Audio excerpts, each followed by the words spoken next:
everyone, it is nostalgia time once again, and this is the third episode of our HP mini-series. So, this episode we have a Windows 7 HP, it looks like so here we have an HP Windows 7 installation with drivers. I'm not sure if it's a standard installation or not, and I didn't even swap out the disk beforehand. So let's set. Alright, that should be the correct one. And then we have the HP Pavilion DV2A45SC, which already has a hard drive partition. So it should just boot to the restore partition right away. And yes, it does. We have VDRS.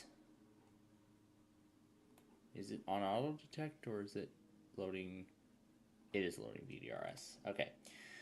And then we have an HP 14 with Windows 8. The EliteBook 845.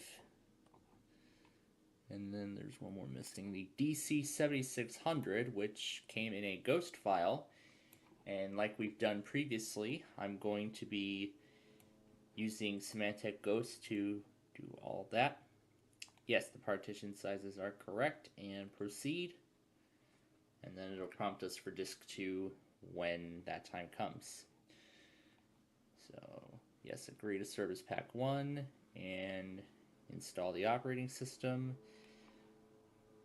And this guy is still loading here. Because rather than downloading a ghost file, now rather than using the ghost disk from the Internet Archive, I'm using the bootable CD from the TravelMate 2600 to start the initial restore. So of course we can type restore and it'll launch. And next, to proceed, yes, we're going to restore the system, and off that goes. And here is Windows 8 in Chinese, and we will install Windows. You have to put in a product key in order for it to work, so, I mean, it doesn't provide a product key, so it's not going to work. See, my flash drive appears. Yes, here's the ghost file.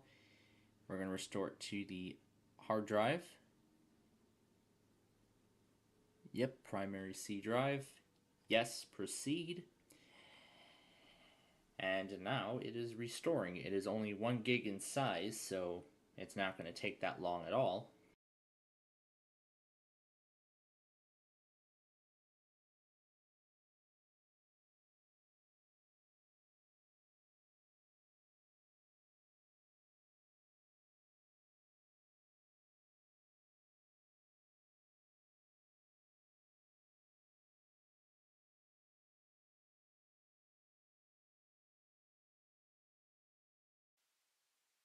Alright, and now the restore is done.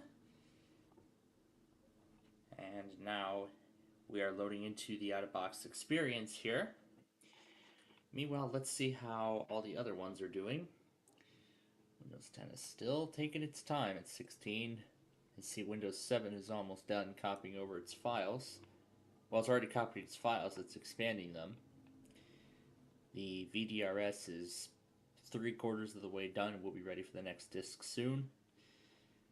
The DV2845, boy, is really taking a while.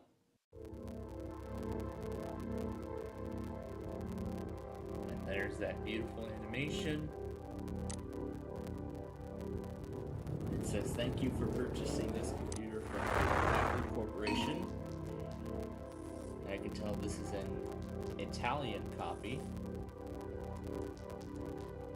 Let's see. Wonder if we can do what we've done before. Try to change it to United States.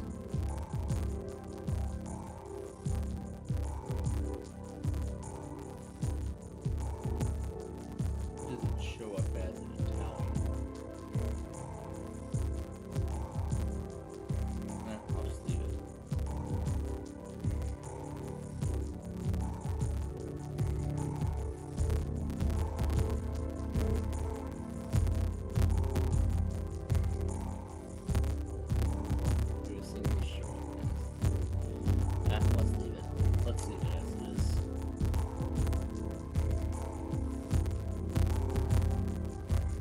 set it to America Central. There we go. This is Tablet PC Edition 2004. Set both terms and conditions. Sure, go ahead and try to update Windows. Skip this part. This one I'll connect to the internet, of course, and that's it. We'll press finish. It reads, "Thank you. The software has been installed successfully."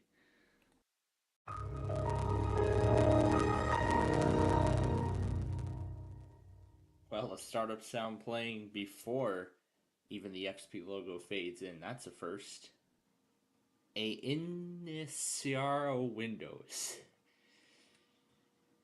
This apparently is a Portuguese copy of Windows 7. And there is the HP copy, which pretty much just looks like all those other HP copies. Well, some of them that we have seen previously. If we go into System Properties, this is Service Pack 2 of XP Pro. And of course, I don't expect too many programs. However, I do see some extras. So, we have a Broadcom driver. Looks like we have an advanced control suite here, which basically just gives some information about the adapter. There's the Sonic Sign Player, Cineplayer, Sign Player, whatever it is. And I see it's already detected our English layout, so we can use the international icon here to switch it to English, which it does not want to do for some reason. Now let's look around. We also have the games. I see we have a couple of extra ones here. What's this one? The icon looked so much different, so it looks like this must be it looks like a rebranded Minesweeper.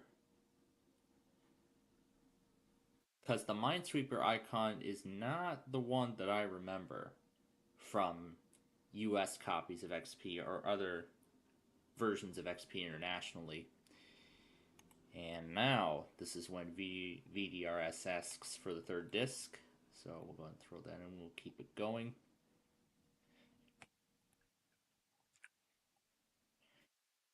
But yeah, as I was saying, this Minesweeper icon is not what I remember.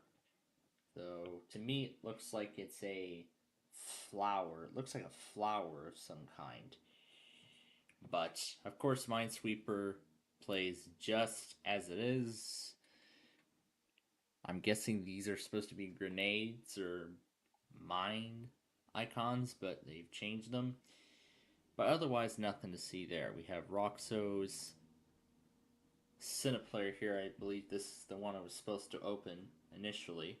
I believe this is one of those pieces of software that has like a trial on it, because it says remaining trial 2. It's saying register your software for 24/7 technical support and additional functionality. So, yeah, see, this is mostly in English. So, pretty much this is just like a DVD player. You could just put a DVD in there. Although Windows Media Player has similar functionality.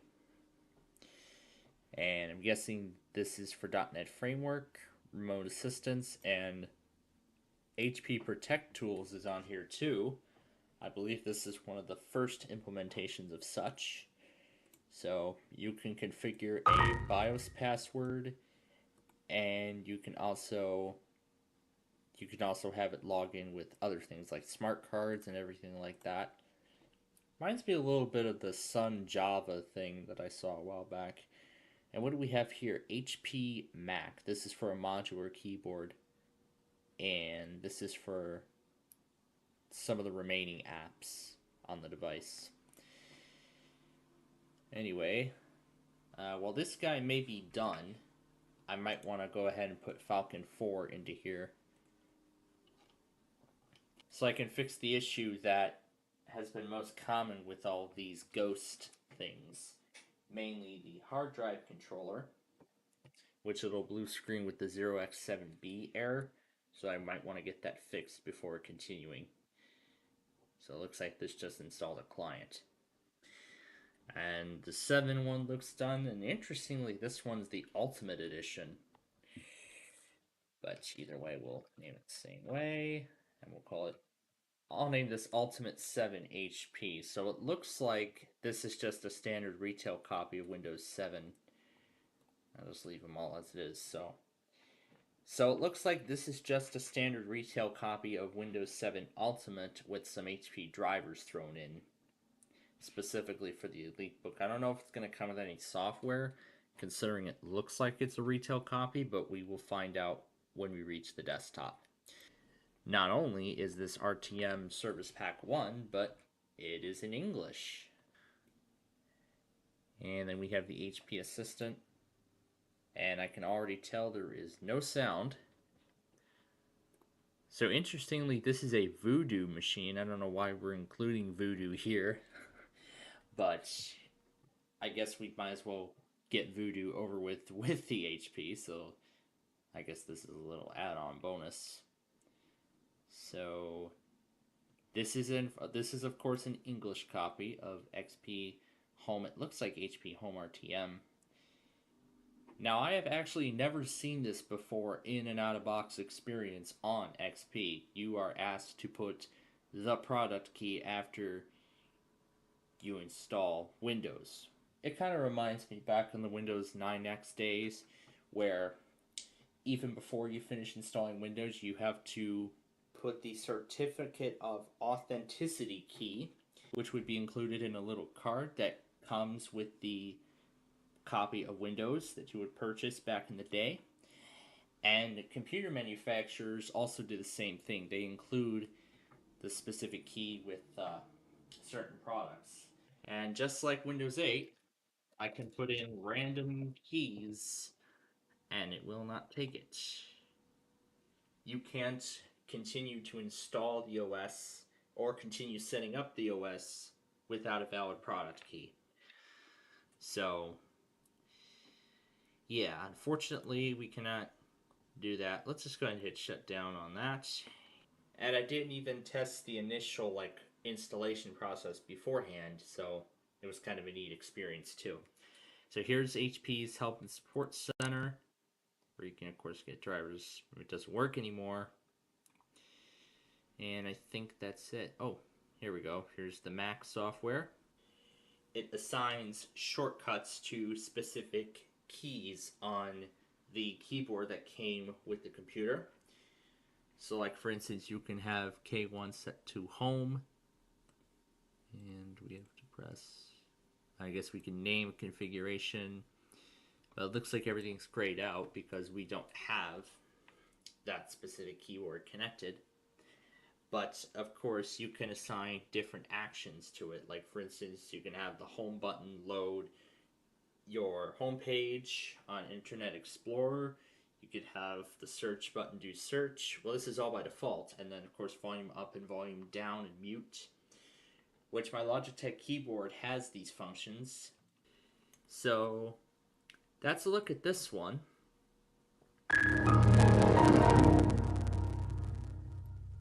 So now let's turn our attention over to this copy of Windows 7. And just as I expected, it is just a standard retail copy of Windows 7 with what apparently looks like an activated Ultimate Edition. So it looks like the Ultimate Edition was already activated from the factory. That's pretty cool.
There is the beloved Just a Moment screen from Windows 10 with those spinning dots that Microsoft didn't even bother changing with Windows 11.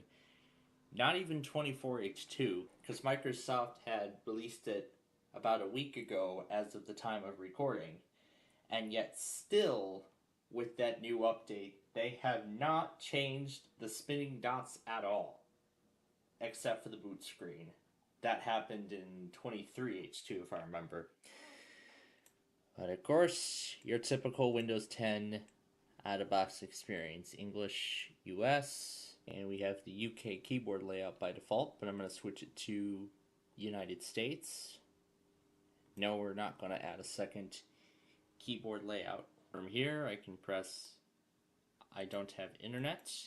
And here's their thing about the full setup with a Microsoft account, which we are not allowing. I mean, it's nice here that Microsoft allows you to create a local account in Windows 10. However, in Windows 11 now, you're essentially forced to use a Microsoft account in order to set up Windows. And I also found out that they finally stopped the loopholes of essentially everything. And what I mean by loopholes, the weird and random Microsoft accounts like NoteThankYou.com, A&A.com, that kind of stuff. So now you're essentially forced to use a legitimate Microsoft account in order to set up Windows 11. And I've heard many people say things about the pros and cons of using a Microsoft account on Windows. And I even heard one express many concerns, particularly in relation to security and other things. Let Cortana help you get things done. Sorry, Cortana, make way for Microsoft Copilot, the AI in Windows 11. And I see it because the hard drive got messed up. Now we do not have anything. We don't have Ghost. We don't have anything like that. So essentially we can't run the script on here, but I see we do have a disk C. So even if we can't boot into Windows, what we can do is we can just look inside here and see what was installed. I must be in the Windows folder, am I? We can look at program files and x86 and we can see what it installed. So we have the A.2K, which looks like we have a logo. Because this is a boot disk, we can't really seem to load anything. And then AWS, it looks like this must be the WeatherBug gadget. So this is the WeatherBug gadget for Vista.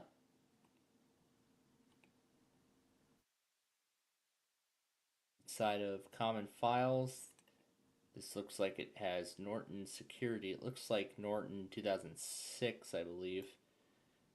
Considering I saw a publication date of 2008, I'm assuming that this is going to be Norton 2007. This is the connected audio. Is that how it's pronounced? I don't know. In this folder, we have the HP Quick Touch with its icon. So it looks like this must have been one of those touchscreen computers. And I see we have a 30-day trial of Office 2007, I believe.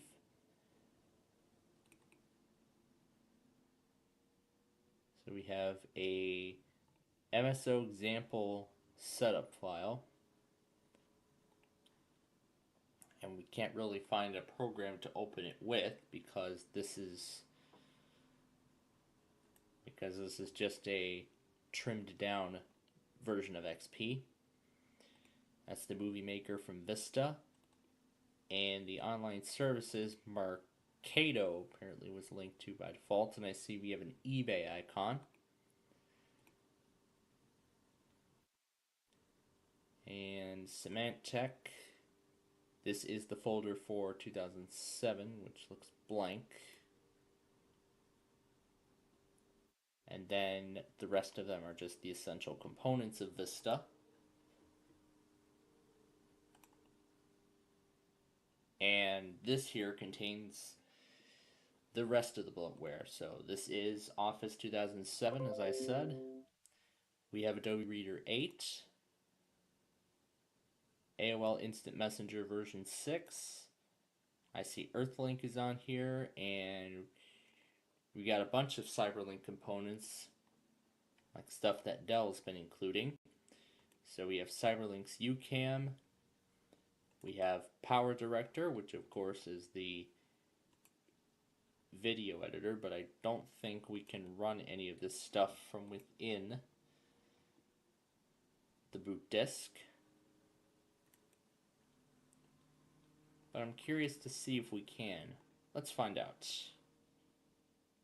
Nope, because this is a boot disk, there isn't really any essential components to allow any other programs or external apps to run. So I see we have Earthlink, the total access panel. And this folder, I believe, contains the stuff here. The wireless assistant, the info center, health check, active support. So essentially a ton of HP components. And in here we have HP's other software. And then HP games. These are all the games that are included on the machine out of the factory. So I see we have Bejeweled 2 Deluxe. So this is what starts the game, which will not start. The game is not properly installed. Please reinstall. I see we got Peggle.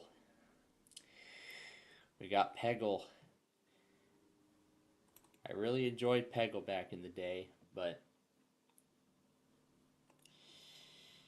it's too bad PopCap isn't even making compatible mobile apps anymore for these newer versions of iOS or Android.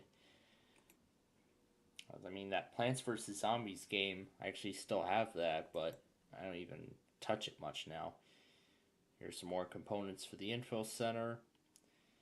And I see we have movie on here. There's Norton's Sling Media. Is this like a predecessor to Sling TV? Slingbox.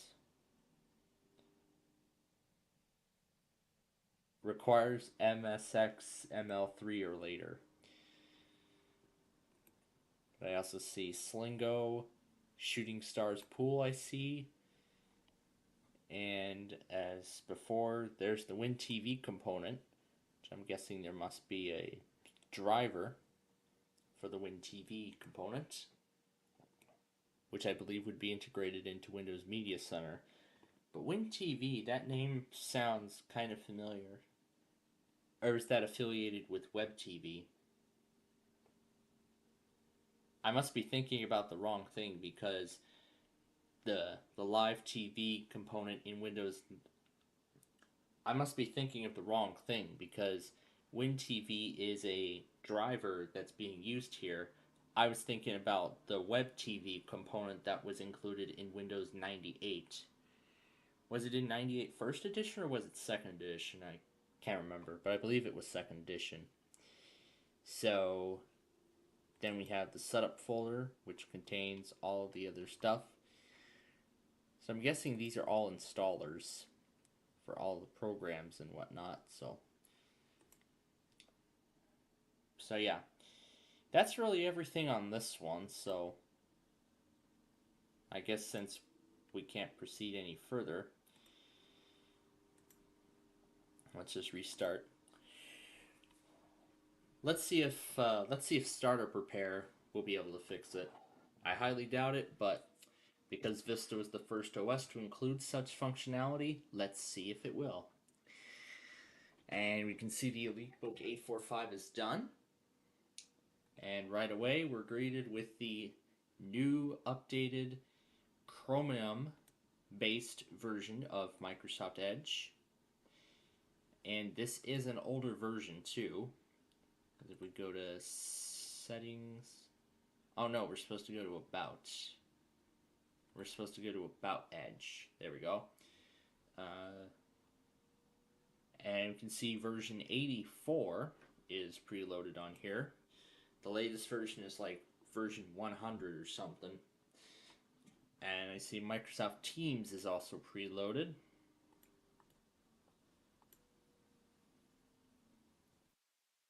And looking at the components, this looks like it's just a standard copy of Windows 10 without any sort of bloatware from the manufacturer or anything like that. And if we run WinVer, this is Windows 10 Pro 20H2 with a dot number of 572. So it said it was last modified on June 8th of 2020. So it looks like it must include the June 2020 monthly security update for the OS. And of course I see that it cannot repair. Well, that's a shame. But hey, at least we got a few more HPs out of the way. So we've got some more as we get ready for part 4 of our HP mini-series. And that will be next time. Until then, thanks for watching, and we'll see you in the next episode.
Hey everyone, it is nostalgia time once again, and welcome to the 4th and final part of the HP mini-series, as we have 6 final HP machines to take a look at here.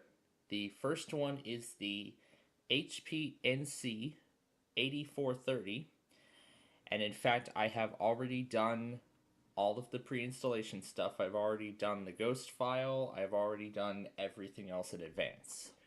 And I can already tell that this copy of XP is in Russian. And interestingly, I also found a way that I could convert this Russian copy of XP to English. This is what I was doing with the Portuguese copy of Windows 7 that we looked at in the last episode. But we can change it all later. So yes, I accept the terms and conditions. Go ahead and turn updates on even though they don't work out of the box. We will skip the computer name.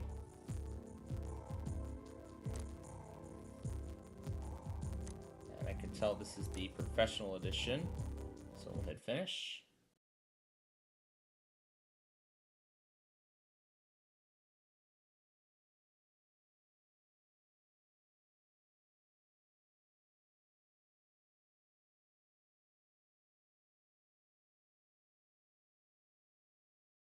So here we are at the desktop. We were. There we go. I guess it just did that to convert this to Russian, but we're going to be converting it back to English in just a little bit. However, let's see what was installed.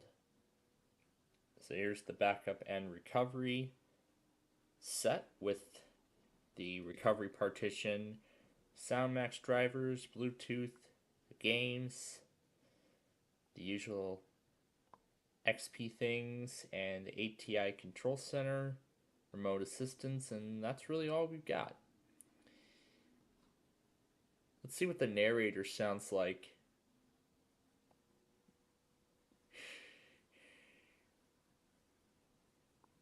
No, that's on-screen keyboard.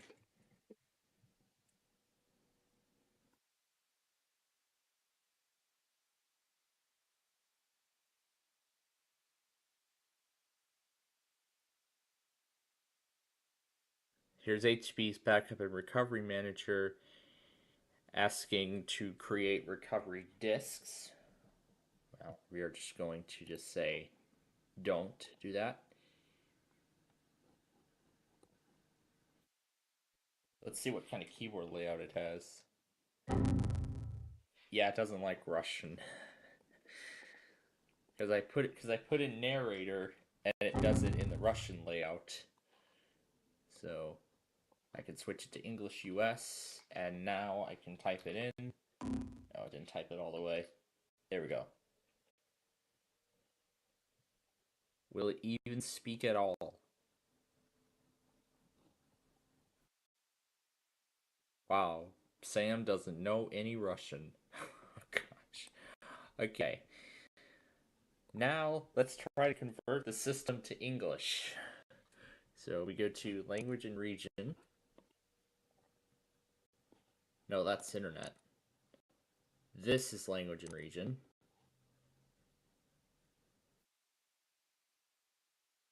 Then we go to language and regional standards.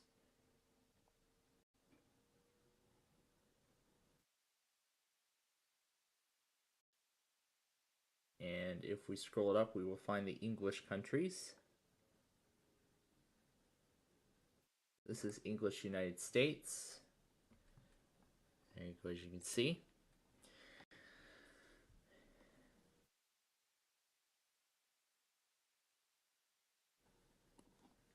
and this menu, conversion tables. Just gonna, well, I can't change that.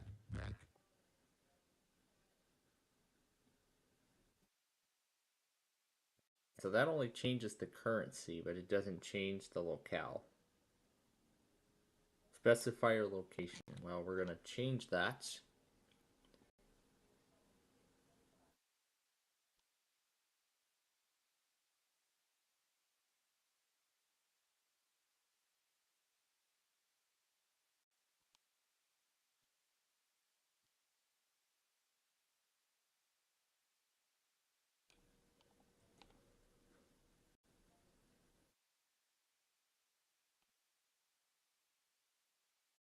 And we'll need to keep scrolling up.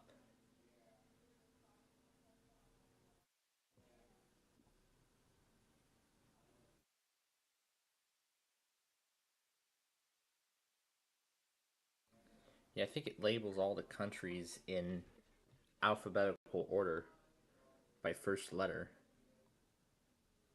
Thirdly, Windows. Yeah, that's really all Sam says. And this must be United States.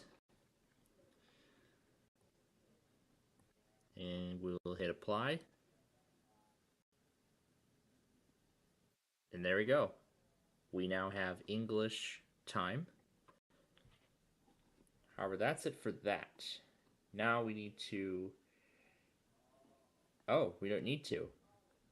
Because it looks like everything's already been adjusted. Now this is XP, so it might not be as simple as it was in Windows 7. But we're gonna...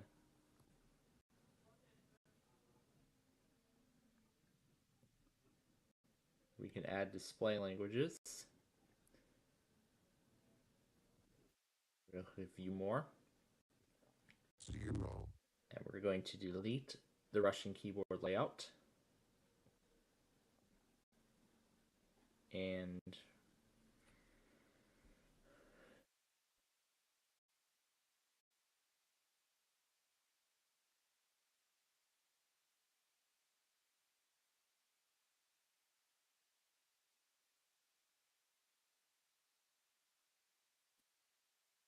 press OK.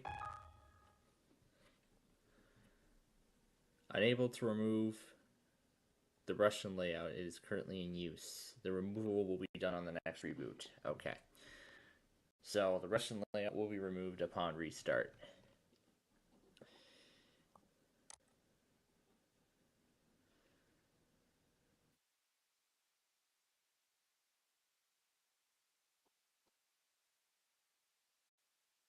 But yeah, that's the best. But yeah, that's the best I'm going to be able to do with this one. So, I mean, that was neat. Trying to convert a Russian copy to English, well, mostly a success. Alright, we are going to move on now to the next one. Next up, we have the HP Pavilion 510C, which comes with an older build of XP, the Home Edition to be exact, as you can tell. This is either RTM or Service Pack 1, but we are about to find out. And I didn't go to Winver on the other one because I already assumed what it was going to be. It was going to be Service Pack 2. And just like the other one, well, I was about to say the mouse didn't work. Well, the mouse didn't respond right away, but now it's working. So it's starting to recognize everything as the out-of-box experience loads up, and we're not getting any code purple errors so far, so that's good news. And no video or animation, whatever. That's a shame.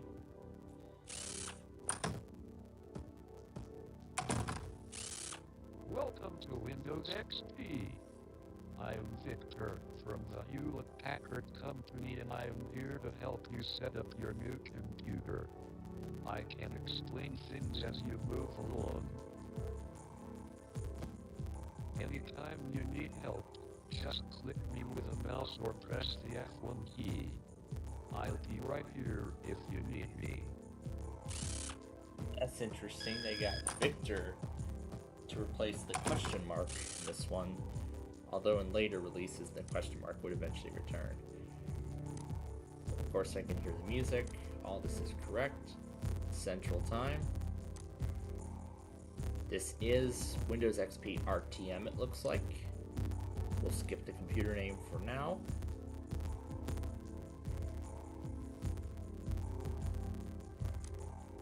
And skip that. Here's the HP registration card. Yes, we're going to skip registration. Do not remind me to register at all. And now we'll click finish.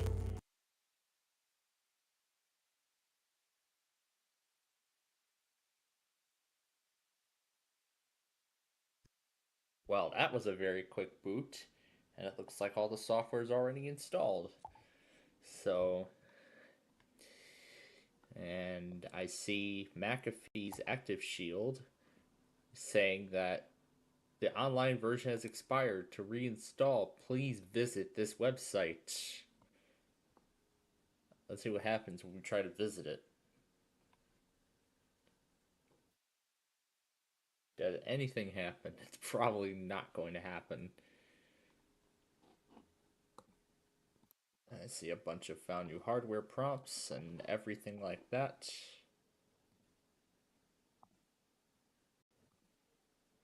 The page cannot be displayed as I've expected. So here's the old trick that HP does, integrating this with the start menu. Now, before we touch this, yeah, sure. No, I'm not rebooting Windows. To set up internet access, please open this. So that's going to be the first one we'll look at. Yeah, you can see what an HP machine with XP was like when this was new. So here's their form, which we'll skip. This also includes a membership of America Online, and it'll go through some other offers and options, and yeah, just go ahead and remind me anyway, although I don't even care. So I see a music store icon is on the desktop. It'll keep adding stuff as we continue here. And I see a bar showed up. Now I suppose this is a predecessor to HP Organized. They call this HP Center, which is essentially I believe a media controller. So here you can check finances, and that's some details on how you can connect to the internet. And this is Quicken Financial Center, so this is where you can get financial statistics for you. Well, it's not like stocks from across the country or anything like that. And then people, and then music. Talks about Music Match, already installed. And then shops, this is where you go to shop for accessories, from power outlets to monitors to everything like that, along with entertainment and imaging things. And then this is their support tab, and you can customize this in any way you'd like.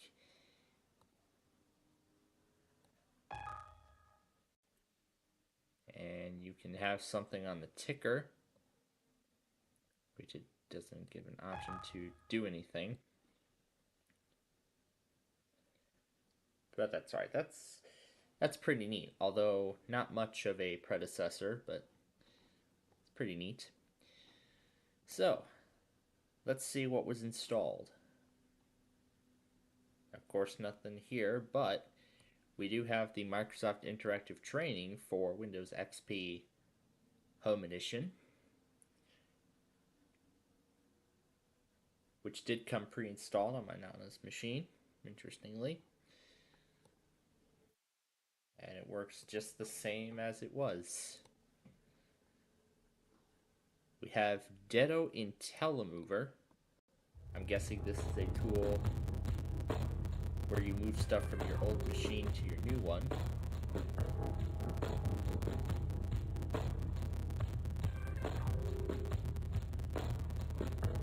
Just let the demo run.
I do not even know if it even exists anymore.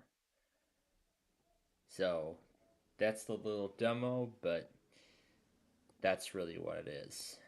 So, no special games. And then Record Now is that DVD creation app.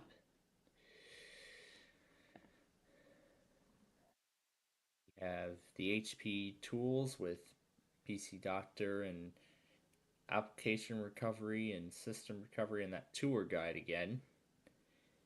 So, just for fun, let's have the HP tour guide and the automatic updates thing running at the same time. It's gonna be good. This is gonna be good with all this stuff running. Good afternoon. Well, didn't like that. We are going to try that again. Well, first let's run the interactive training.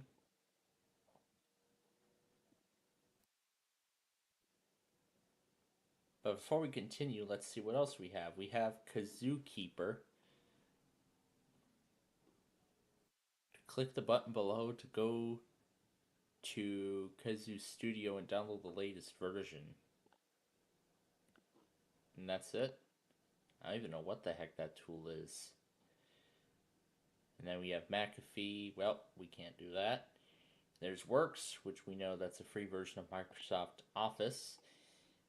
And in fact, Microsoft actually just released, as of the time of recording, a non-subscription based release of Microsoft Office. They call it Office 2024. And I believe it is available for free, so that's great. You get the premium features of Office without a subscription. So I guess they wanted it to be a sort of predecessor to Microsoft Works. So I guess they wanted that to be a successor to Microsoft Works, which I think they discontinued. What do we have here? Film speed, quality movie. The server name or address could not be resolved. Well, sadly that doesn't work no more. We have a preview.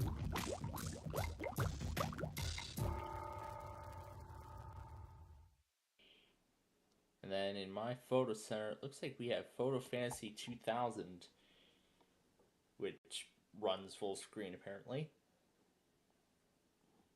Get Fantasy, Get Photo. So, yeah, I suppose this is where you can take pictures and you can create wacky things with them. So, these are some of the sample photos. And you can even take some of them from this folder here. We'll press acquire, and that's a source, but we have to click OK. And there we go. Now we can put a sample photo onto a $50 bill. This is not legal tender, it's fake junk worthless. And it'll save it as a JPEG file. Just for fun, let's save it to the desktop and call it just this gibberish. I don't care. That's pretty neat. And Studio 2000, I suppose, is the same thing, which actually runs in a window. And I see we already have some sample photos. And we can open multiple photos and edit them at once. So we can add random text onto it if we wanted to. So we can turn the blur or put the darkness all the way at 100. That's pretty neat. That tool is. My DVD. No, don't register. So here, this is where you can create DVD discs. And now what? Sonic Allegro, what is this? I'm guessing this looks like a Oh, this is a DVD menu template. So here you can create DVD menus for specific things. That's neat. I did use a DVD creator program on my old system, and I created menus of similar nature. Here's all the internet stuff. Quicken Financial Center. Super Duper Music Looper Express.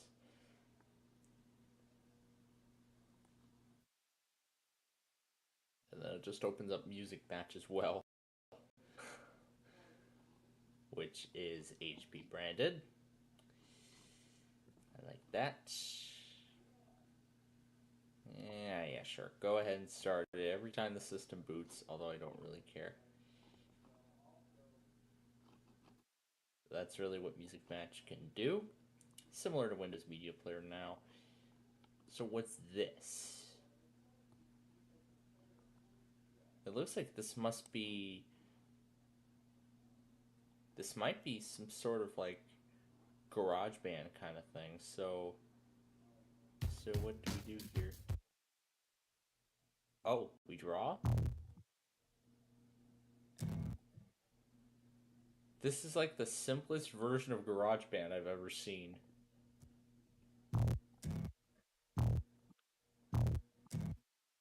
We could just make the wackiest song ever.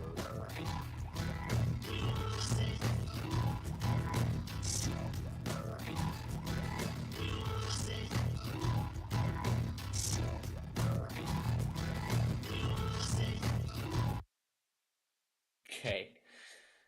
And we can also add samples from keyboards to anything else, and it looks like this is all we get, because we can't add anything extra because this is only a demo version of the tool, so you're only limited to what we have here.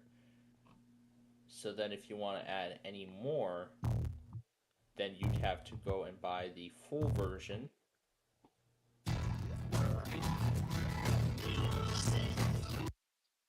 Okay, I'm not going to mess around with this any further. That's pretty cool. Almost like I guess that was the GarageBand before there was GarageBand. And what do we have here? All the startup tasks, Sonic Foundry, that's the same one we were just at. What's this Studio 7? Graphics card, this is Pinnacle Studio. No, don't register. Launch, I'll figure it out myself. And this is a movie editor, I can tell. So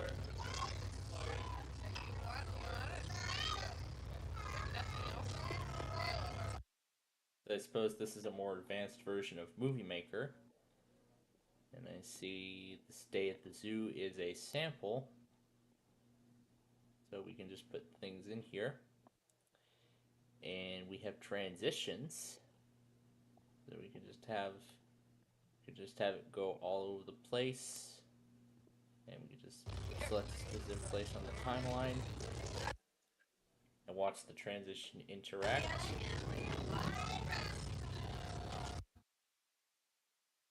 I'm not sure what zoo this footage was recorded at, but from what this looks like, it looks like it's coming out of Disney's California Adventure or something like that. I don't know, but that's pretty neat.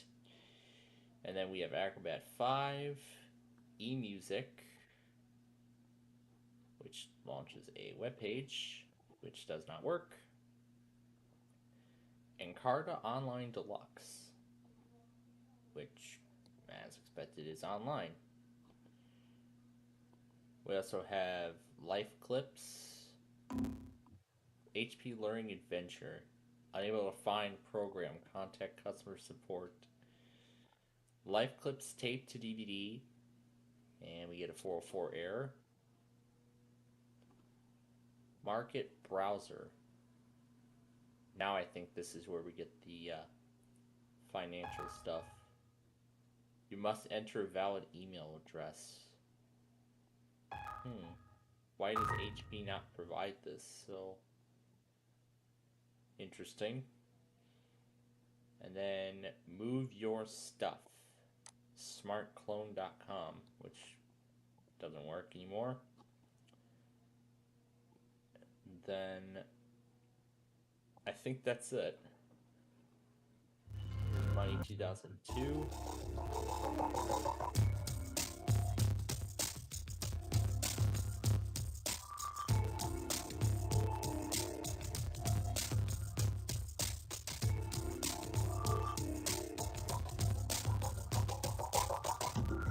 Introducing Microsoft Money 2002, the easy-to-use personal finance management program that helps you automatically take control of download your and day-to-day install finances software and updates plan over the for the internet. future.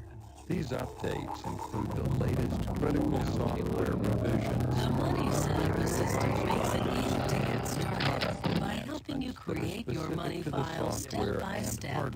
Just answer a few questions about your revisions financial will fix priorities, known as well problems, as your accounts, security, bills, and and working payments. versions of various Windows components. Once your By file is default, set up, Windows the Money automatically homepage downloads becomes the updates center when for you're all your connected to the financial internet. activities. The required homepage, bandwidth is you can available review for the latest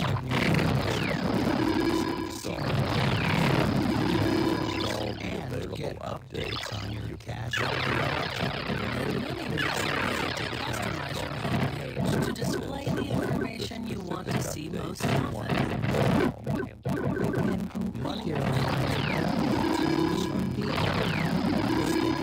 manage your day-to-day finances. The accounting system is a convenient place to automatic withdrawals and deposits Keep your money file up to date with online banking. Automatic transactions from your bank and have them instantly in your account. The Windows Update website is an online extension order of money Windows checks that helps you and print bill manually payments identify straight from your and computer. select updates for your Connect computer's to the operating internet. system. Bill payments. Money makes it easy to keep up with your You're assured of finances, getting even when you're away recent from home. updates to protect your Synchronize your computer money and file keep it with running NSN smoothly. Money on the web, Click and and you scan can for access your updates from the secure money homepage data of the website anytime, or cause Windows anywhere, Update to from scan your work, system from a hotel, and give you a or list of even on your suggested pocket components PC. based on some updates might require that you restart your computer. Be sure to save your work and close any open program before installing any updates. Automatic update and other key information in your money file. Part of your financial picture, Money provides tax tools that help you find deductions, estimate your taxes, Overview and of calculate your withholding.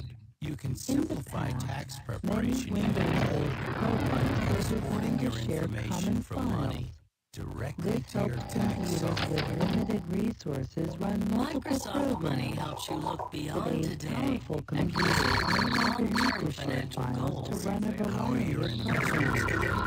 And modern Portfolio Windows-based programs are increasingly self-contained. You can always keep your greatly investments up to improves date both with current program prices from the web.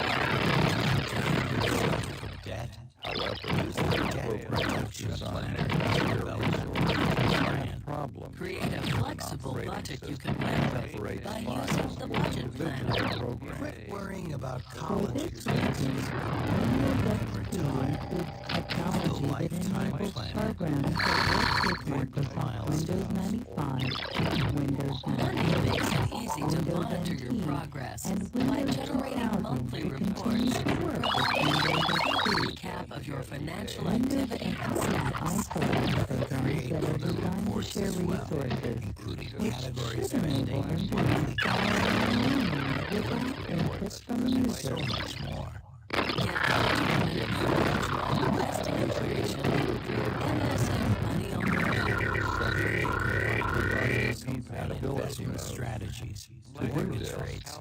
right-click the program Microsoft Money will help you and gain click valuable Properties on insight the into your shortcut accounts, menu. bills, On the taxes, and Compatibility tab, investments. you would select the Run This button.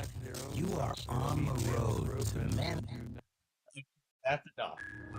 Let's go to the next. Let's go to the next machine before I have too much fun with this.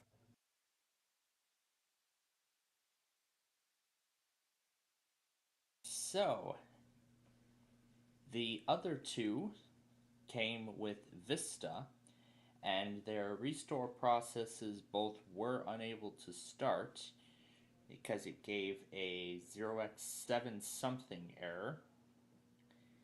And of course, I don't even know what those errors are because those are errors I've never experienced when actually using HP's recovery software, if I even did. So, we're on to the HP Pavilion 452 UK, which also came with XP Home RTM or Service Pack 1. Once again, no video animation.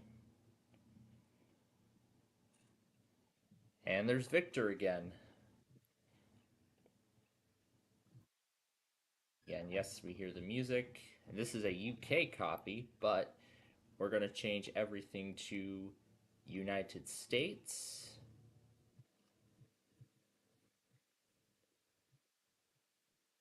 Yep, US. And we're going to switch the time zone to US Central. Once again, this is RTM. Will it skip?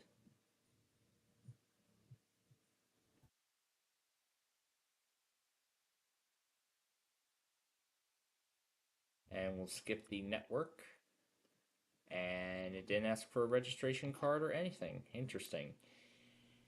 So now it will complete the installation of software and everything else, and then we will be ready to roll with this. Unfortunately, it won't proceed with resetting the timer for XP, but that's alright. At least we can take a look at it in safe mode. We won't be able to start anything, unfortunately, but it'll work. So anyway, I don't see too many icons on the desktop, although it would be jam-packed. So all this is the same as how it was when we looked at it on the other one just a moment ago. So there's the interactive training, no special games.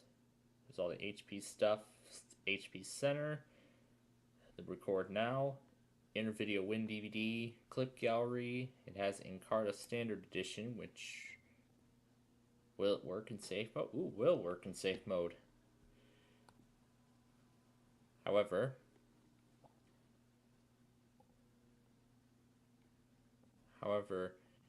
you would need a Encarta CD in order to read the information, or you can copy it to the hard drive and then you won't have to worry about it.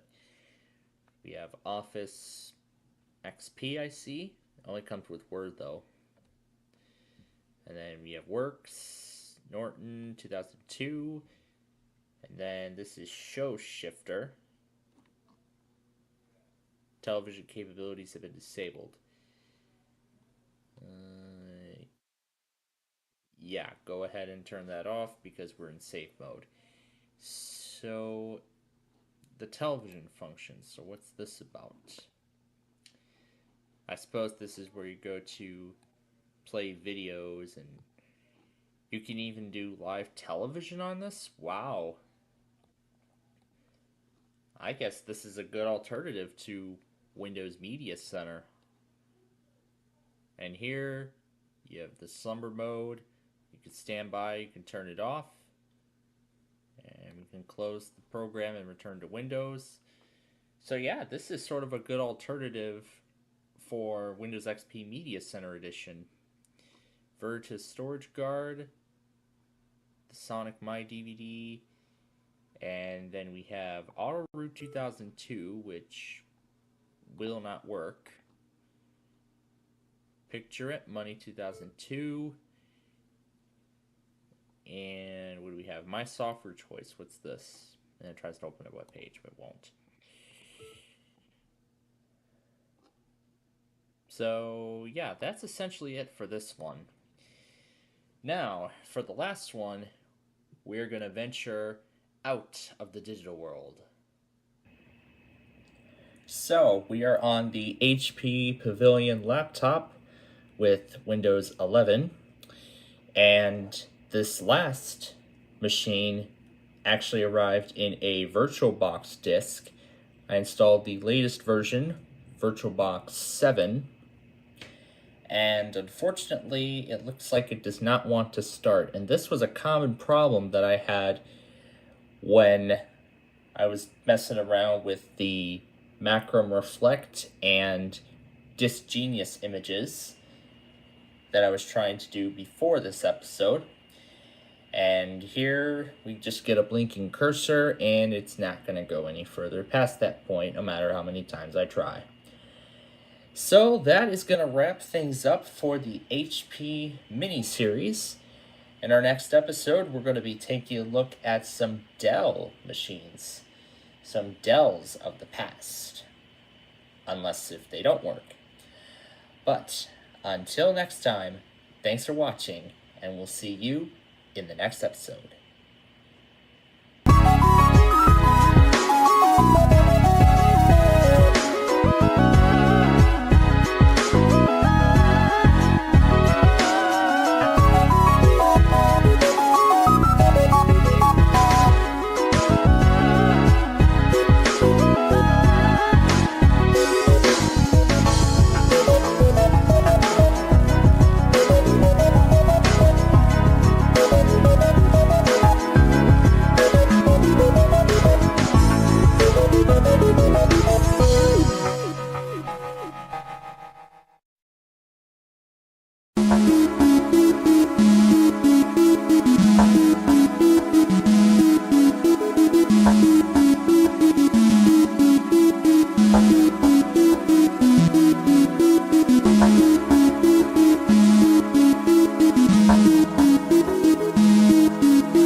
Hey everyone, it is nostalgia time once again, and welcome to the first of 6 parts of the Dell mini-series. First up, we have the Dell Latitude D610, which shipped with XP Professional. So as you can see, there's the genuine advantage, which warns that the product must be activated in order for it to be properly licensed. But here we really do not have much here. But we do have Dell's wireless card, all the default XP games, and all that. So let's go ahead and log off of the administrator and see if we can log into the Dell account. Looks like yes we can. And we'll run Explorer.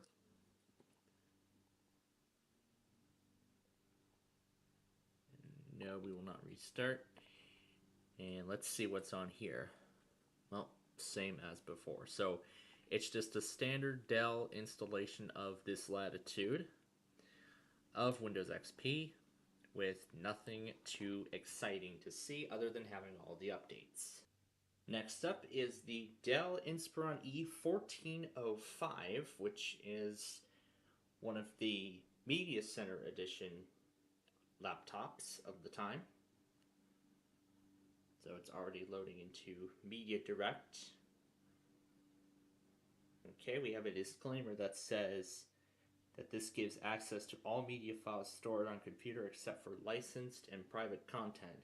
Could include some music or videos purchased online, but you can access them in XP. So this is just a reminder. So essentially this Media Direct thing is it's a media extension of Windows XP. So essentially you can access your music without having to go into Windows. However, there are some limitations. licensed content you can only access from Windows XP. You can't access them here in this menu. But I saw a bar at the top while it was booting, so Control F11 restores the system. We'll get to that in a moment. But first, let's see what this Media Direct is about. So, and of course, it doesn't have anything. Has nothing to play because there's no operating system on the disk. But essentially, that's what this is. And it looks like there's actually some sample songs already. So, we got some artists, some songs. But, of course, I'm not going to play them all. Of course, watch DVDs, videos, and even view pictures. And it looks like all the sample pictures from XP carried over. Nice. Okay, so we're going to exit Media Direct, which will boot us back into Windows. However, there is no Windows partition to boot off of. So, what we will do is once we see the Dell screen, we'll hit Control F11. Okay, it looks like that stopped it.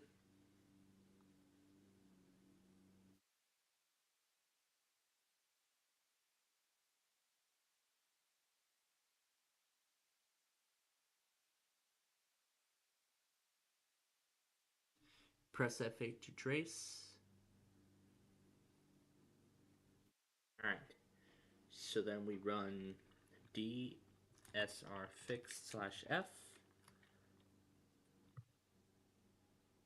And yes. Yes. Yes to all. I think this might work. Let's try it. So let's restart. And then we'll do Control F11 again. And there we go. We got it. So here it is. This is the restore partition, which looks almost similar to XP. So this says, welcome to the Dell System Recovery Tool, and will restore your OS and software back to the way it was when you first purchased your computer. And this gives the warning that everything will be lost. If you have any data you need to back up, you need to click reboot, boot into Windows, get the data you need, and then come back to this menu. So we will restore the system, and this is the final warning, and we will click confirm. And now the restore process should begin. You can see Ghost is automating everything. So there we go. So it is now formatting the hard drive and reinstalling Windows. And I believe this will come with all of the programs and everything from the factory, so can't wait to see what this is all going to look like when it's done. So we'll give it a few minutes.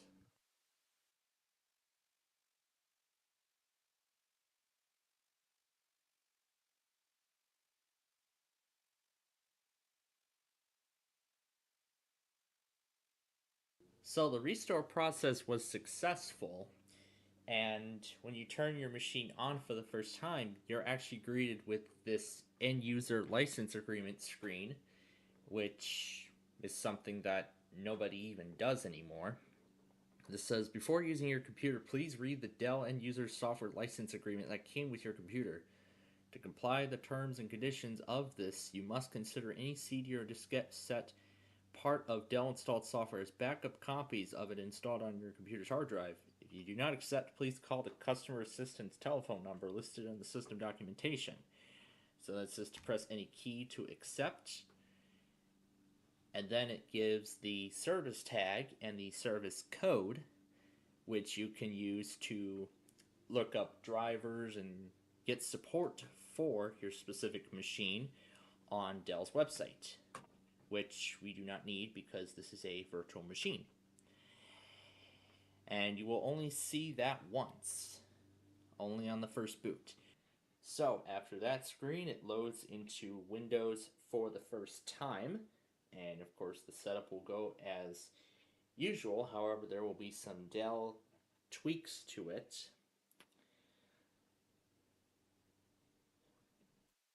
As it's booting here, my school actually uses Dell technology for their computers. And this was my school's first OS. Well, that I know of right now. But then came Windows 7 and Windows 10. And now, is it going to be Chrome OS and Windows 11? Or is it just going to be Chrome OS? Well, I don't know. Well, that is as of now, as of the time of this episode's release. We're going to see what this originally came with, and I can tell that it came with Service Pack 2 or 3, and right away the sound drivers don't work, and we didn't get any sort of animation. And it said, thank you for purchasing this computer from Dell. Oh, actually the audio does work, but it's quiet. It's quiet on my part. I had the speaker volume so low. I'll turn on the desktop audio so you can hear the whole thing. And we don't get any music. So, of course, it is US. We are in the Central Time Zone. This is actually Media Center Edition 2005, so it should come with Service Pack 2. And we'll leave the computer name the same, so we'll just hit skip.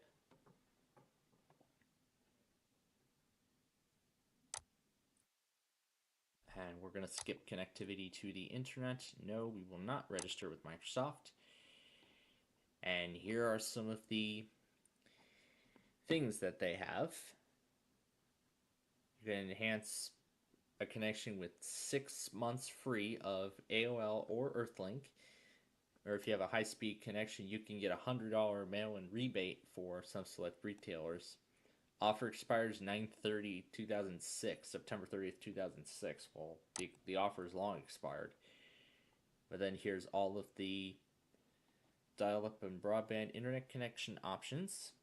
As I said, AOL, Earthlink, and there's also a 3-month trial of NetZero on here too.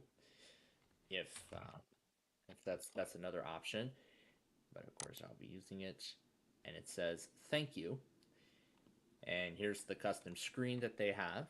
Mentions about dial-up and high speed. And it says, warning, this next step will take approximately a minute, during which time the screen is blank. Do not turn off your computer during this time. So we'll click finish. And now, this is what it said. So it said, do not turn your machine off, as it will do the rest on its own. And here we are. We are at the desktop of this install at last.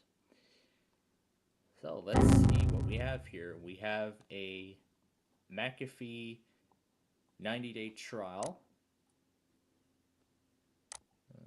Yeah, go ahead. We'll use this information, not sure. Accept the end user license agreement. No, I'm not setting it up. Nope. Error loading this file. I'll just see if I can. Looks like I can't get it to close, so I'll just force it to do so. There we go. Okay, perfect. Now let's see what we have. We have a link to the owner's manual, which opens up in Adobe Reader 6, version 6. So here it is. I see Install Shield's Update Manager is on here. So you can see what the computer would look like. And also options for power protection and other important things about the machine. Well, I just renewed it for the purposes of this demonstration. And here's Dell's support program. This is an automated notification system that offers you updates, upgrades, and information relevant to your computer, which is sort of what Dell is doing nowadays with their support assist thing that they have, which you can have it it'll automatically check for driver updates and other things from Dell, and then it will tell you, hey, we have a driver for you, this is a new driver, please restart to apply it and whatnot. Yeah, sure, I guess. Anyway, we're here to see if there's any custom screensaver. And nope, it looks like Dell did not include any. However, we have a My Pictures Premium slideshow. We also have a Corel photo album slideshow, and I see what looks to be some Plus themes actually are already on here too. So I believe it comes with the Microsoft Plus package pre-installed. So here's the user guide for Windows Media Center. Educate you learning from Dell, providing online courses at affordable prices. And then this is the offer for AOL. Here's AOL 9. Please make sure that no one's using the phone right now. Goodbye. And then here's the games, music, and photos. So here's all the games and photos and other utilities. There's a 60-day trial of Corel Photo Album. There's PaintShop Pro. There's Music Match. And here's Dell's Games utility from WildTangit.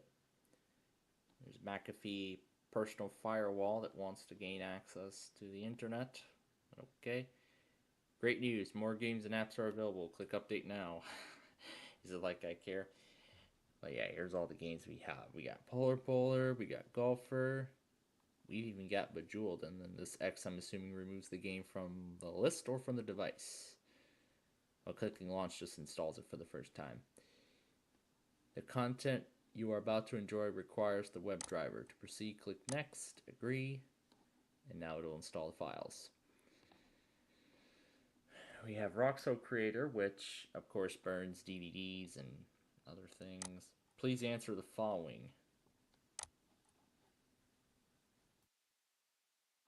I'll just say no. And Music Match is of course what you think it is. It's a jukebox. And then what does Corel Paint Shop? Yes, I accept the terms and conditions. I'll just accept the photo album too.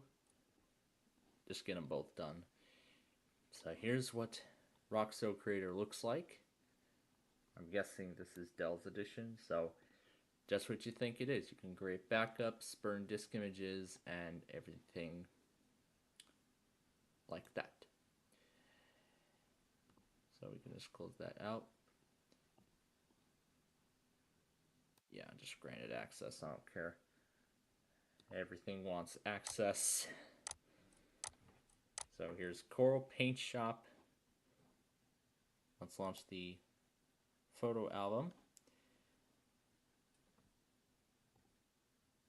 Of course you can look. So this is the starter edition.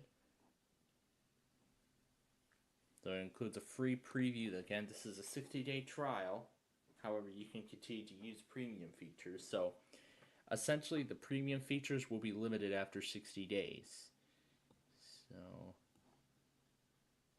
So we can go to the Digital Photo Lab, but really this is actually like a little bit of a tour, essentially, as to how the program is used. And of course you can look for stuff everywhere on there and whatnot. And then here is that Paint Shop Pro. Looks like Paint Shop Pro version 10. So, of course, you can get photos, you can retouch and restore, you can add effects to them. In the Photos app now on Windows 11, you can do just that.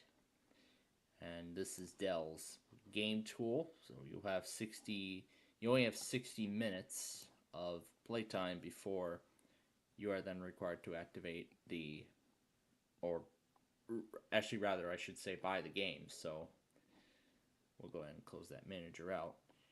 And let's see what else we have while it loads. So nothing. Media Center. These are some of the the application is requesting access to the internet.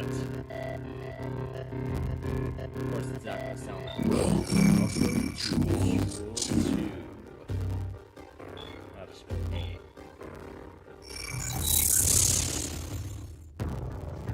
We played this game too much on this show, haven't we?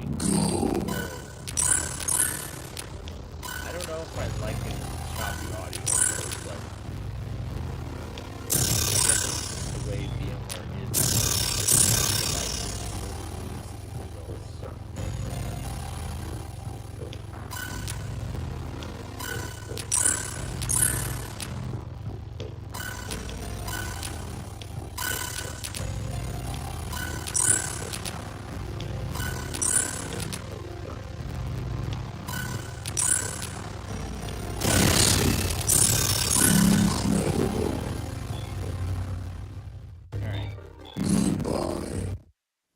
Yeah, I'm not going to play too much of that. Sure, go ahead. And see, I only played 1 minute, so the trial period is actually in total. So, like a total, and then it'll just terminate it. Let's see, what media programs do we have? Gem Master. Of course it isn't, but of course it'll run. Yeah, grant access. No, I don't want to join. No, don't even try. And I'll just say no.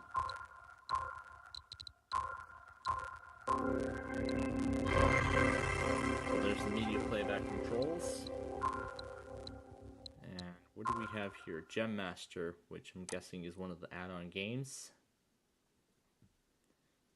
4 Media Center preloaded from the factory.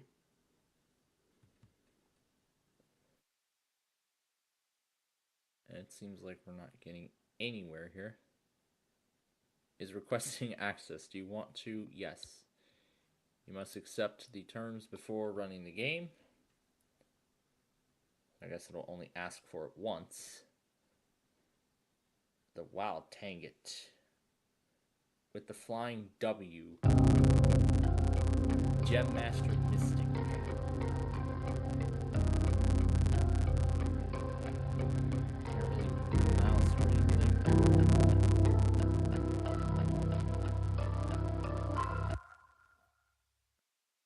I'm guessing you control that thing with the TV remote or something. But then again, I don't want to go too much into this, so.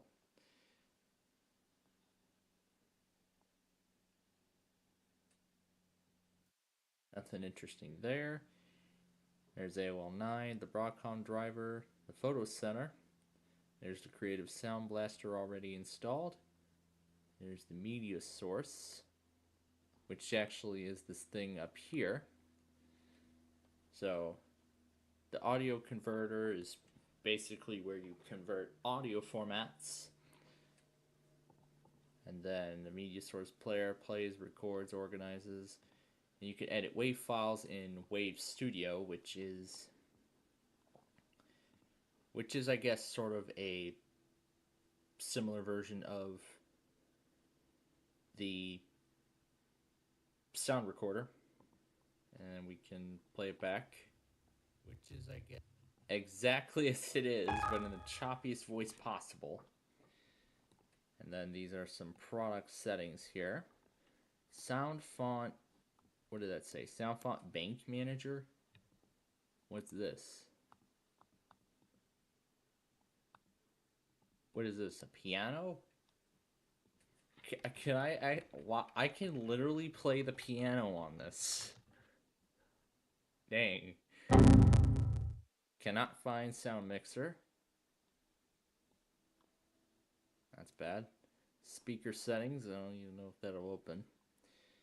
But then we have Dell's SPCPlayer, Sign Player, SPCPlayer, and it doesn't work. Great. Alright, what else do we have? Driver reset, and here we go. Sonic SPCPlayer was just that other thing. let's just see if either of these two opens. But then again, here's where your service tag is. So that's just some information on your service tag. And then this is some accessories. These are the games that Dell includes from the factory. I see Scrabble is also on here too. Pretty neat. And then what else have we got?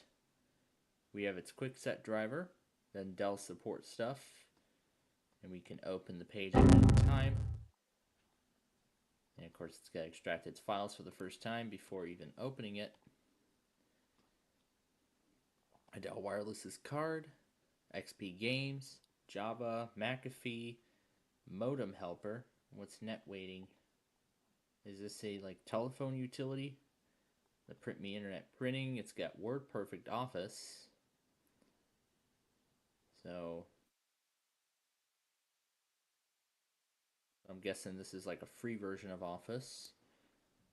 So I want to see what all this is.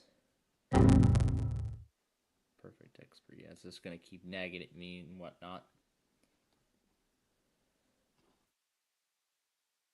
Clipbook. And then I see we have digital media enhancements on here too.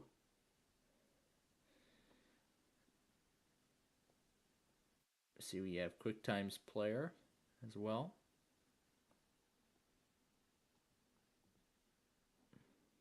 So, yes, I accept all the terms and all agreements. And Clipbook is essentially a clipboard. You can write down names, descriptions, everything like that.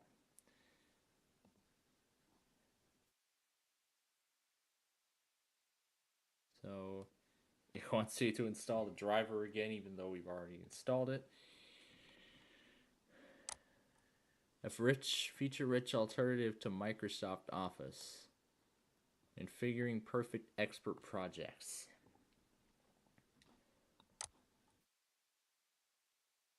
Let's see what else. Roxo is that same tool we had. And then the digital line detect. And then we have some of the Windows Plus packages, like its own audio converter, label maker, dancer, and party mode, which we've looked at back in the Acer mini series. So this should be familiar. And Quattro Pro is essentially like Excel. Well, that's basically what it is. And WordPerfect is essentially Microsoft Word. Thank you for using WordPerfect 2012 or version 12. And then I'm guessing then that other tool is PowerPoint. The page is not responding, and I can't really seem to move the dancer out of the way. But I will open up the properties and show you that this should be Service Pack 2, because Service Pack 3 has not been out yet around the time. Yep, Media Center Edition 2005, Service Pack 2, manufactured by Dell. And then let's see if we can play a QuickTime sample movie. So open movie in new player.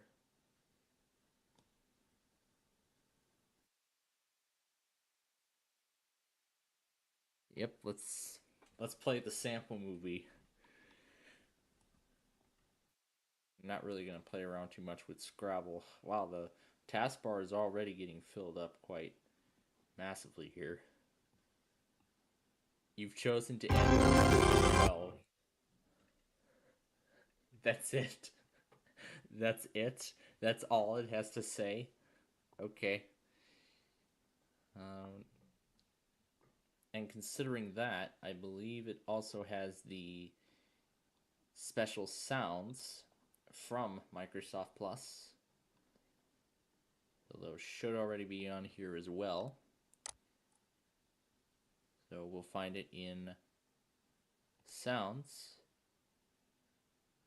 and Audio Devices. It'll take us to Sound Schemes anyway, because it'll pull up that same menu. Here's the Scrabble. Let's try and play the sample movie again. This time, see if we can see it. Yeah, that's all it's gonna let us see. My gosh.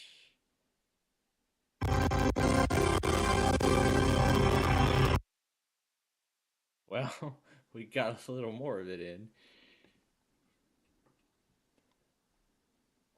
So, no, it doesn't look like it comes with any of the other sounds, so it doesn't come with the plus sounds. These are the default ones. So, nothing too exciting there. So, yeah, this is essentially that same Scrabble game we took a look at earlier on. Alright, let's see if I can... Alright, we're done with this machine. Let's move on to the next one now.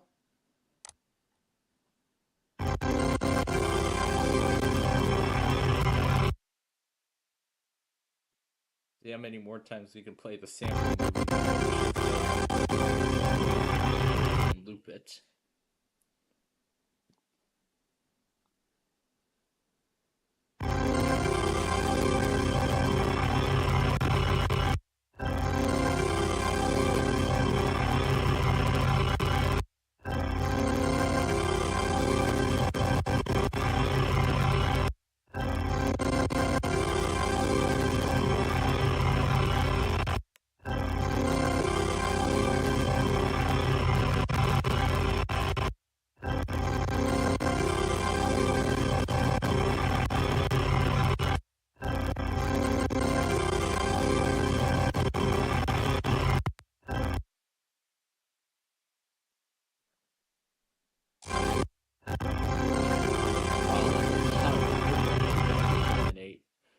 Just before it gets shut down. Well, that was fun. Let's see how much fun the next one is. So, we are trying the Inspiron 1505 next, and right now it's not looking fun at all. Because when I booted up the first time after attaching the VHD file that I have, after trying another copy of it initially, well, after restoring the ghost, so I had a ghost file of this machine, and after restoring it, it said that there were bad sectors, and it didn't even give me the option to repair. It didn't even repair at all, because it said fatal error on disk, cannot perform action on that DSR fix disk. So I had the VHD lying around, so I decided to just go and throw that in there, and we got further, mostly, only to come to an error that said that a critical boot file for Windows was missing or corrupted. So what I'm doing is I am loading up a retail installation disk of Windows XP, the Home Edition that is, and I'm going to see if it'll give me the option to repair the installation. Set up XP now. To repair, press R. So, the recovery console. Alright, let's see. How do we use this here? Attach, check disk copy.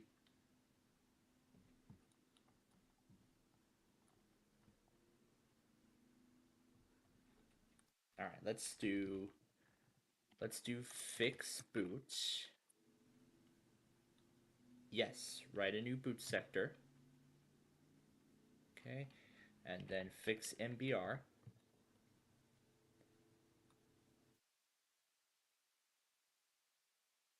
Are you sure? Yes, I want to write a new master boot record. And then, does this have a BCD? Okay, it doesn't. It said that a specific boot file was missing. So, fix boot, fix MBR. Okay, so I don't think writing a master boot record, I think, will work. Volume appears to be in good condition and was not checked. Okay. Alright. I don't think fixing the boot record's going to do anything, but let's find out.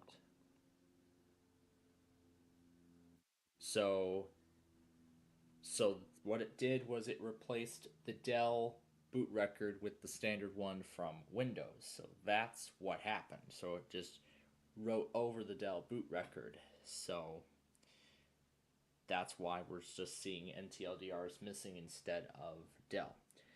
But looking at the archive photos, this machine is exactly the same as the other one, except it's in Russian. So we're not missing out on too much. So next up is the Dell Dimension E521. And just like the 1405, we have the same screens as before. And that's the service tag for it, except instead of the laptop example, it is being shown in the desktop form. So here's the same out-of-box experience from before, except now it's in a much larger resolution. But of course, everything is correct. Central time zone does Eastern by default. This is the home edition of XP. So this will either be Service Pack 3 or 2. It is most likely going to be Service Pack 2, because by the time 2009 came around, everybody was using Vista, or preloading Vista, or in the very early stages of preloading Windows 7 on their machines. I was about to put the wrong name in there. Now, instead of showing the internet thing, we just see the warning below the configure for internet access thing. Now it'll do some final steps, and then we will be ready to roll. Alright, the activation timer ran out, so we're in safe mode here, but really everything is just about the same as we saw in the other one. Just the usual things, except we have the interactive training for XP Home, which we've already seen on our last mini-series we did, the HP, so that should be nothing different. As most of this looks about as similar to the other Dell machine that we just looked at, except there's Google Desktop, McAfee, comes with Office 2003. I'm assuming it's a trial. It's got Works as well. We know what those are. Coral Snap Flyers on here. We can't look at that, sadly. We have the Real Player, the Roxo DVD Creator, Adobe Reader 7, plus Photo Story 2, the Modem Diagnostic, and the Yahoo Music Jukebox. And that's really all there is to see on this machine. Comes with Service Pack 2 of XP Home. Nothing special, no plus packs, no nothing. So that's that. Next one. So here it is, the Dell Inspiron 2200. This is the next one. We didn't even have to go through the end user license screen upon first boot, like with those other two, including the Dimension, which we just looked at. Well, only for a brief time, that is. And this will also come with XP Home Service Pack 2. Judging by there is no addition label on the boot screen. Right away, there it is, the same resolution as we just had. Same as before. Purchasing from Dell. That is how everything should appear. As I just said, this is Home Service Pack 2. Sure, go ahead and do automatic updates. No to the computer name.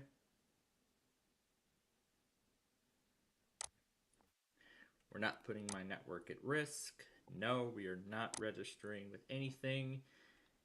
And we have the high-speed dial-up connection. And we are entitled to 6 months of America Online or Earthlink with no fees. So, same as before. And we saw with that Inspiron, who will use this machine. And as you can see, we have the new AOL icon. And this is the icon that's supposed to be on the desktop for offers. And there's the 6 months of Earthlink included. other than 3 months like with that other one. So now, one more reboot, and then we'll be at the desktop.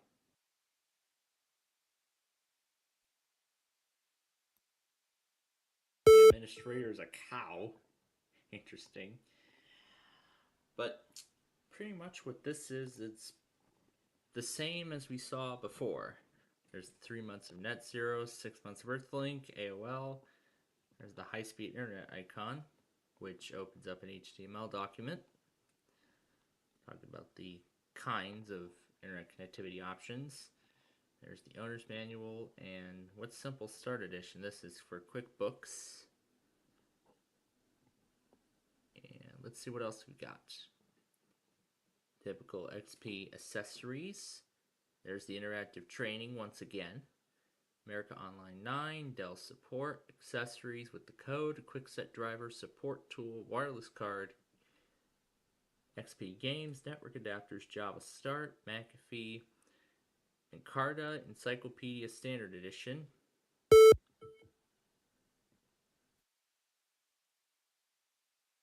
Quarterly pop-up for everything else that they've got. The new Encarta is now in stores. So you can view parts of the world. We'll have to use the arrows to navigate around the globe. And we can... And then we have some definitions, but we would need a disk in order to copy them over. And then you can access Encarta from the search bar. There's Office Tools, there's the Picture It.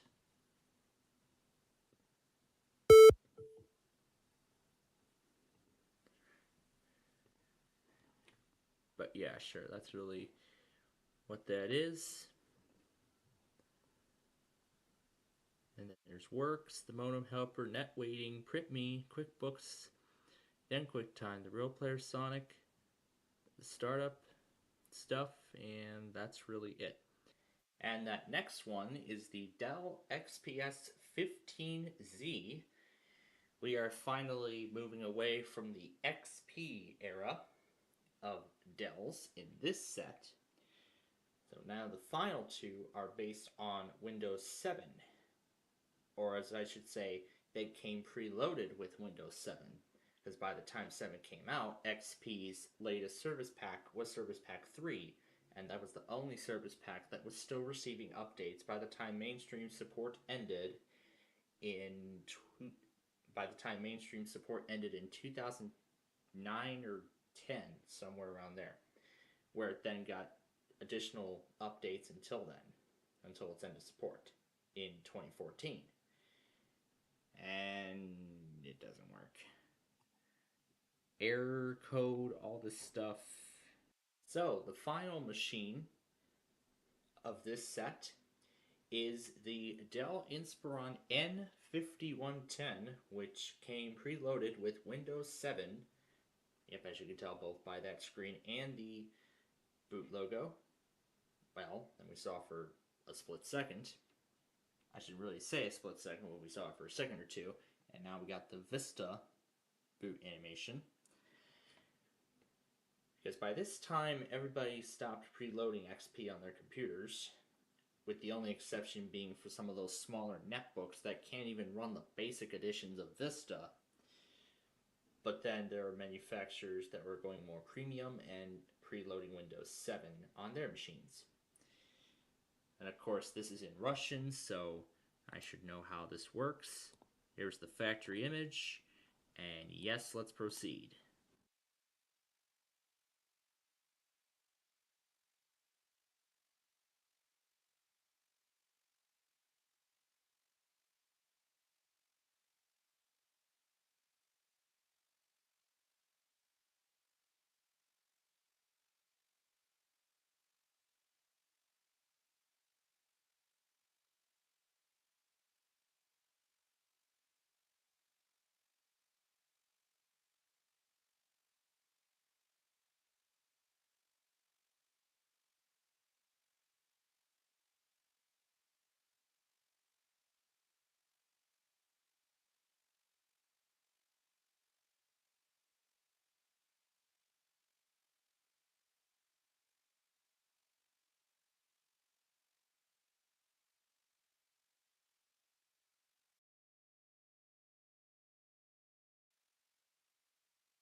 Okay, the restore was successful, and now we're booting into Windows 7 for the first time.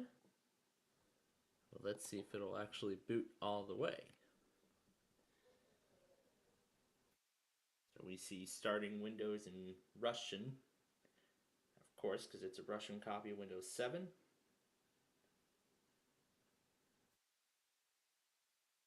And there it is. Setup is preparing your computer for first use. It will check the system performance. So here it is. This is in Russian, but I can change it to English later on if I so choose. This is in the Russian keyboard layout, but I'll switch it to English US.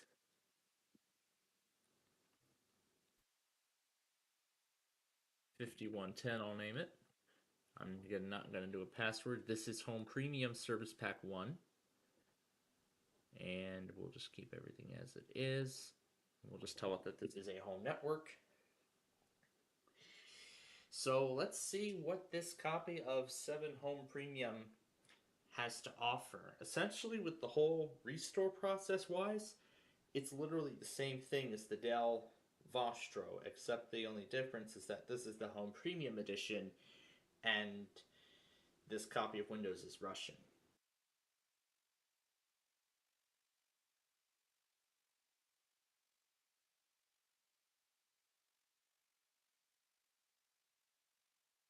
Okay, we have a couple of messages here. One is Dell's support thing, and the other is a hardware message saying that you need to restart, but we will not do that. And basically these are the license terms and agreements from Dell on hardware support and software stuff. Now on the software side, as I've mentioned, I've been able to turn a Portuguese copy of Windows 7 back in the HP mini-series to English.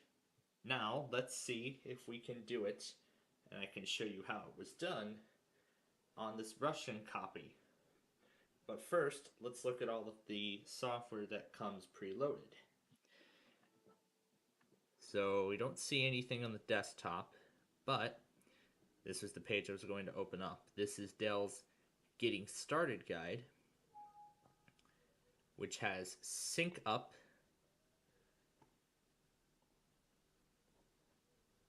which makes it easy to access music,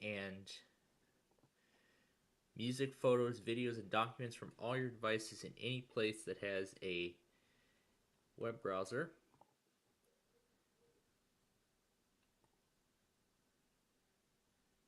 And let's see what this is. This is a control center. What is this doing? This is Sync Up, and this is about pretty much all it does. And then it has McAfee Security Center. And of course, Dell Data Safe Local Backup is Dell's Restore utility. And then these are just some final things to note about product support from Dell. And there are some gadgets you could put on the desktop from them, but they're not really anything too special, because these are the exact same gadgets that are bundled by default in Windows 7. And then there's Windows Easy Transfer, where you can transfer your data from your old computer. And then there's Dell's Support Center, which of course you can get hardware and software support from Dell.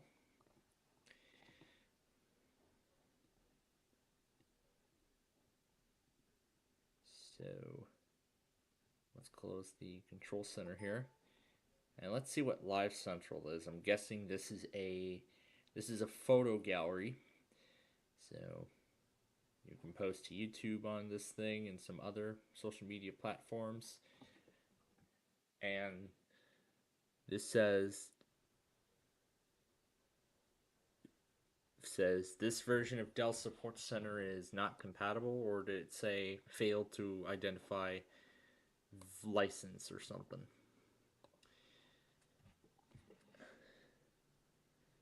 And this says you do not have the correct graphics driver installed. And that's what the sync up thing is. This is Nero's update tool that they have.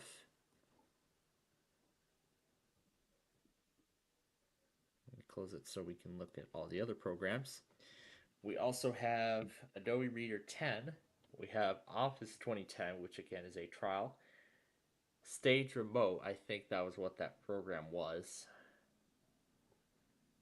Let's see, it says accept. And Stage Remote,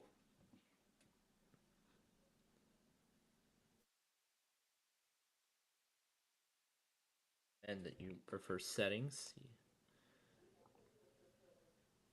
So I'm guessing this is, we'll find out what this is. I can tell this is a photo gallery, because then we have some pictures provided by this program, and then we have the photos that usually come by default in Windows 7. So essentially it acts like a secondary file explorer, but really it isn't. So here I'll try and close all this crap so we can keep looking. We have Zinio Reader 4, and I see we have Live Essentials bundled here as well. So there's Windows Live Messenger and all that stuff. And then we have Dell's utilities, the Sync Up, the Dell Stage, and you can also get weather conditions as well, all in one place. This is about, air. What does that say? Desktop weather gadget has stopped working. Well, that can't be good.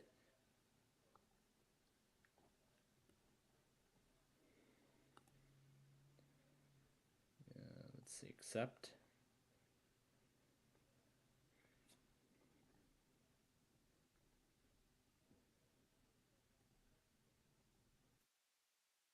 The stage remote is like, what do you want to transfer or something? And then there's Dell's Webcam Central, Intel stuff, McAfee, Silverlight, Nero 10, NVIDIA's 3D Vision, Roxio Creator Starter. There's the rest of Windows Live's Essentials. Then we got Windows 7's default stuff, games, accessories, and everything like that. And now if we go to Properties, this is Home Premium Service Pack 1. So that's really everything that comes bundled with this. Now let's see if we can make it all easier to read. So let's try and see if we can change the language. So we go to the home page, and we go to date and language.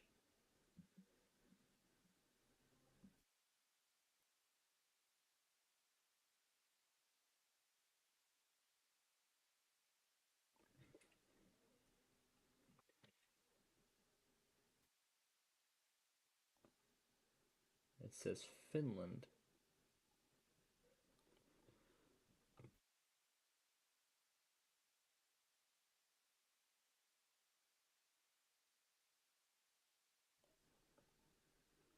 So I think they put the most likely countries up at the top.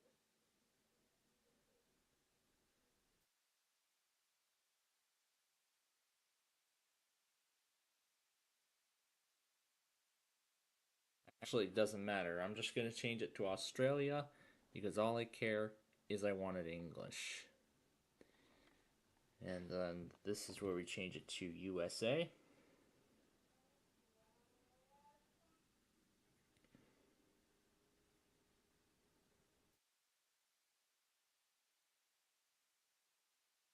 Scroll it up and we'll see more languages.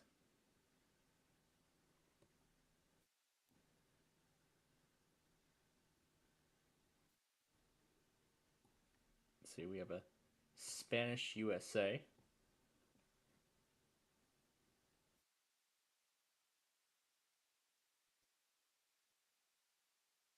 they put the most likely languages up at the top. English, United States. And this is what it's going to show. And we'll hit apply. And now we have the time and date in US. Now,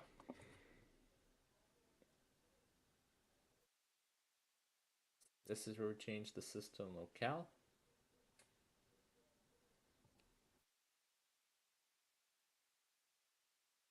I see it's already detected English US, so we'll make that the language. And can we delete this keyboard?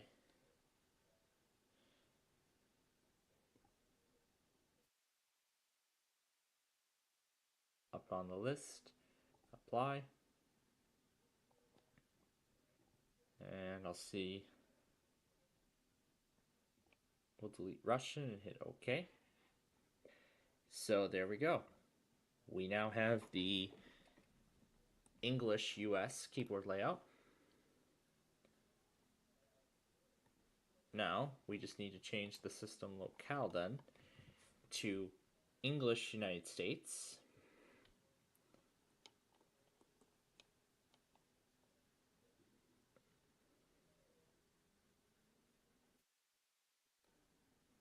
Probably just need to keep scrolling up.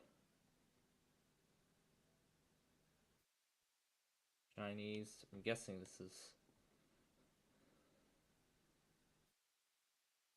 Spanish USA.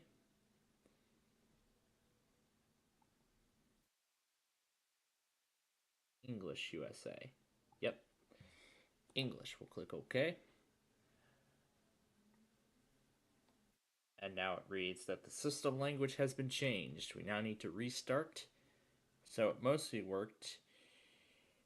But as you can see, now all error messages display in English. So most of it worked. However, other elements did not. Because you could see the rest of the system is still in Russian. So we've only got one of the error messages to correctly display in English. So that means we'll need to head back and we're going to change the system locale. Because that's what got the thing to work. You can see the home network thing coming up.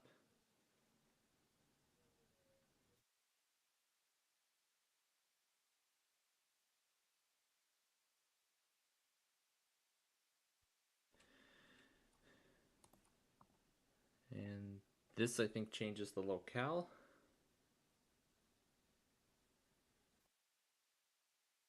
So, welcome screen. So, the welcome screen and boot screen both still display in English. Let's see what these checkboxes do. Apply to welcome screen and user accounts. Okay.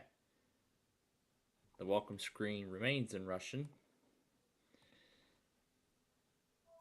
Let's head back to the settings and try to see if we can further convert it to English. So that's Windows Live.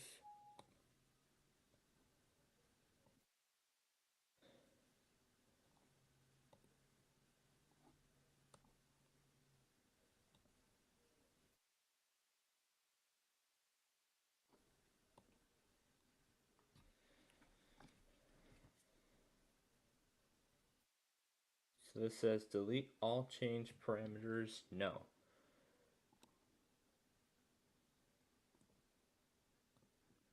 This one is the same thing. Same thing here. Same thing here. Alright. Where do I remember going to change the system locale?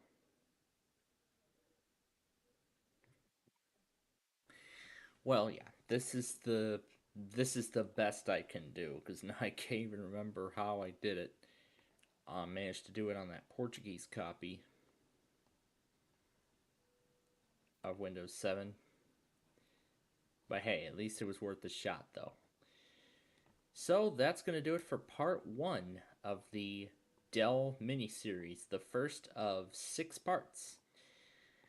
We've got a whole bunch of Dells to go, and we'll see you next time when we do the next set.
Hey everybody, it is nostalgia time once again. This is part 2 of the Dell mini-series.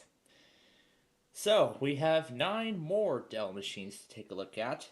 The first of which being the Dell Dimension 4500. So, as you can see, there's no special Dell branded recovery utility or anything like that.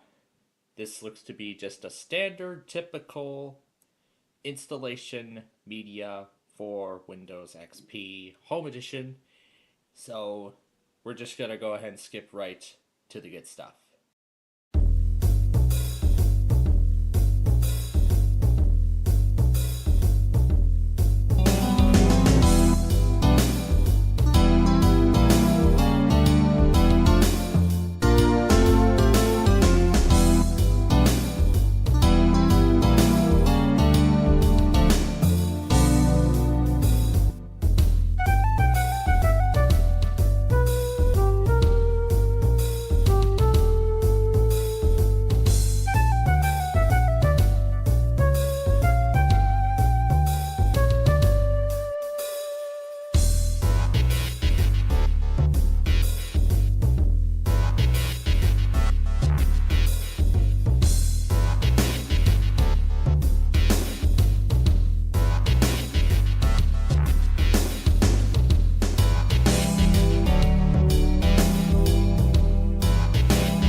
Here's the out-of-box experience. The difference here, no animation, no music, no Dell branding, it's just standard retail stuff. No internet connectivity, there's the music. I guess the music might have been delayed, or is it just me? And we're all ready to go, so right to the desktop. And I don't think we're going to be seeing anything special there either. Yep, as I thought. Nothing else too special. So we go to all programs here. These are all the XP games. So this is just a standard, typical, clean copy of XP, except The only difference is this Dell Solution Center HTML document, where you can get help and support and online support documentation for your machine. But that's not all, because now we are going to insert the Dell Tools disk, a resource CD, which will install all of the drivers. It says the Dell resource CD is about to begin the installation routine. Once the installation completes, you can launch the resource CD by reinserting the CD-ROM. The application can also be started from the Dell Accessories group on the Start menu. So we'll click OK. So this will install the resource CD software. Welcome to the Dell Tools CD. This is not required for the initial installation. Please keep the CD in a safe place for future reference. So this is a resource for reloading certain applications in the event they are required to resolve a problem. You can also reference the CD to learn more about Dell's award-winning products and services. So this is where you go to look for drivers. So it looks like this spanned across the dimension 8200, and these are all of the applications. And this is for the dimension 4500, but I think it looks like they're all the same. Yep, they look to be all the same. Alright, so the first program it originally came with was America Online version 7.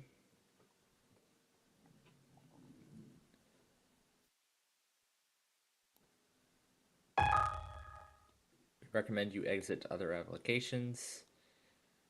Please click one of the following things below. We recommend you install AOL.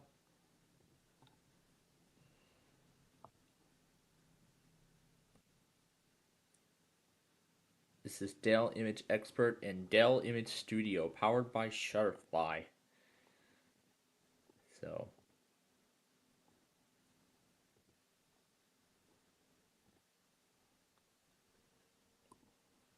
and then we have the Paint Shop Pro, which is just like the other one we were just looking at.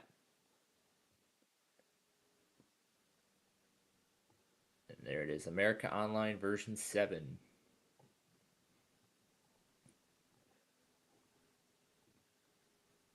And then we have MSN Delnet,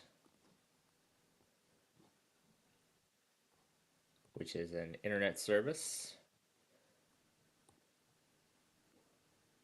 No, we don't need it. So we'll just go ahead and close it out.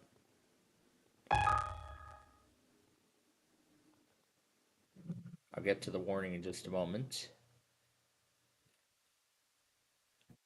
I guess it requires a company name before we proceed.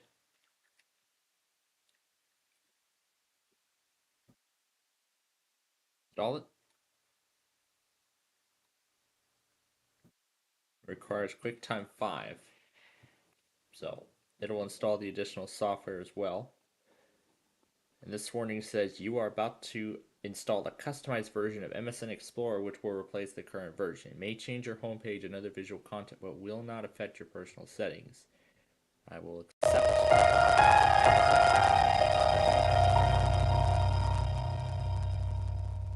So this is the customized version of MSN. You just connected to the internet. You want internet communication features like instant messaging, XP, add your .NET passport to the system. Let's click in and see what happens. Or is it just a reminder? Looks like it didn't ask for a company name. Yeah, let's try it. But yeah, this is the new Delnet MSN Explorer.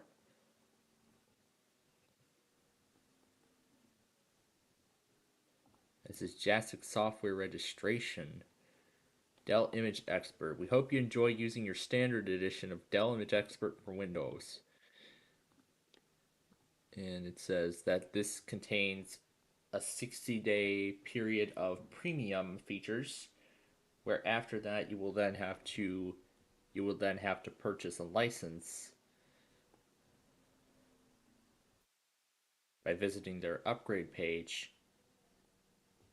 And you can find more about the Dell service at dell.shutterfly.com, which doesn't even work anymore. And it also runs on Millennium Edition 2000, and just a bit of some basics of the tool and what it does. There's two more programs. The Dell Music Match Jukebox. It's coming up as Media Player 7.1.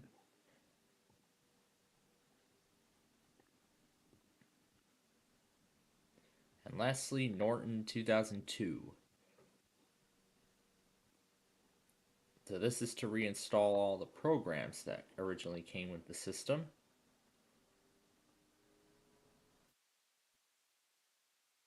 But I don't expect any Dell branding in my system properties. Yep. Just a standard copy, now getting some Dell branding put onto it. Except there's no Dell background. So, welcome to the setup for Music Match Jukebox. Yes, proceed with installation.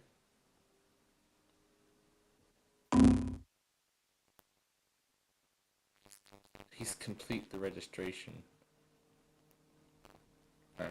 Yeah, I guess you have to go through the registration part in order to finish the setup, so. But that's right. You've all seen you've seen Music Match Jukebox too many times, so it shouldn't really be anything too special. And that's really all of the applications that it came with.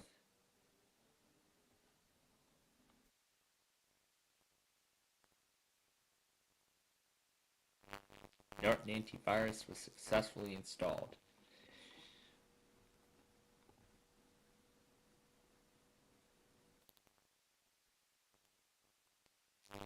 So that was a software disk. There's one more CD. This is another version of Dell Resource CD. The previous version can be uninstalled. Would you like to run? Well, that version of Resource CD was for the software. So let's go ahead and remove this old version. Yes to all files. Okay. And now we go back to my computer. This one should display drivers. So let's see what happens here.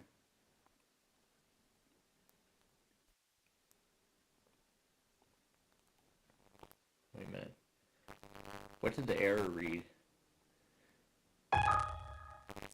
The Resource CD provides backup drivers and user guides for Dell computer systems and is only intended to run on Dell machines. Yeah, so it knows really well that this is a virtual machine, so we can't really install the drivers, but pretty much all the software on that's going to be exactly the same. So next up is the Dell Dimension 2300. Now, it doesn't really come with any sort of Windows install CD or anything like that, but it's pretty much exactly identical to this one. So we're just going to go ahead and add the programs from this CD on top of what we already have. Oh, this is a driver disk. This is reinstall software.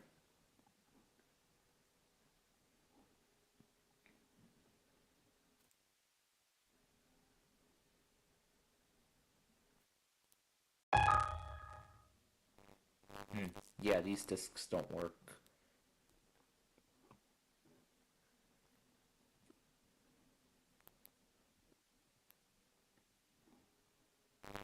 And I know for sure that driver disk won't work either. The Roxo Easy CD Creator 5 CD has been detected. Yes, let's install it. This is really the only program we can get installed on top of what we have. So this is one of the many programs, which I think that was about the same as this one here. So I don't think we're really missing out on too much. So let's go ahead and get this installed.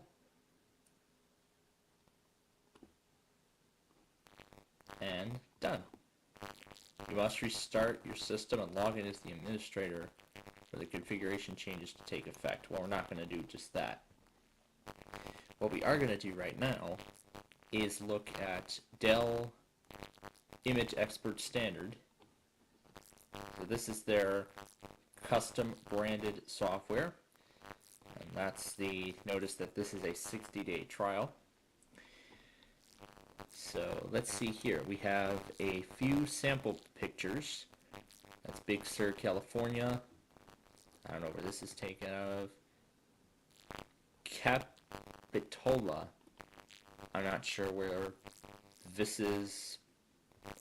This definitely is in California. I know that for sure.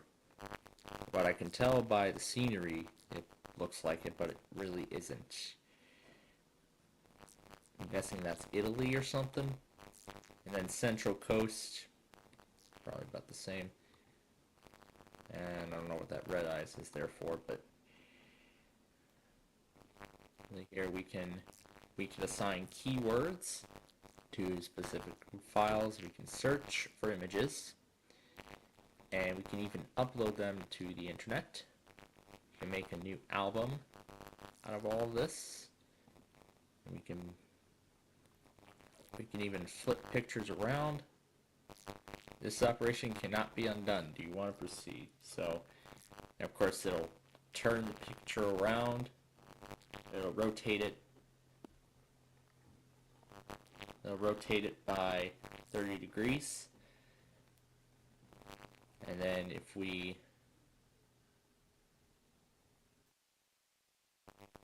can rotate it to the left, and now we get it upside down.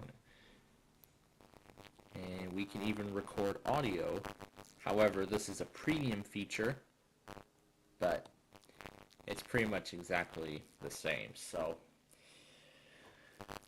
that's what that is. And let's see what PaintShop Pro is. And what's that Dell Picture Studio Home? It's the home page of all this stuff, which explains what you can do with it and some special offers. And we're going to start. Select files that will be associated with this program. Tip of the day, just like in Windows 95. And essentially this is a painting program. Although we have an overview window and tool options. Click new image, and there we go. Now we have a workspace, and we can take this pen and we can draw. Yeah, there we go. Now we can draw with this pen. So this is essentially like an enhanced version of Microsoft Paint that usually comes preloaded with XP. All copies of XP by default out of the box. So I can just fill the whole thing black.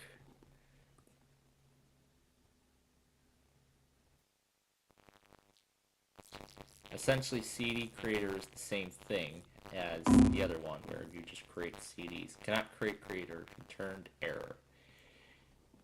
But yeah, that's essentially what that is. So it'll just close the individual image, and I think we can do multiple images.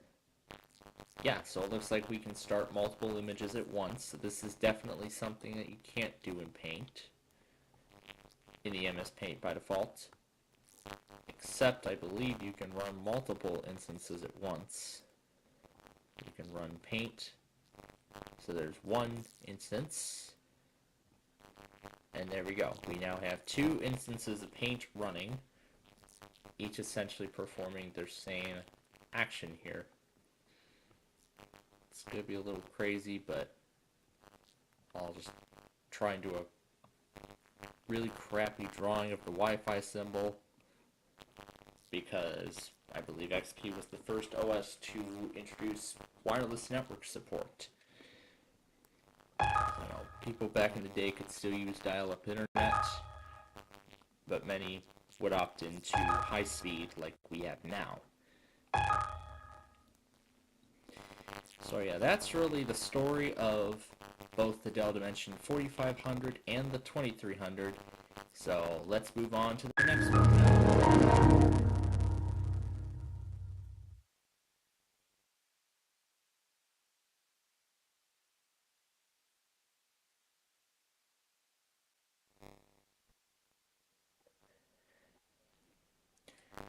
Alright, next up on the list is a Dell model, which now I don't even remember which one it was, because when I was getting the CDs, I apparently forgot to determine which one this is. But I'm sure we will find out what model it is when the setup is complete. So, we are loading into the first of the two recovery disks. The overall process should be the same. Alright, so here it is, same as before. Here's the factory image.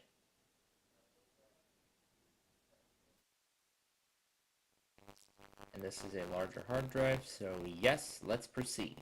Here it is. This is another one of those Windows 7 Russian copies. Well, let's see if I can change it to United States. Right here on the screen. Let's see if we can do that. This is United States. Well, we could change it to United States, but we can't really proceed. We can't really proceed from there. So it's locked into the Russian copy, so we can't proceed in English. We can change the language later, however. Ooh, let's see it recover from this.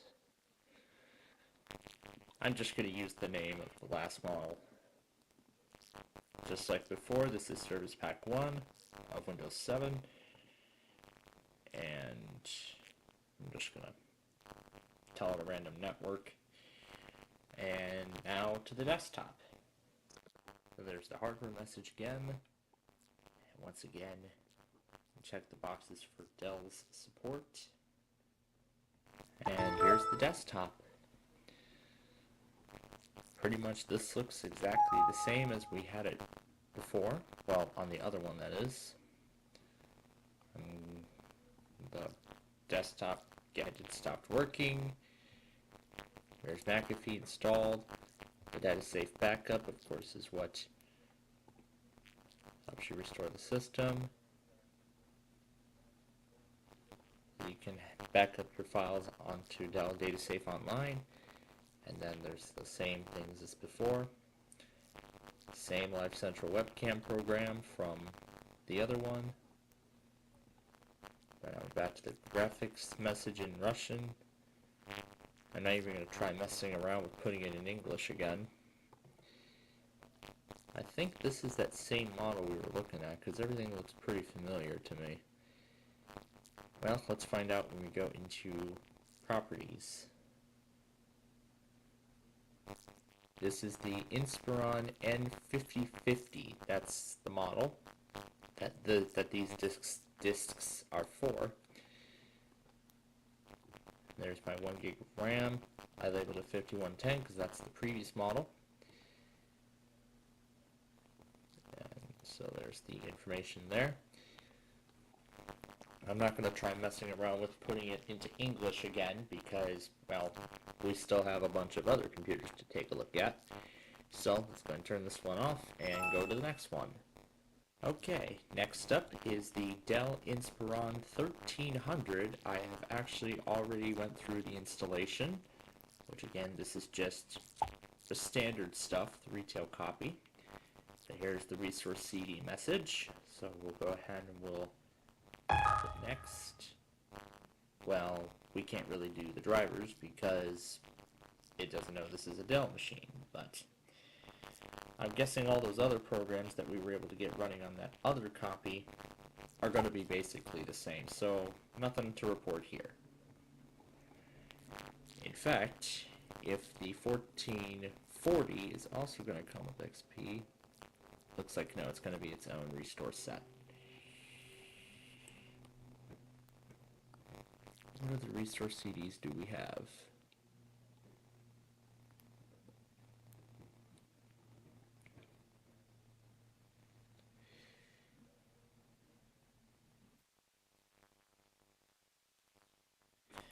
Okay, so let's look at the resource CD then for the Inspiron 3700. So as you can see, we have some folders that represent different countries. I'm guessing these are for specific regions. You need to tell Windows what modem you have before you can connect. So this Delnet is supposed to be that replacement to MSN, just like before, and of course it'll display in each respective language. It looks like the Switzerland copy works. So we can go ahead and hit configure, but it'll ask for all this stuff. That's essentially dial-up. And in here we have Nav9X. So what's this? That's for Windows 98. And what's this one? That's for the NT. The system does not need this update. Setup. I'm able to process the sign-up file. And the setup opens up Norton Antivirus 2001 with a compatibility warning. The simvent.sys driver installed by this program is incompatible with this version of Windows. Well, let's proceed. It says 2001, but installs Norton 2000. So we'll just go ahead and we'll just hit next, next, and next. And it looks like it is done. I believe we can access other things too while we're at it. I'm able to start SimEvent. Symantec utility driver will cause Windows to become unstable and has prevented the drivers from loading. Interesting, I've never seen that message before in XP. And Symantec has been updated successfully. And what else do we have? Able to locate component. Q console failed to create empty documents. It's Norton's quarantine. No DLL name specified. What each of these do? This is a Netscape plugin. Unable to initialize program. That's the update module for Symantec. This will install the latest version of Live Update. Do you want to proceed? Well, that's what that's supposed to do. And this is the kind of familiar message you get on Windows 98. Your virus protection is 9,000 days old. So it looks like this is more designed for Windows 98. And essentially everything else here is just going to be the same. So that's the 3700 disk. And here's another resource CD I want to take a look at.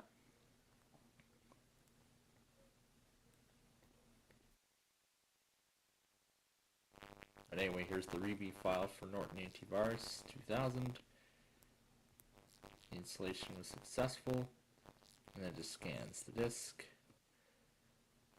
And I do not think this is going to work. Checking OS version. Welcome, next. And it'll work. Okay, this one will work.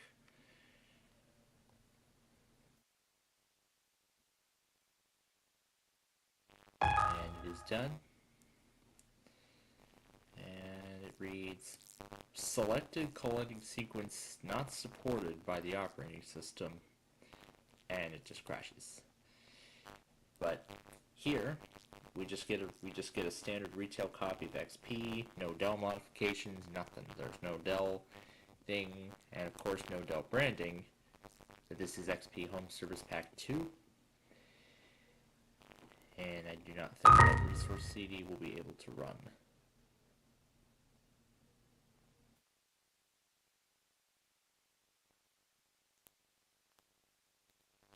let's reinsert the CD and see if it executes again. Yeah, so inserting it executes it automatically, which does not work. And then I want to see what this media direct is, because it looks like this is for some other machine. This says installation notice. This install will take several minutes. Press enter to start. So what this basically is yeah, it installs that media direct tool that we took a look at in the last episode. So we're not missing anything, and it can only be used on Dell machines. So that's good to know there. So that's really it then for these CDs. So let's go ahead and move on now to the next one. Next is the Dell Inspiron 1440. Once again, just like the 5050, the N5050, this came with Windows 7 pre-installed. But we're going to see if this will be either the release to manufacturing build or Service Pack 1. Most likely this is going to be the only Service Pack that Windows 7 got. But we're going to find out here in just a bit. And considering there wasn't an N label, I believe that this entire machine will be in English. So we are about to find out if that is the case. And whatever the case may be, it looks like this whole procedure will be very similar, except this layout looks much different than what we saw. So restore your computer, factory image, and do I need to extend the hard drive? Yes, I do.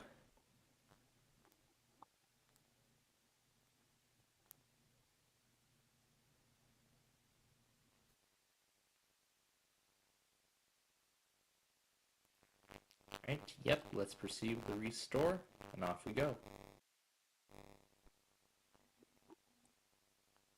As expected, the restore process was very similar, except now we have the Home Premium Edition of Windows 7 in English.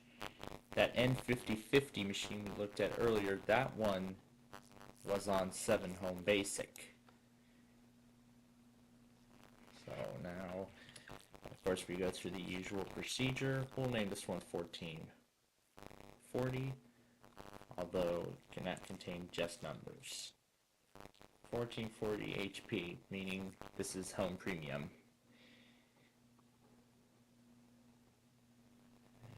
Soon you should let us set a password. And the look of the Dell logo is much different, and especially the background too. It's because this is actually the release to manufacturing build of 7 Home Premium with absolutely no service packs. Oh, look at that, it got the time zone correct. Right out of the box. I like that. So, let's let it finalize, and we will be at the desktop. And we can see the activation timer already ran out, but we can just click Ask Me Later, and it'll still let us log into Windows and prepare a desktop and whatnot, but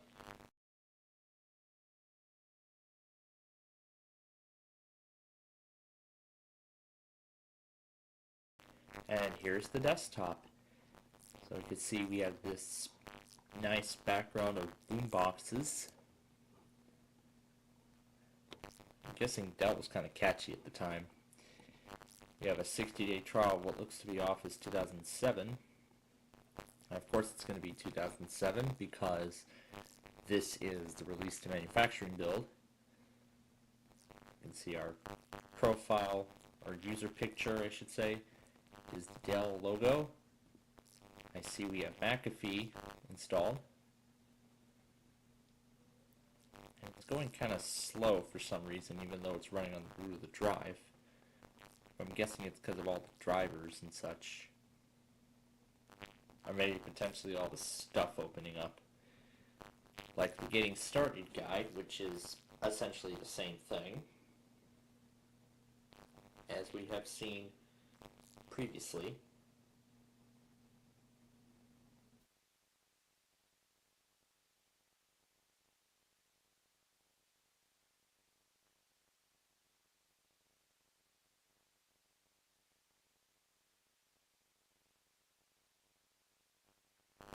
However, it actually tells us about McAfee Security Center, that a trial version has been installed,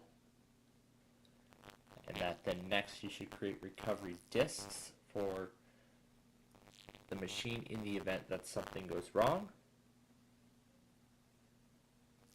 See, it is loading the system properties menu that I requested.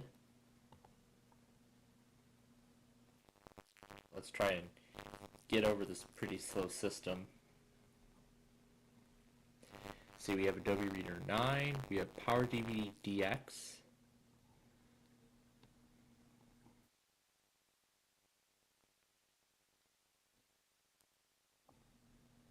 And then there's DataSafe Online. And then this is where you go to learn more about Dell support and everything else like that. So then to System and Security, this is the Inspiron 1440, the release to manufacturing build. And there you go, it says you must activate today because the timer ran out.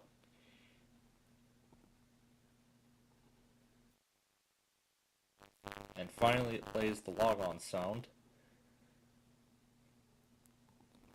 Now it finds the network. So let's see what other desktop background options we have.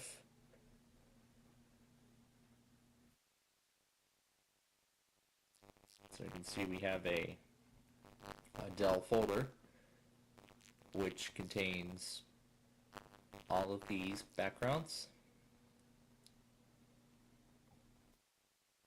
which are essentially the colors, and then one of them is the boombox picture that we have now, and there's actually a second one.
We are in the middle of the work week.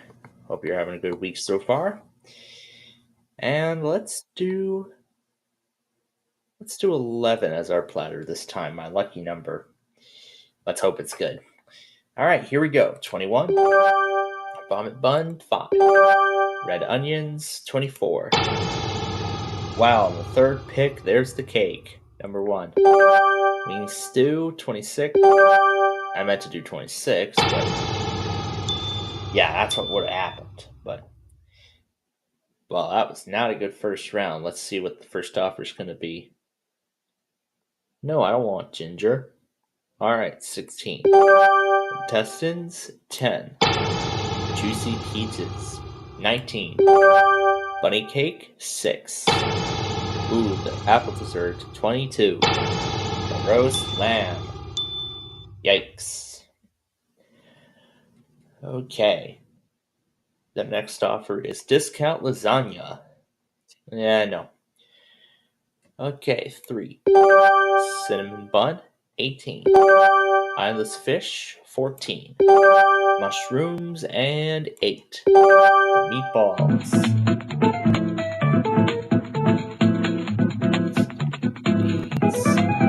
And it would be a $30,000 boost on this next offer.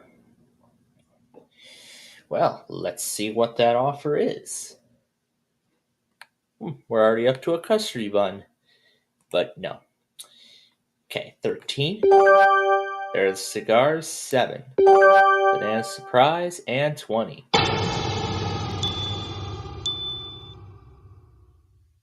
We're not even going to get close to what we just had. Now we're down to bubble tea, but no. 4. Puffy fish, 17. Zucchini salad.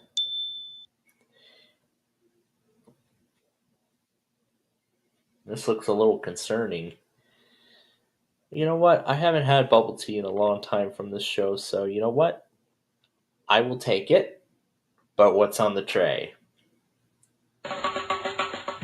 Salty oysters. Not a fan of oysters yet, but maybe someday soon I will. But we'll be back tomorrow with hopefully something delicious. But until then, we will see you next time.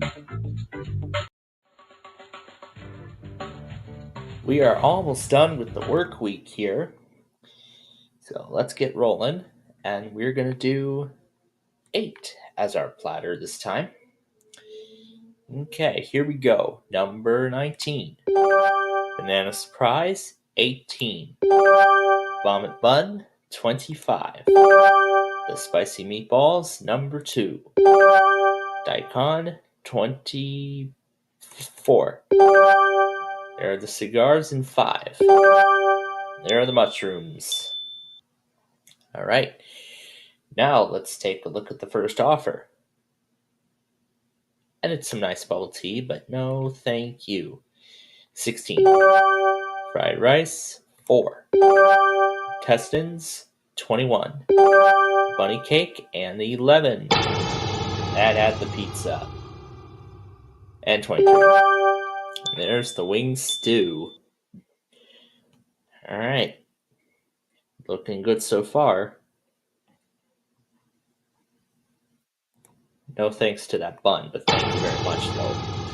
Cheesesteak, eggs and toast, red onions, and the crusty apple dessert are gone. Thankfully, 26 didn't have that strawberry cake. There's the semi-Fredo, which I say no to. 15. Puffy fish, 6. Zucchini salad, 3. Salty oysters. And now, let's see what the offer is.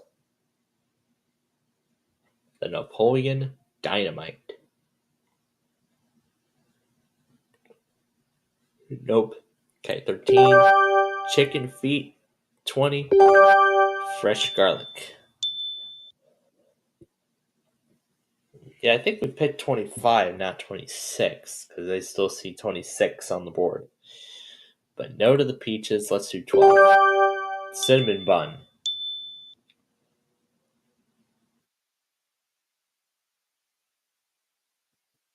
We have the golden peaches. I say no. Okay, 9. There's the fresh chicken. Ooh, this is looking good. The next one is... Now we have golden lobster, number 1. I don't need that lamb.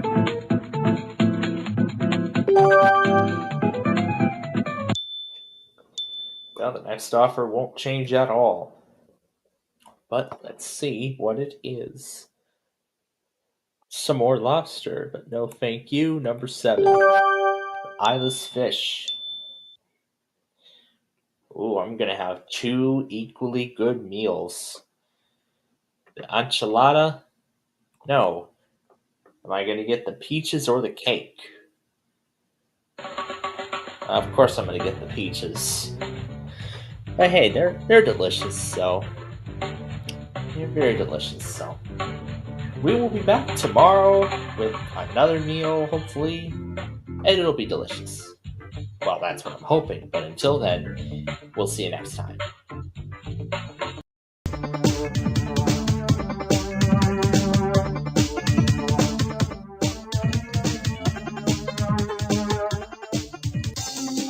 Alright, it's the middle of the week. Let's do this. Alright, first number 13. Alright, right side, $66,000, otherwise $8,000. Let's do the left side, $125,000, otherwise $4. Let's do 18.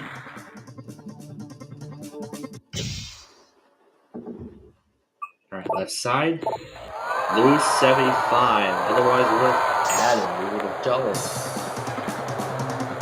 Alright, number 6. Okay, right side, $500,000, otherwise $33,000. Alright, 15. What you got? What you got? $1, there's add a 1. Alright, 17. Please be good. Right side, lose half, otherwise add a 0. Wow, we missed out on 2 very good cards there. Let's try again with 12. Nothing there. We missed the million. Oh boy. Okay, number 4. Let's see what's on the right side. Random 4, and there's $500. 19.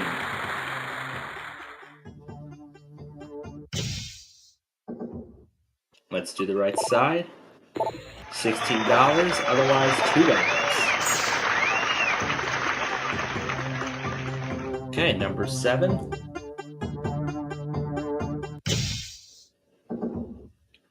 Show me what's on the left. $1,000, otherwise we would have lost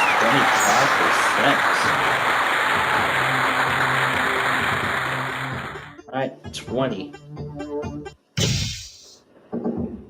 Let's do the right side. Random 1, otherwise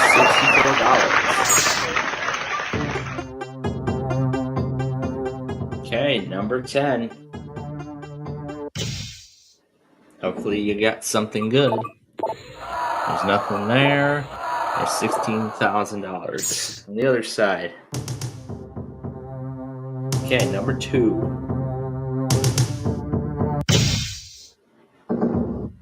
The left side. Nothing. Also nothing.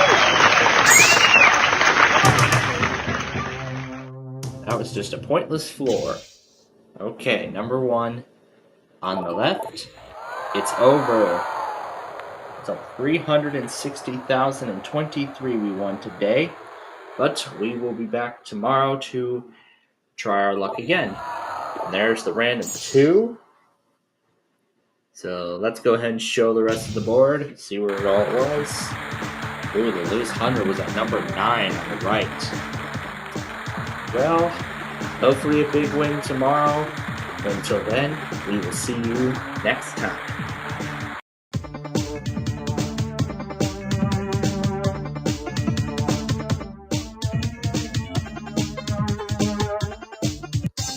Alright, here we are on Thursday. The end of the week is upon us. Let's get started with number 8.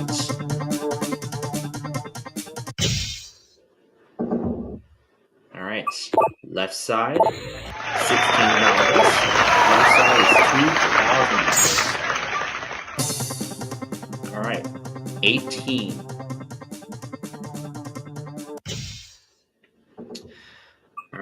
right side. $1. Roll size 2.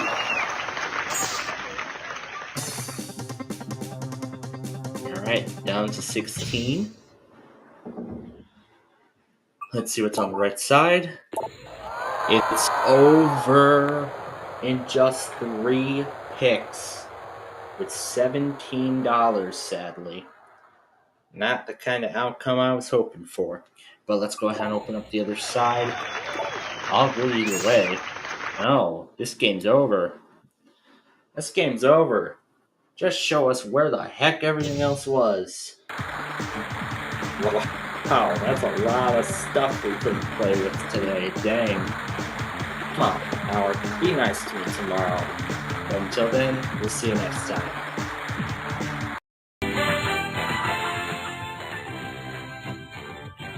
It is Wednesday, middle of the week, and we start with a 10. Let's do the 7 and the 3. All right, next roll. 6. Let's clear the 5 and the 1. There they go. Next roll. A 9. Let's clear the 9 on its own. Okay, next one. 5. That costed us there. But we're going to try again. And let's see if we can do it. Okay, first roll of this game, 10. Clear the 8 and the 2. Next roll. Another 10. Do the 9 and the 1. Okay, next roll. A 6. Do that naturally. Next one. It's a 4. We got 3 chances. That's good. There's a 2. We got another one. There's a 12. Okay, I think we're in a good position here to do it. 4 chances to roll a 3. Let's see if it happens. There's a 9. Next is an 8. There's an 8 again. And a 6. We've been saved again. Yet again. But not this time with that 9. So close once more. But we will be back tomorrow to see if we can actually win that money. But until then, we'll see you next time.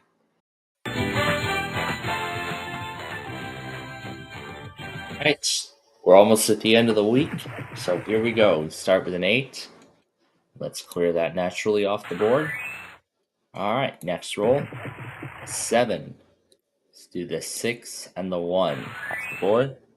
Next roll. 12. It's a double. Let's do the 9 and 3. Alright, next roll. And 11. 7 and 4 is the only way. Well, actually, one of the only ways. Alright, let's see a 7. There's a 6. And a 9. I wouldn't have been able to play that 9 anyway. The game would have been over sooner if I had gone through all 3 of those. But we're going to try again game number 2. And see if we can hit it. Here we go. First roll, 10. Let's do the 9 and the 1 off the board. Next roll, at 11. Let's clear the 6 and the 5. Alright, next roll, another 11. Let's do 8 and 3. Next roll, 7 again. Alright, now we're looking for a 6. Let's see a 6. There's a 5 and a 7. 1 off both times from the magic number. Oh boy. This is definitely getting a lot more fun, folks. But we'll be back tomorrow to close out the week and hopefully on a good note. But until then, we will see you next time.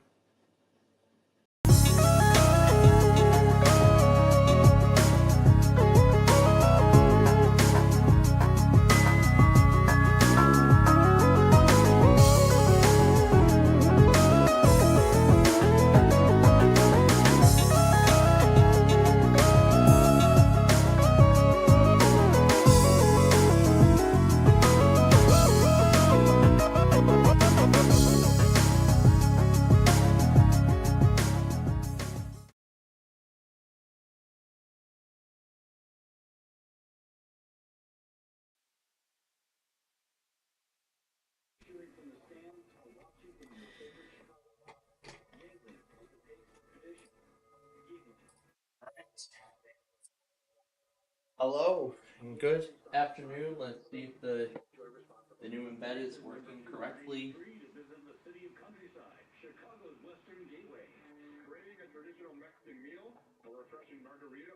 Doesn't look like it's working right.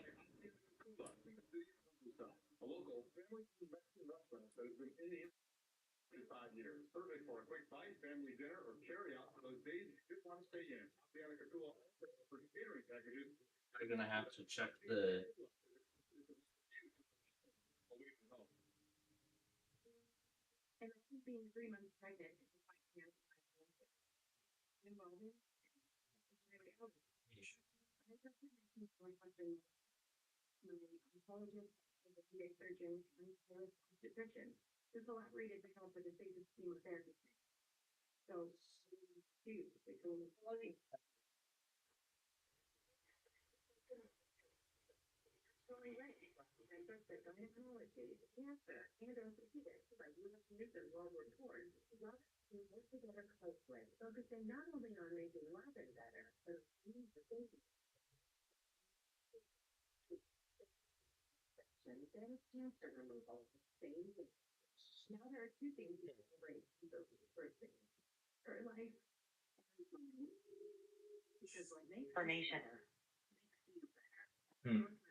Not working for some reason.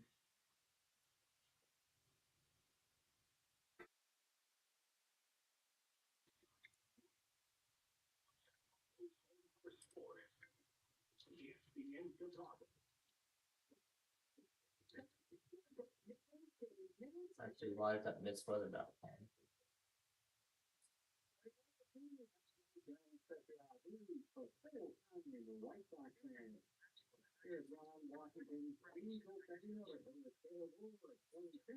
So it does appear to be working.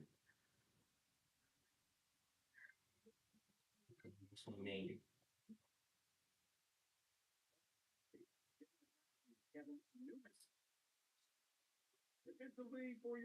So it is working.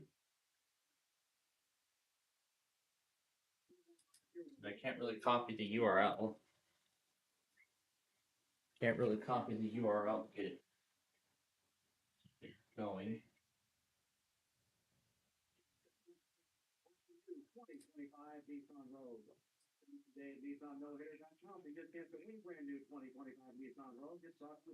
Maybe we have to, maybe.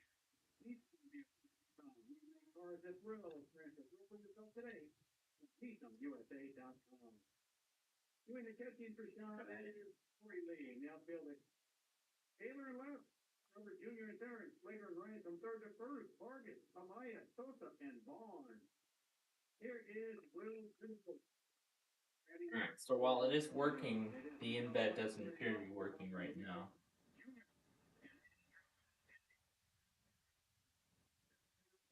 Okay. All right, it looks like the live thing is broken right now.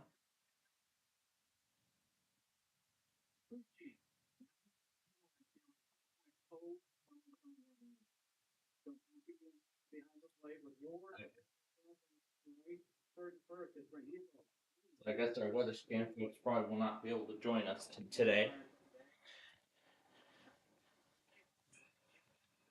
But I guess I'll keep filling around. We'll see. I guess I'll keep filling around to see if I can get the new URL.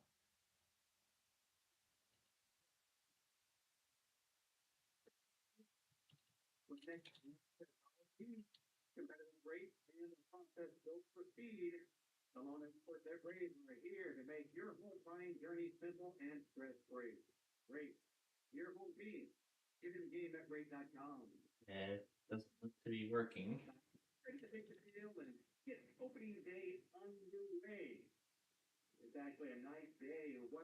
So maybe it doesn't have a master server as of yet. You know, to host the individual M3U8 files.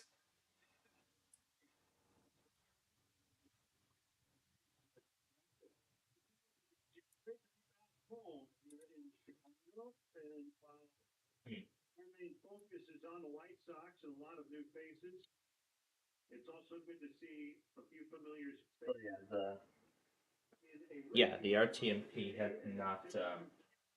The M3U8 files aren't even working right now. But again, they're taking some time to get the master things and whatnot for the individual files because they just made the transition last night. So we'll give them some time in that case. So with that, let's get to the Wordle for today. And then there was something on person, place, or thing that I missed, so I want to go back and... Yeah, I'll do that on the commercial of Jeopardy.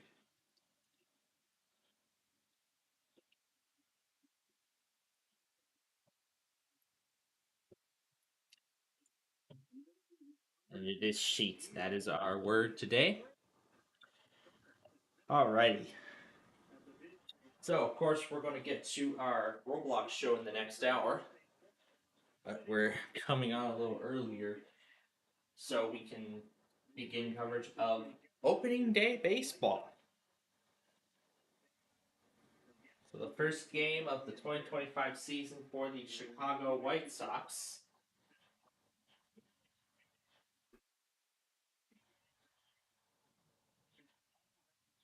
In fact, in terms of the Sox, they're actually making history in two different ways. The first, this is the earliest opening day has been in franchise history. And second, this is their 125th anniversary, so this is going to be an exciting season.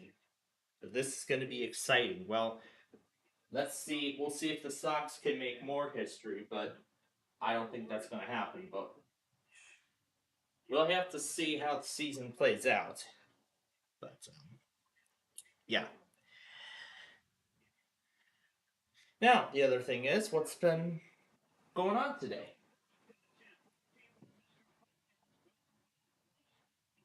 Well, I'll go ahead and explain. So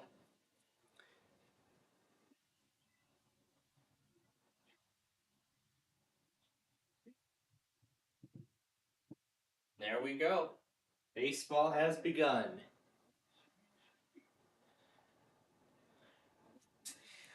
But yeah.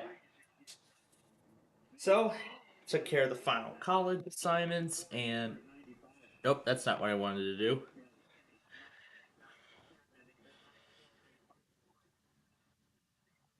I'll wait till person place goes on commercial. So, well, let's see. Caught up on all the stuff from last night and did some final college work, and now that's all set and done. So, don't have to worry about that now for the rest of the week. And WYCA decided to test twice for some reason in the same day. I don't know why they chose. And surprise, surprise, all those offices never made their tests up. None of those tests were ever made up, so.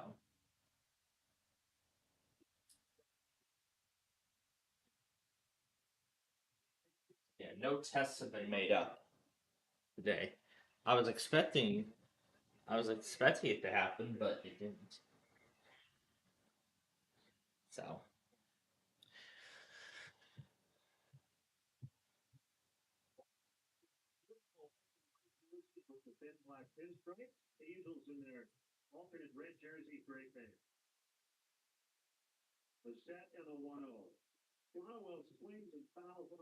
And yes, I also, as I said earlier, took care of Flipside and that only piece of Wheel of Fortune that I needed to make up. So that's all set and go. Those shows are all set and done, and now I don't have to worry about them.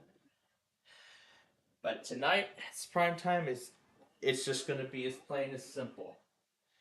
It's only going to be Wheel of Fortune and Flipside tonight, and that's really it. And I was expecting VHL 7, 8, and 11 to test, but for the second week in a row, they did not test on Thursday.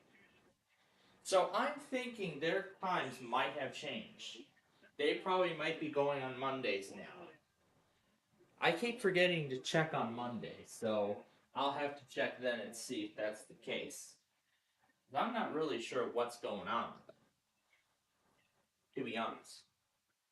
So, um, anyway,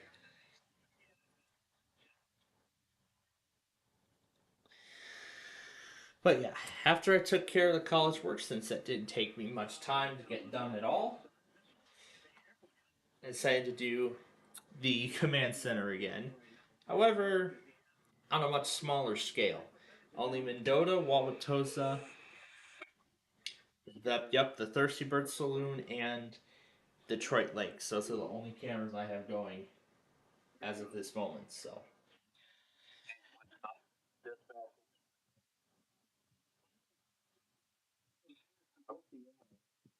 yep. Unfortunately, some fatalities from a severe weather event that we've covered. So, anyway, so the weather scan thing will just be running normally until the will just be running as normal until the updated M3U8 files are available. So that we can continue our live simulcasts. But it looks like we do have a marginal risk on tap for tomorrow. Figure that out.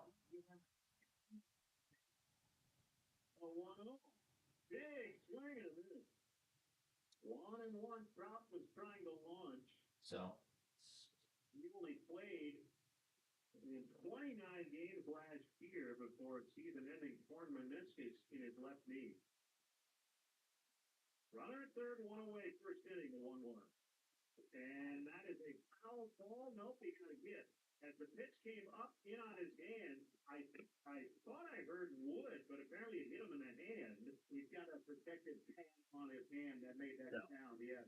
let me go ahead and add the stations in question for tomorrow's marginal risks.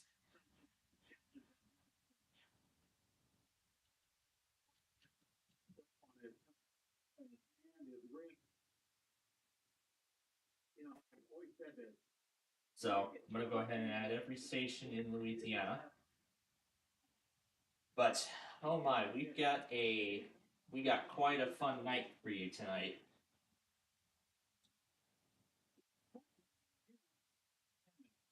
So yeah, we've got quite a fun night for you tonight. Of course, we're gonna be doing our Roblox show, and then at the end of it will be YCA. Are you serious? That's the third time you've tested today. Third time. I don't know what is going on with you.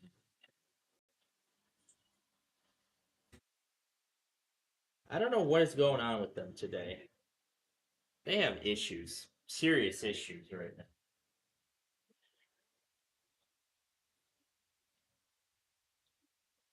This reminds me of something. What was it? That station in.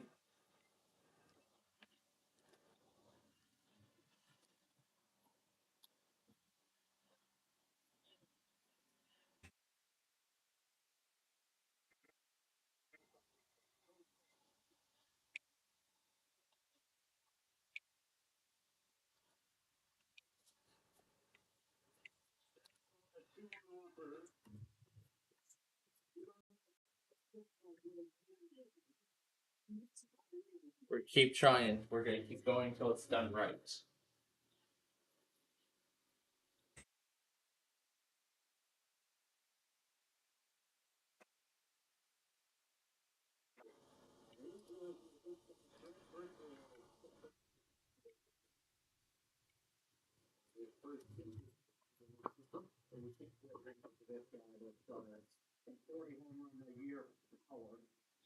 Yeah, YCA must be having some NDEC issues right now.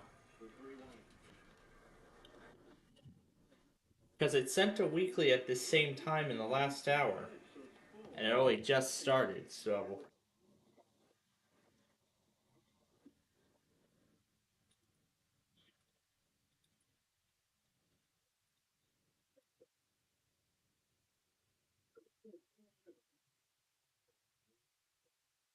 So I'm getting this ready again for tomorrow.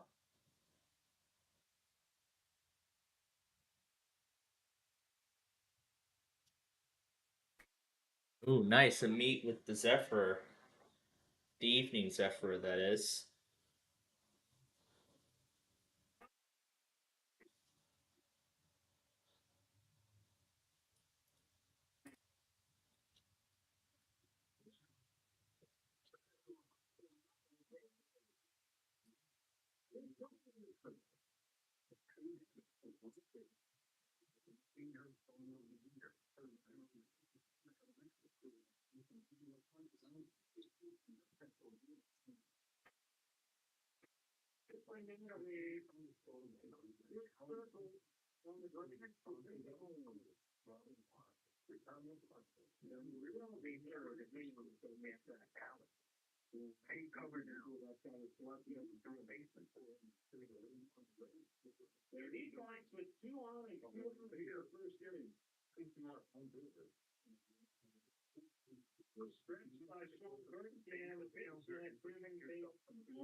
Yeah, that was last season.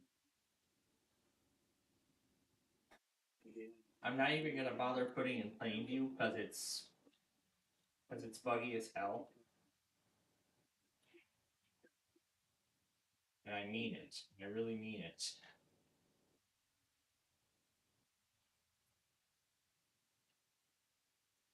I think that there's some more we gotta add.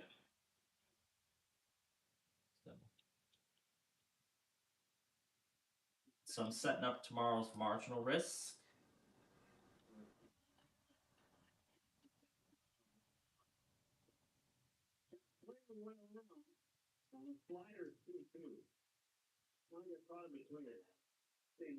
Watsaki.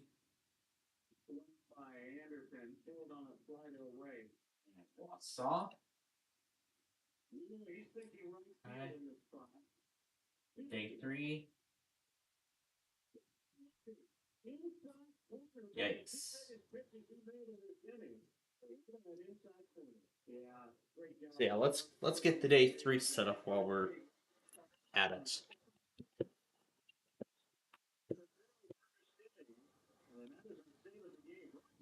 Already.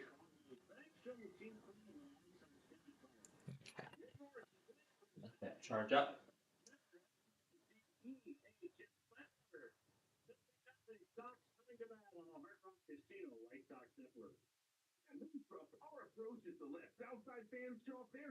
My goodness, this is not going to be a good.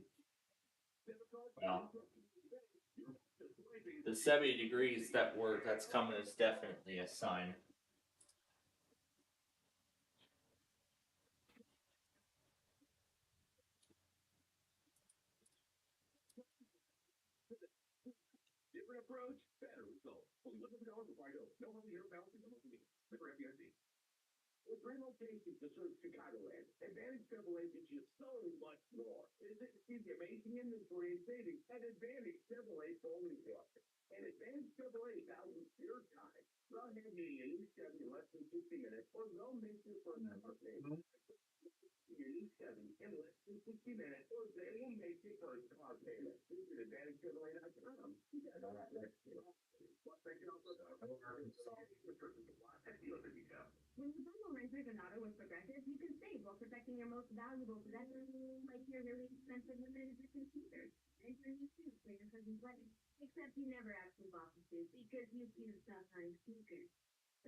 Alright, and From this first inning, so now 33-year-old southpaw Yusei Kikuchi deals to Miguel Berg. ball one. Slider that became Kikuchi's best pitch. Already took care of Kansas. The Houston Astros late last season, 1-0 serve, and it's up and in. Ball two on Vargas. Kikuchi making his Angels debut after signing as a free agent. And then when we get to tomorrow, one of my missions for that will be to set up the slight risk for the following day. So I'm getting what I can set up now, so that way I'm not worrying about it during our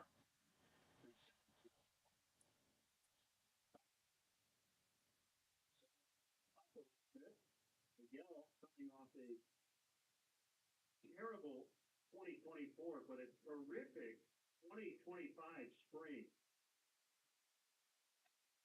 Where you hope that recency bias plays into this. a terrific 2025 spring.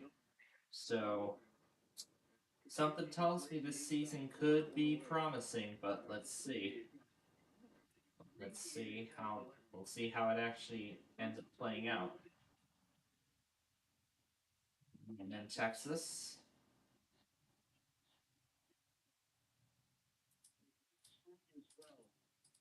The pitch by Kikuchi misses outside. He had 300, 4 homers, but I think the big thing was his walk rate was 10.5%, so he was a lot more discerning. The 1-0 is low. A little more spread out.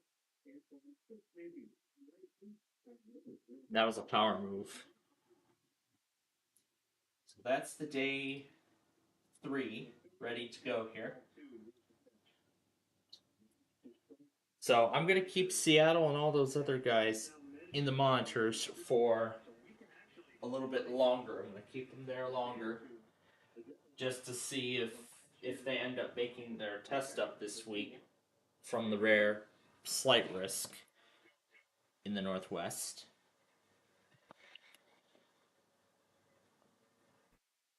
Because Seattle normally postpones their test. Seattle will normally postpone.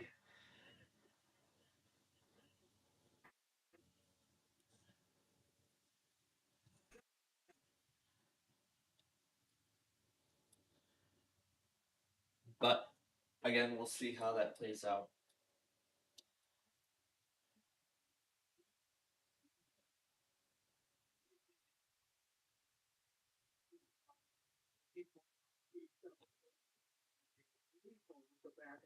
That approach. For every double hit by the Sox during the regular season home game team, the Leafs will donate $100 to Chicago White Sox charities up to $10,000. Distilled and bottled by 15 of Austin, Texas. So, The DH Bennett Kendi in a swing. well, now before Jeopardy comes on here. So, for those of you who were not with us last night, Brandon did not join us, most likely because he was watching the finale of Deal or No Deal Island. Because I think he was busy watching the finale of Deal or No Deal Island at the time, which is why he was most likely not able to join us. So, he did congratulate David on his championship on the island. What a competition that was. And I actually found out on the Zach the Game Show fan server that Celebrity Wheel of Fortune will be returning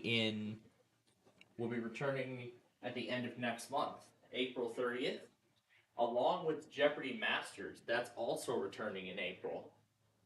So that's interesting because we normally get Jeopardy Masters like in the summer. So this is going to be an interesting competition. So can't wait to see how that plays. And maybe they're timing it out,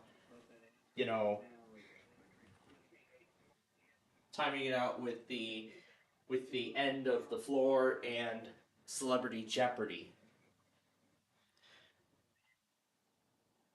And for the floor, I can't believe that. I can't believe it. We're already like what?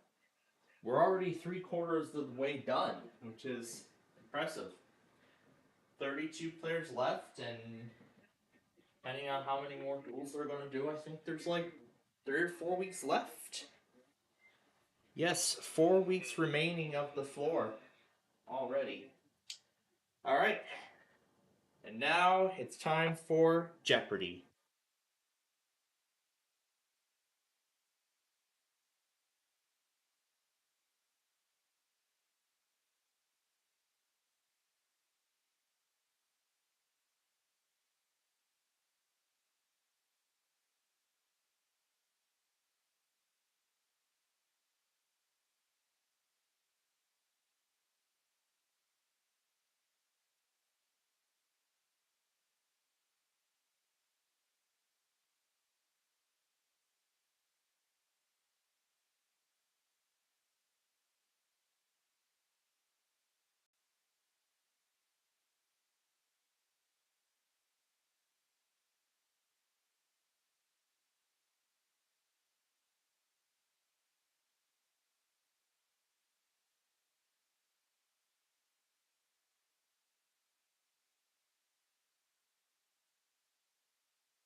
Wow, there's still lots of stuff coming in.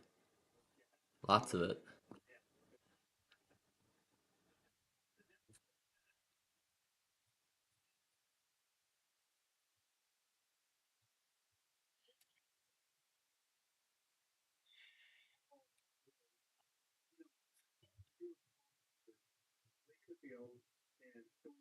There, been broadcasting a couple of years, and running around the outfield. So I went out there before a game one day. I go, wait a minute.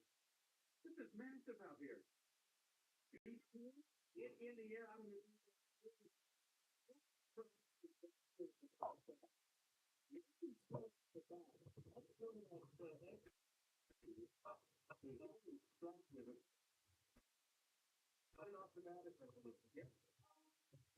In the bullpen, but Taylor Cruz on over there, 10 for 2 to go before we got to the ball.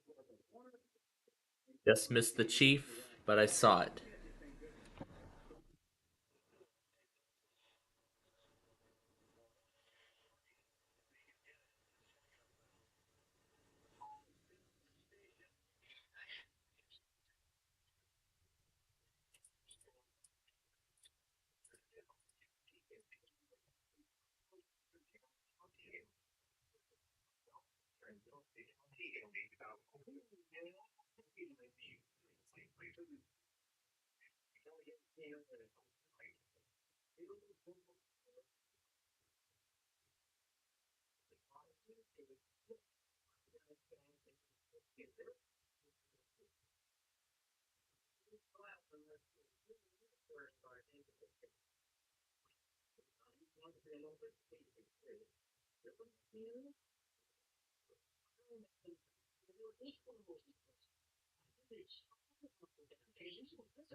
Interesting. So, once I'm caught up here, we'll get started with our Roblox games.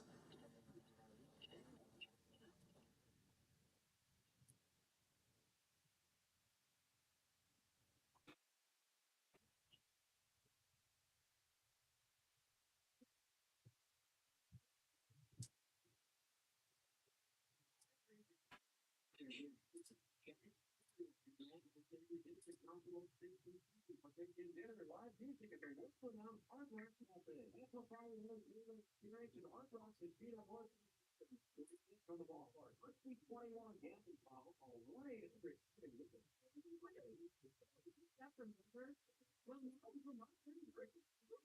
For a new Toyota, like Camry, Grace Highlander. Out there and do it. Like you do it about your tiger, right? I really want to do it. Spring fantasies with a new Toyota. New today. Go from dreaming it to driving. See your Toyota. See your participating Toyota super detail. Let's go play. Hey, Sox fans, Steinhoffels is now a proud partner of the Chicago White Sox. With 6 Chicagoland locations and now open in Schaumburg and Orland Park. Steinhoffels is Chicagoland's furniture and mattress leader. Need design help? Let Steinhoffels do the work for you with their in-house design service decorating solutions. Steinhoffels designers can help with everything from basic suggestions to complete floor plans. Shop in store and online at steinhoffels.com. It's Steinhoffels. Wintrust Community Bank, exclusive home of White Sox checking and debit cards. Get yours today at wintrust.com/stock. Member FDIC. AM FM HDNS. 3-0. Bottom of the third. In the season opener, you say Kikuchi to Andrew Benintendi in a swing and a miss. High fastball for strike one. Overcast, mild afternoon here at the ballpark.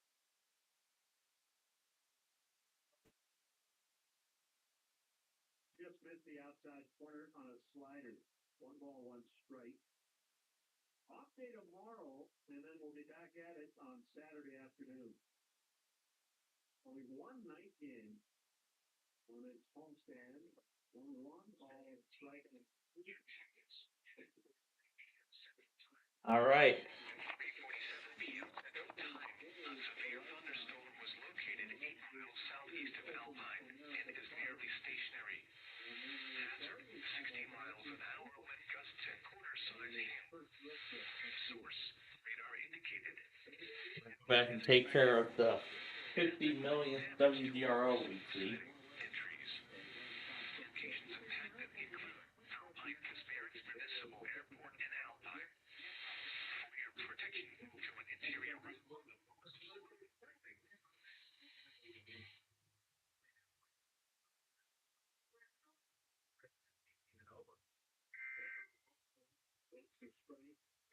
On a clear ball. Why bring a Mississippi now to the off-season? You missed Fox Fest because of a snowstorm. Think he's outside. But they got a foot of snow in Mississippi. And when you get snow in that part of the country, they don't have plowing equipment. Yep. You know it melts. Oh, yeah. What a snow in Mississippi. Wow. Alright. Now I'll join Drew. Disconnect from the computer.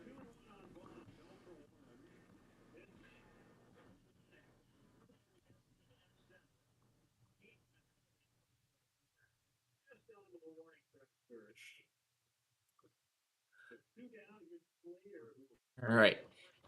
Now we can get our Roblox show started here for this week. Now that I took care of everything I needed to take care of.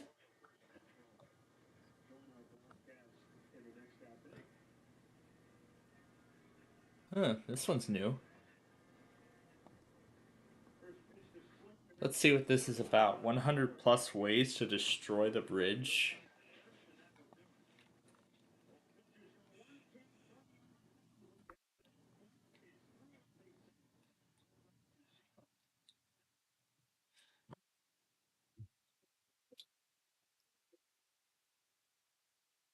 So, what have we got here? Ah, sledgehammer.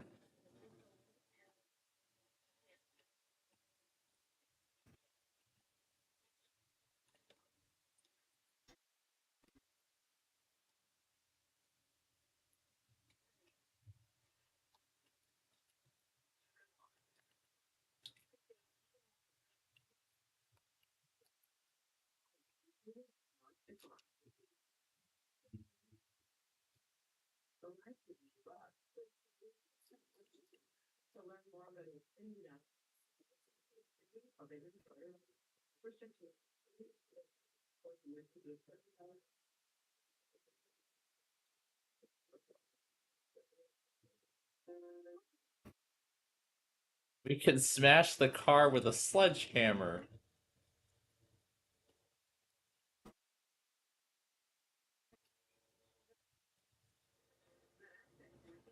But we can, of course, walk up. And what do we have in here? We can spawn. Oh, this is neat. We can even spawn objects.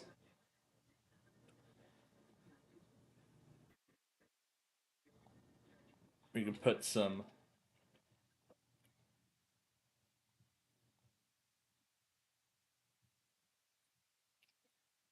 And we can reset the map if we want to.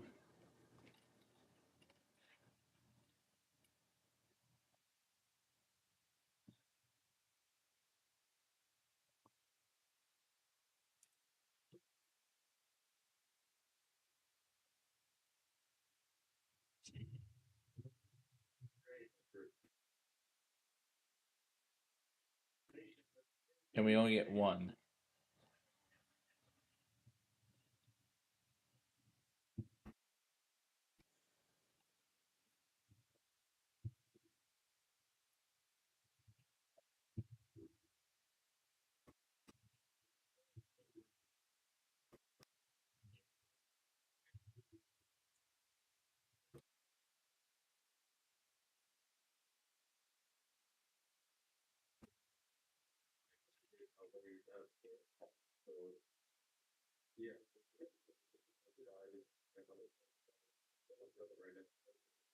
And he will count this one out at first. This is great. Have you been able to learn a theater player? And hopefully from 10, 15 years ago, here's the old one, Renito Take Low. That's the base for exercise and when I'm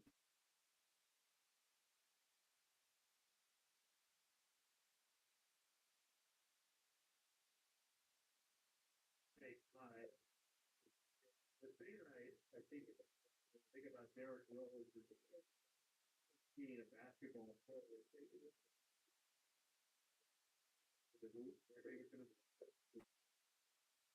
This logic doesn't make any sense, but pretty neat. Okay. Now, in terms of arcade, we're gonna go in the reverse order. Brunswick A2. Have we been here before?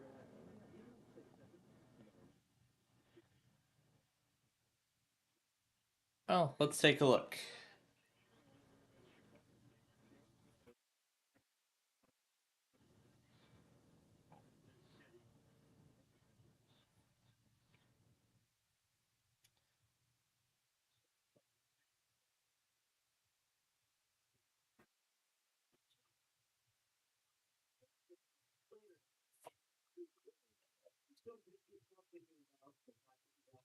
It's a bowling alley on just a plain set.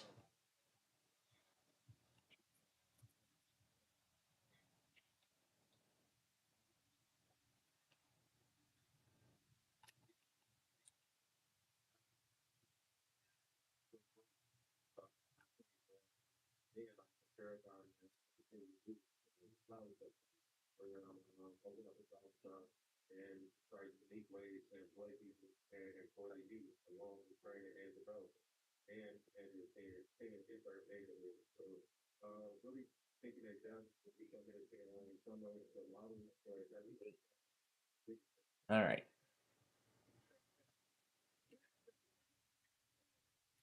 And then we can shut the line down. That's neat. I like it. All right. We're going to flip the order around for Arcade Island this week.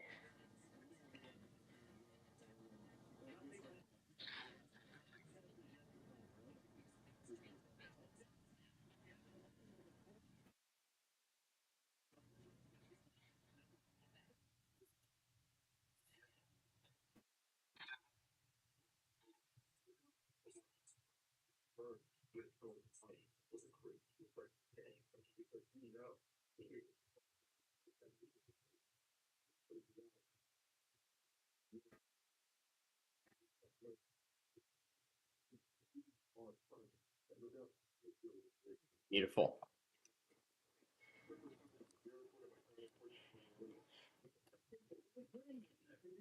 So let's start with Arcade Island because it's half off today.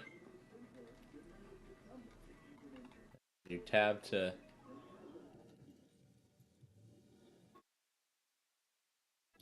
Let's start by ringing up all of these wheels here.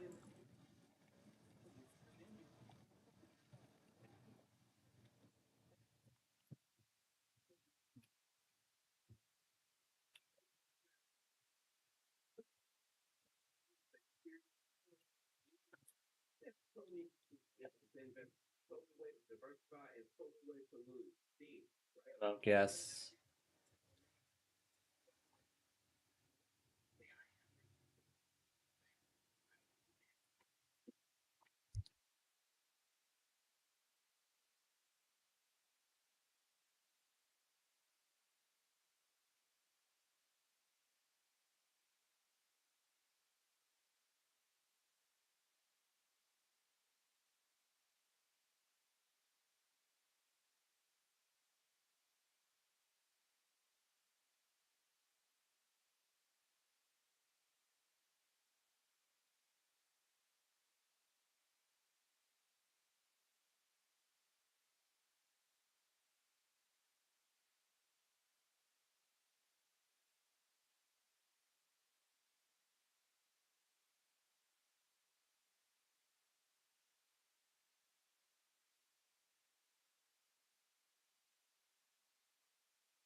All right.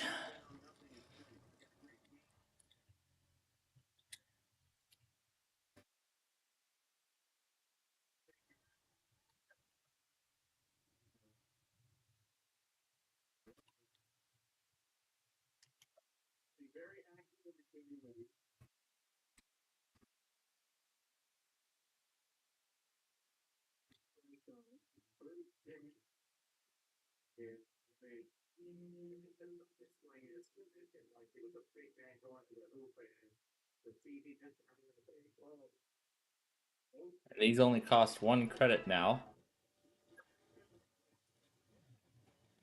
50 ways to break a phone, 2.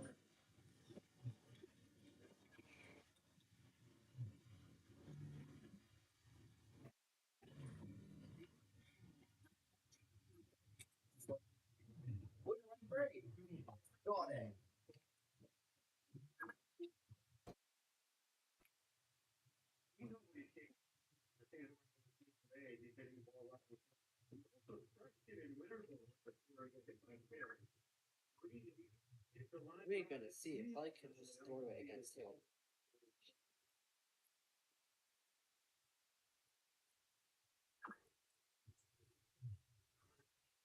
Alright, so if you guys are in my Discord server, you know this thing with 8-minute display, which means the display will hardly work. I just threw it against the ground and it's working again. That's hilarious. Hey guys, welcome back to Sony Experience Britain Shots.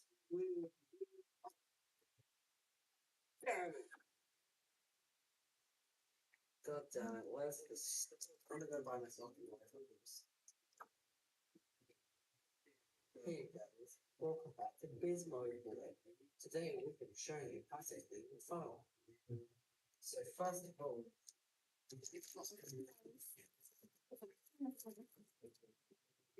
make sure it's thoroughly clean. Okay.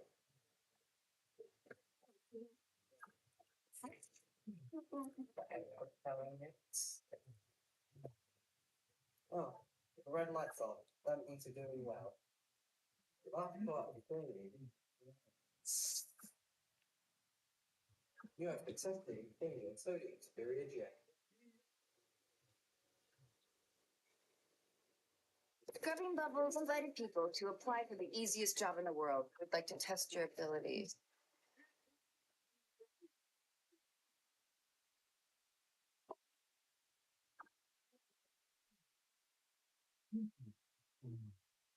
So basic.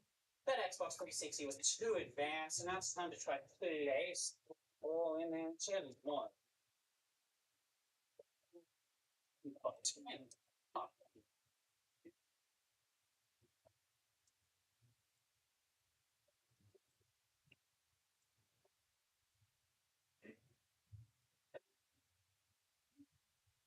What's that?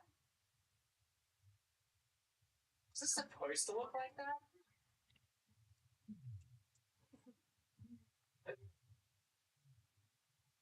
What's that? Is this supposed to look like that?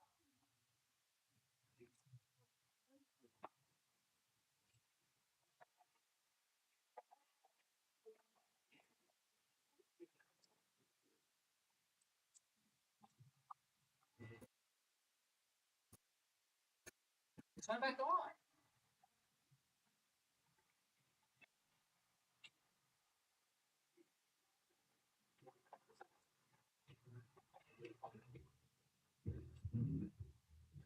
Meanwhile, he's trying to destroy the PlayStation with salt water. But then some other things I was going to talk about last night include,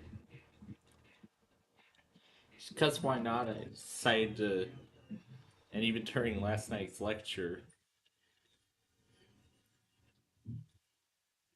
I went on a little eBay scavenger hunt, seeing what kind of laptops and Western Alert radios were still up for sale. And I found quite some interesting ones too.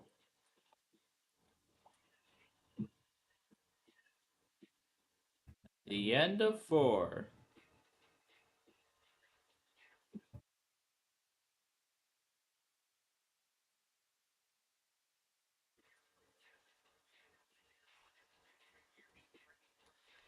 It's taking forever. So we'll wait.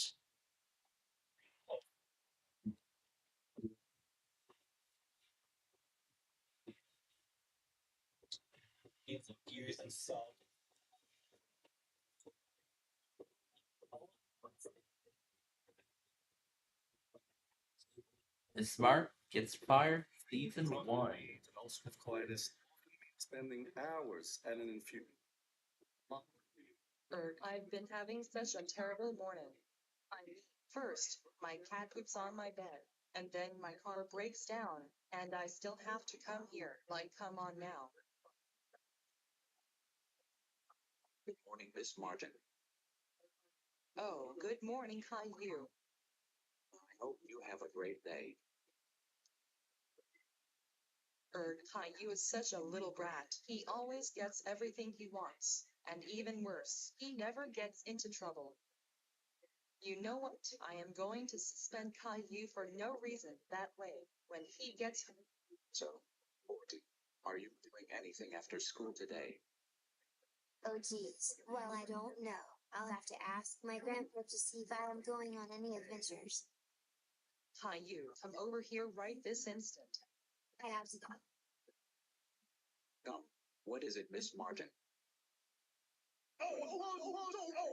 Caillou, you are suspended for a week.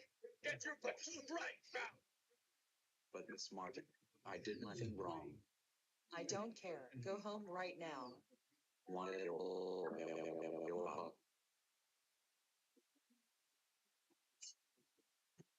Have to go, What seems to be the issue? Well, I was having a pretty good morning, and then Miss Martin came up to me and told me I was suspended for no reason. So now I am going to go home and get grounded for nothing. She did what? Caillou, you are unsuspended. Go back to class. I will take care of Miss Martin. Thank you, Principal Derek. Good morning, class. Today we are going to be talking about... Attention, Smart. Think about Miss Martin to the office, please.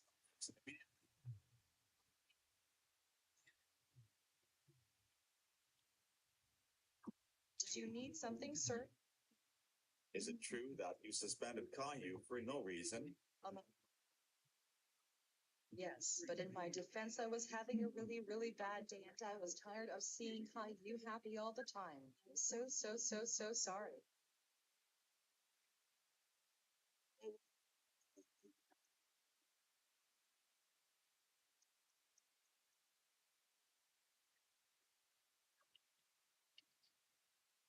All right, we'll go to the other side.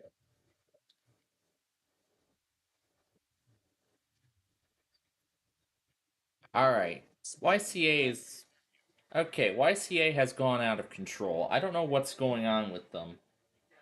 That's like what? Why are they sending weeklies each hour now? I have no idea.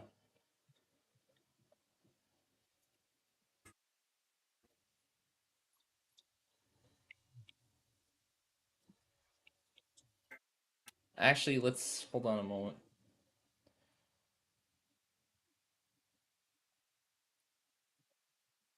All right, WYCA, what has gotten into your mind? You've already tested once today. This is like what, the third time in the span of 3 hours?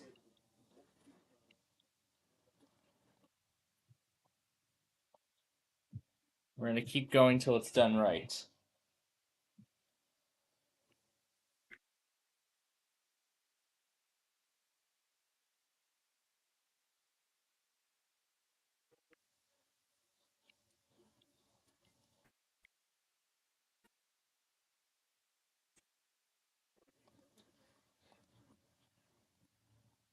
All right, back to this.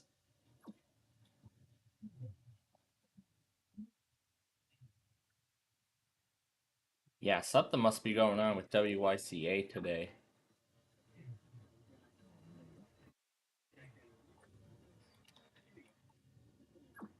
Seems like they might have misprogrammed their end deck or something.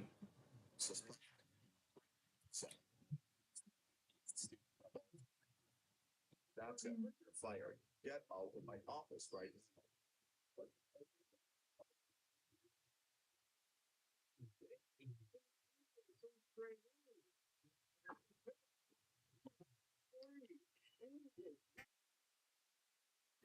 Sox are up 3-0 right now. You can start whenever you please. Oh yeah, and be sure to raise your you've completed the exam, so I can come collect it. Yay. I can't wait to finish this exam. H-M-M. 1 plus 1 is obviously 2. Read the final exam. Okay, this margin. Yes, I am going to be doing first grade all over again for the 5th time.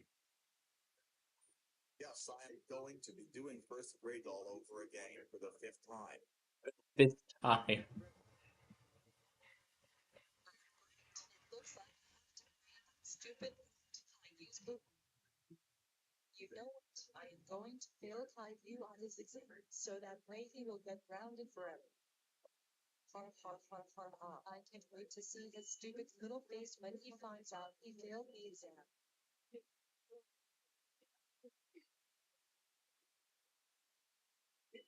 All right, class. I am going to reveal the scores in 5, 4, 3, 2, 1. What? This cannot be right. I could have sworn I got every question right. Ms. Martin, are you sure you're getting this right? Yes, I did. You bought right. I took over to the principal's office right now. Why?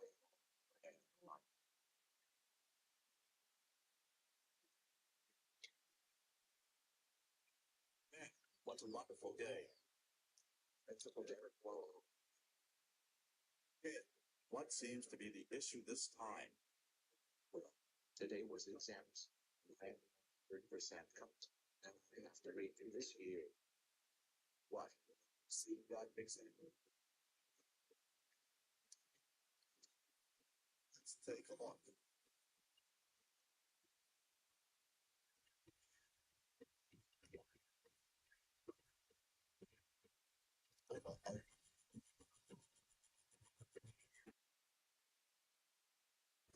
You got 100%.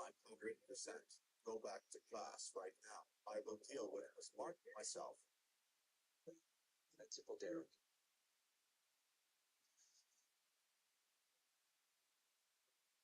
Miss Martin to the principal's office. I repeat. Miss Martin to the principal's office. Miss Martin to the principal's office.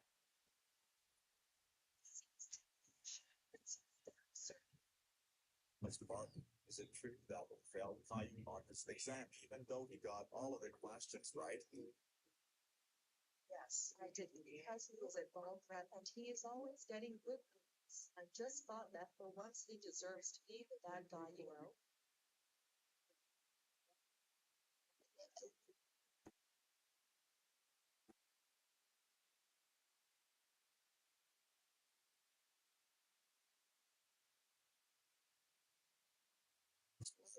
How did he fail Caillou on his exam? He's the smartest student ever. That is so mega ultra insane it. Are fired forever. Get out of my office right now.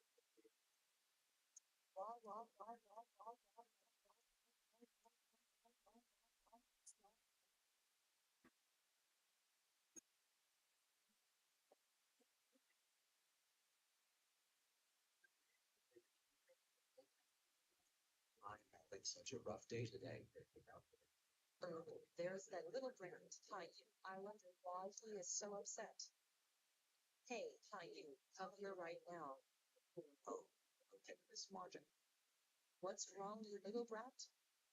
Well, I have been having a really bad day. First, Rosie destroyed my breakfast. Then I was late in my first period.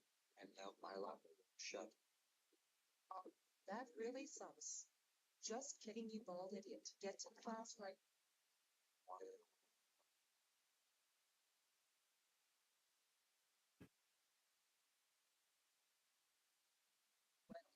as well get to my next class I have to teach.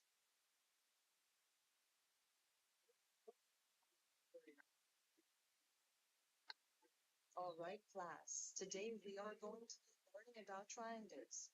Asia, it looks like it's time for lunch. Well, go enjoy your lunch, class.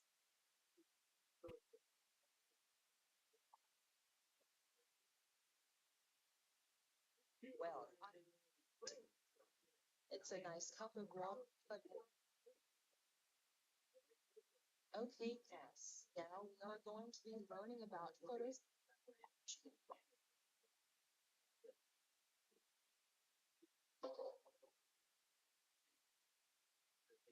Heidi, what are you doing here at school still?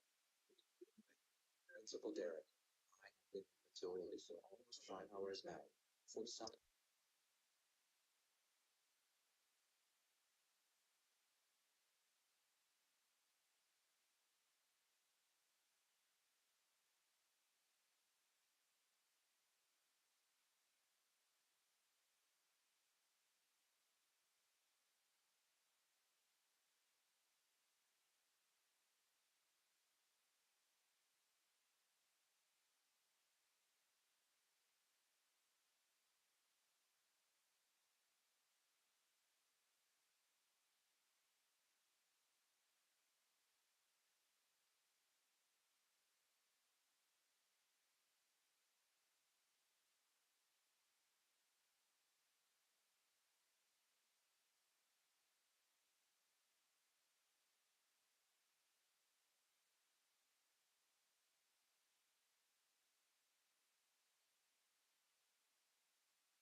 And I ended up getting the mega bonus.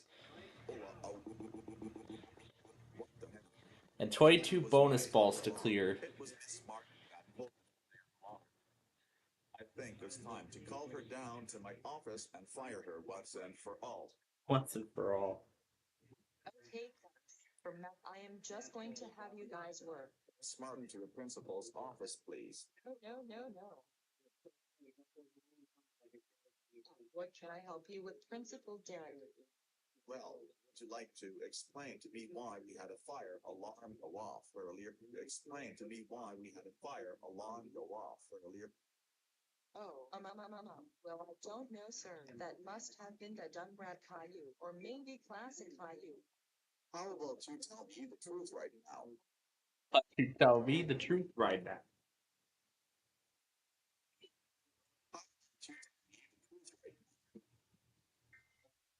Oh my god. Fire alarm myself. I did it because I wanted to get revenge on you for not giving you raise earlier. I am so sorry.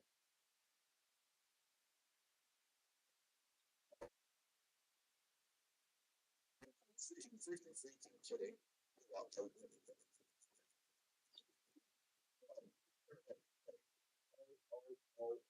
Miss Martin, how dare you pull the fire alarm? That is so late. You are so fired. Get out of my office now.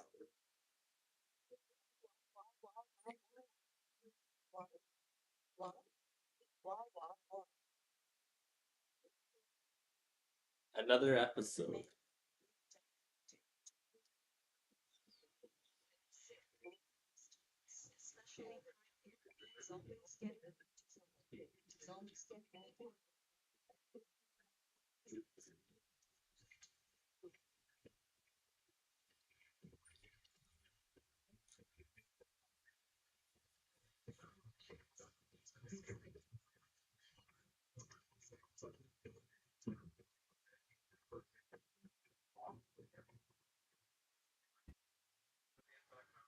What the heck is that? It must be some kind of person. It must have left it here overnight or this morning.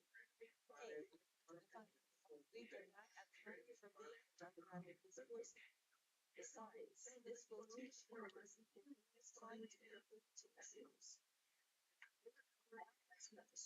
Right, keep going till we hit the bonus balls. Or until we run out of credits. Either or.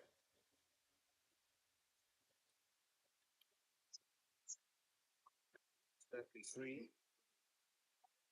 No, it is not. Anyone else? Oh, that is easy. It is obviously two. Yes, you idiot. I gave you an easy one. Now tell me what 50 plus 50 plus 20 plus 50 plus 4 times 3 divided by 2 divided by 0 is. That's zero, right? Wow, I guess you are not as stupid as I thought.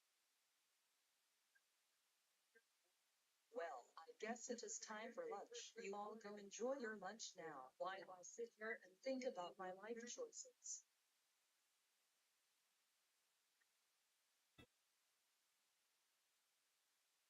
So sick of teaching this stupid class. I do not get paid enough for this. Wait a minute, I asked that. I eat lunch. Wait a second. You still have the poison from earlier. Ha ha ha ha ha ha. A student off the ground.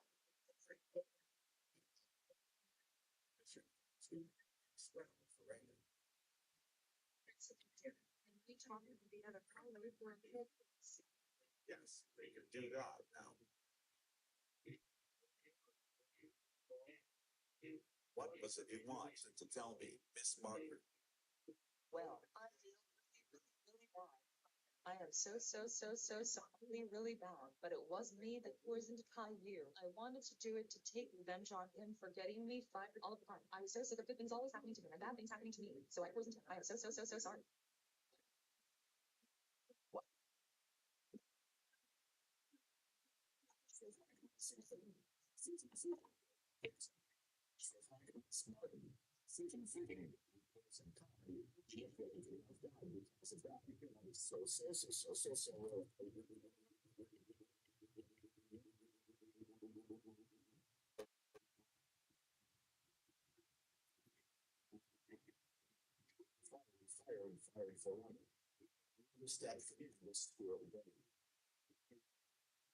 Wow.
Oh my goodness, this is...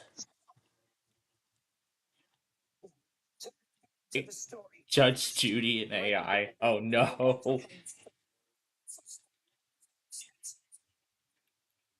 She stole about 2 items that I 100%. I hear Drew's listening to the White Sox game too.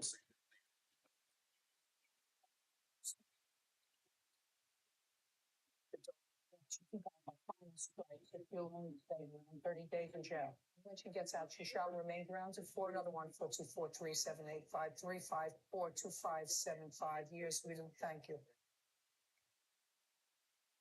Rosie, I cannot believe you misbehaved on Classic Kaylee's birthday last month and stole from Spencer's. That's it. You're grounded for as long as Judge Judy said you're grounded for. Now go to your room and stay in there until dinner. Hey, Kaylee. There's Rosie more. and Classic Kaylee. Today we are going on vacation. Like flying ticket to Charlotte, North Carolina. Okay. It will be $2,500. Sheesh. Then tickets cost more than a diamond watch. Oh, whatever. Here's my credit card. Oh, my goodness. Your plane is okay, Kaylee. Have a nice trip. I swear I should sue this place. Welcome.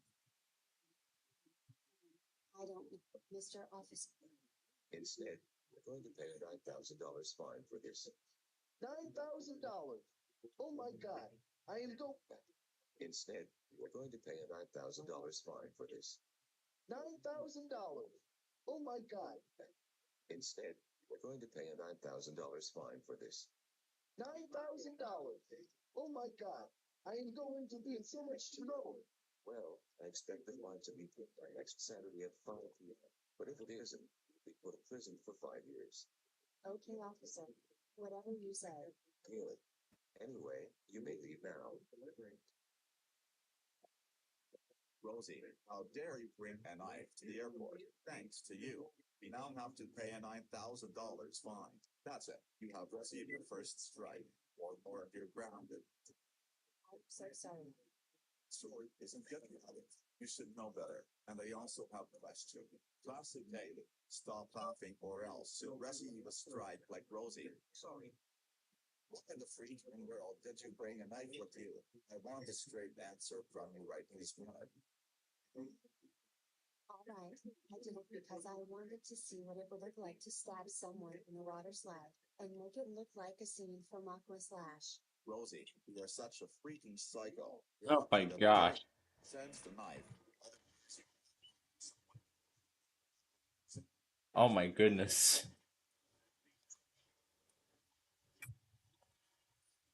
Alright, we'll just let you enjoy the music here.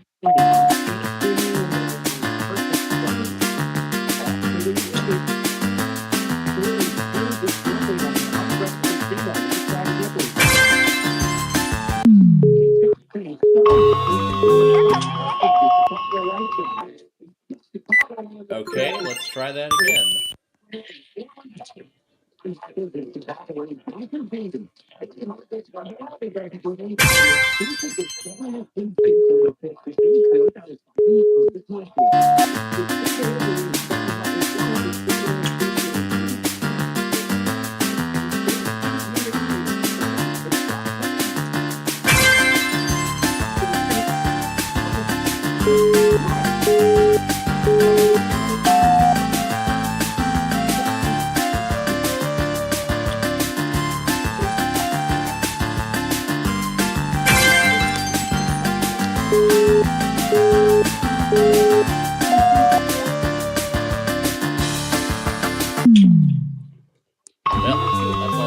Yet, folks.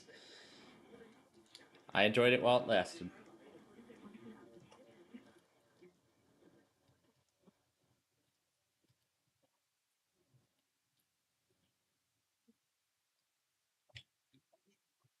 Welcome to each and every one of you. Whether you're a frequent flyer or taking to the skies for the first time, thrilled to have you with us today. Okay, boss. I really hate planes. Shut up. Oh, God.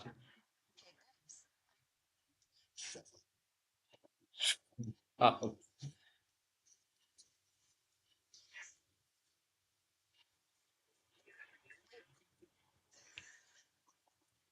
Second strike.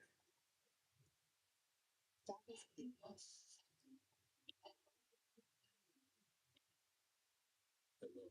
Welcome to Lazy Potato Rental. How may That card. Wow, this room looks absolutely gorgeous. Dad, look, it even has a bunk bed. That's where me and Classic you are gonna sleep. I'm so sad. Also, Don't like it. I want a bigger room. well, too bad, so sad. Also, what is the reasoning for wanting a bigger room? This is plenty big enough for all 5 of us. I want to have a bed and my own privacy. I don't want to have to share a bed with either Caillou and Classic Caillou. You're wanting your own bed, so I think I want a different place for This isn't your bathroom. Exactly. Since you want your privacy, this should be the perfect place. And look, it even comes with a bed. How will you like it so far? I'm expecting to sleep in a stupid bathtub. Well, you have 2 options. Either you can sleep on the bunk beds with Caillou and Classic Caillou, or you can sleep in here. Your choice. I would rather have neither. I just want to sleep in a bigger room. Rosie, I've already told you, this is the biggest room in this entire hotel. There aren't any bigger rooms. Can you give me my own room instead? Absolutely not. Because first of all, that would be way too expensive. Second, ask you to be by yourself.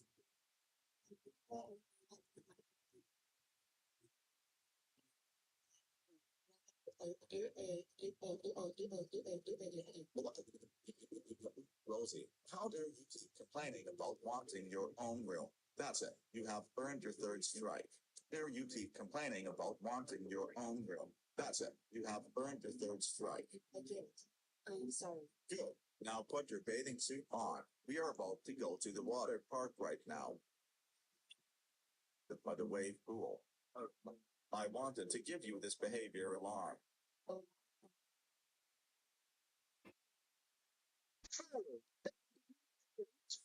Oh my God. This is so much to me. Daddy, that was the scariest water slide I have ever been on. I don't care. Rosie, dare you 2 times. Insult the behavior alarm. Insult a group of people. That's it. Strike 4. 1 more strike and you're grounded. So I would advise you to be careful because you only have 1 more chance. Now come on. It's time to go get a bite to eat.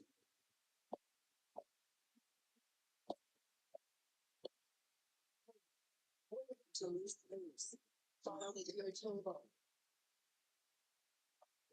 Here is your table. Your waitress will be with you shortly. Hello, I am Kendra, and I'll be your waitress today. Can I get you guys started with something to drink? I would like the Corona Light. And I would like a Bud Light. I would like a Mountain Dew. I would like a Dr. Pepper. And I would like a Corona Light, whatever that is. I'm sorry, little girl, but you need to be at least 21 to drink that. How about you get a soda instead? We carry Pepsi and Coke products. What? I wanted to get Your final strike. Oh, I got the better idea. How about you just pull out your phone and call the cops to arrest me? Cops, call the cops with the...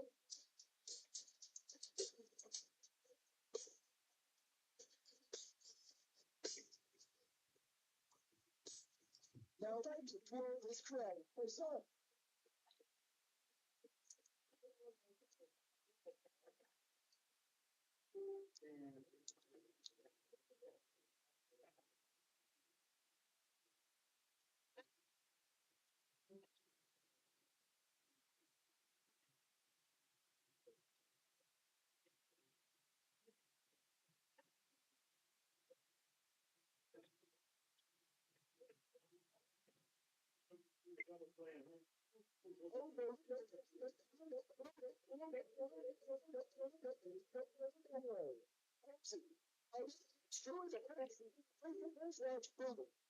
You never seem to your finest strength, and it is.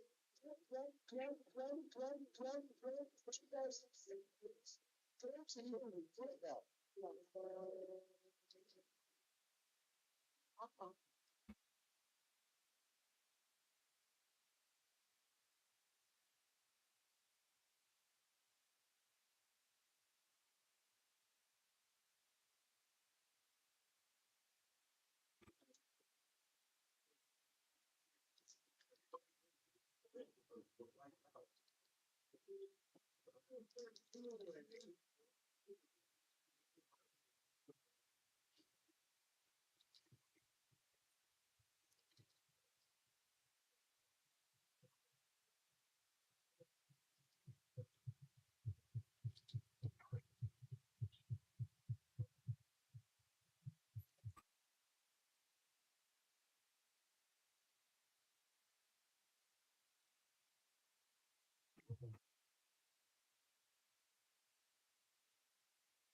So here's that new bingo chaos game that we tried out yesterday on last week's show.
That's it. That's the only bingo that we got in this whole game.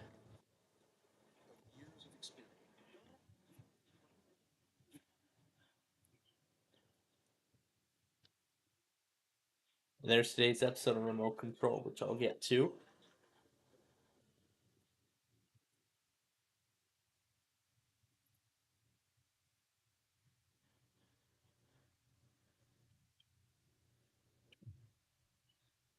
Lemon Cha Cha appeared out of nowhere.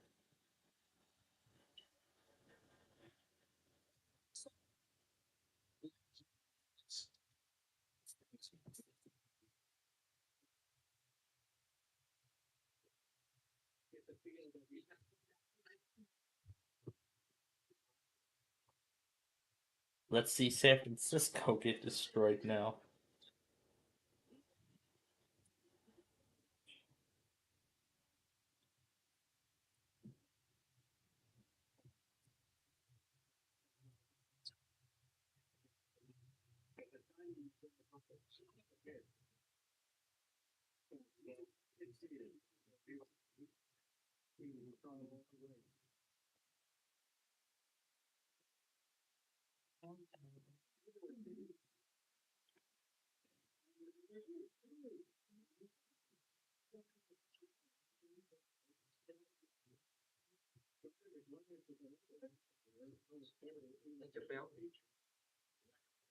Alright, let's get to this now.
The first home run of the season.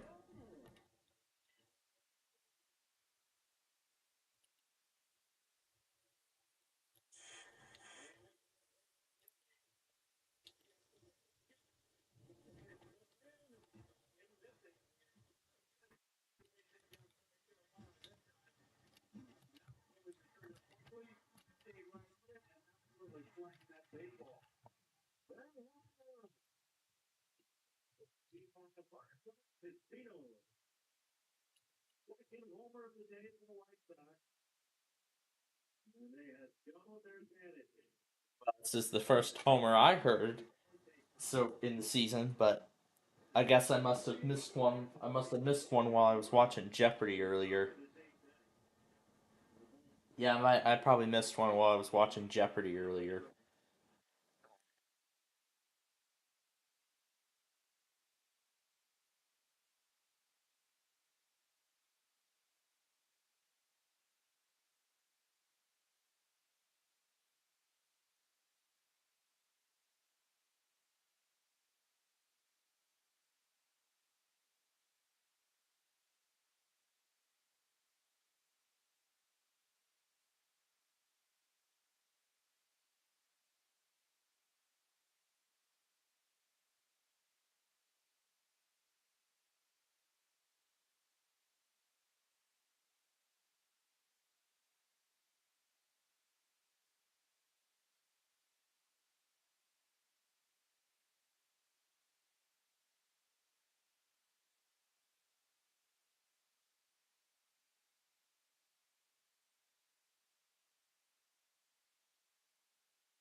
And it happened again.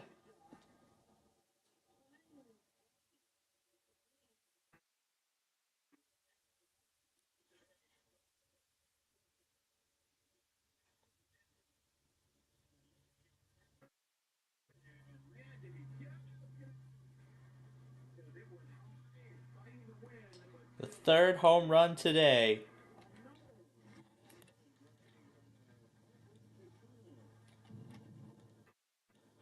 Now let's write it down.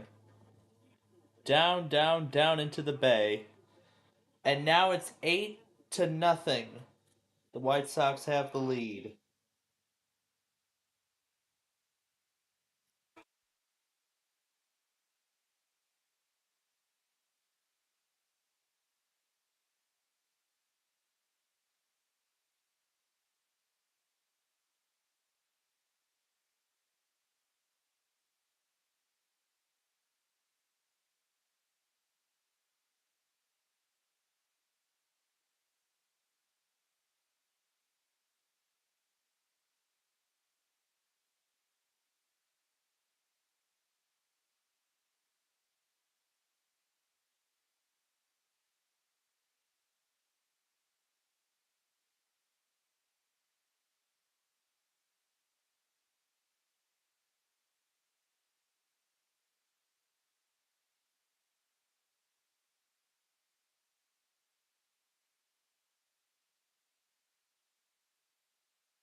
The Sox win it 8-0. What an impressive win to kick off the 2025 baseball season for the White Sox. Very nice. And if I remember correctly, our next game will be tomorrow.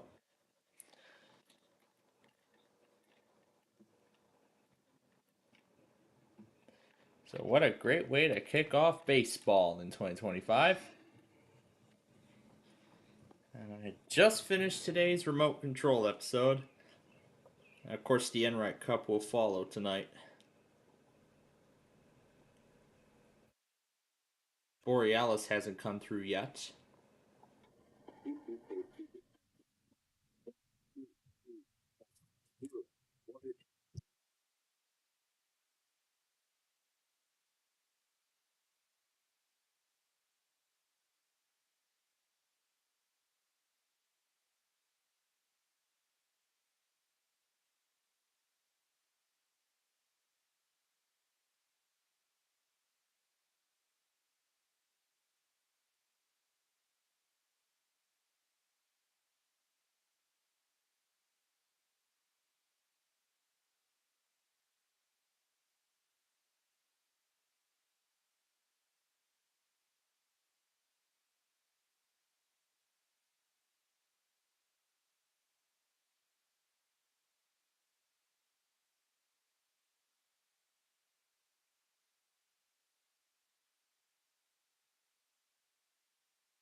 And looks like that's all it's gonna let me do.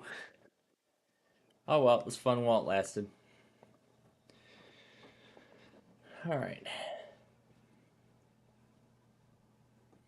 This was a game we didn't get a chance to try much last time.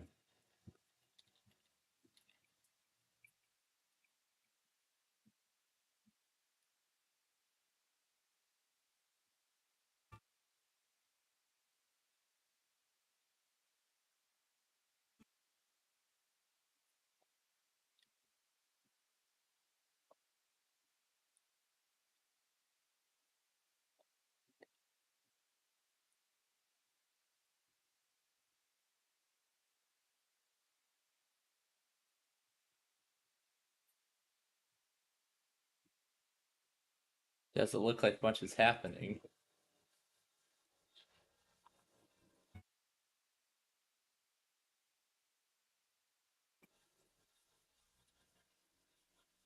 Yeah, nothing much is going on.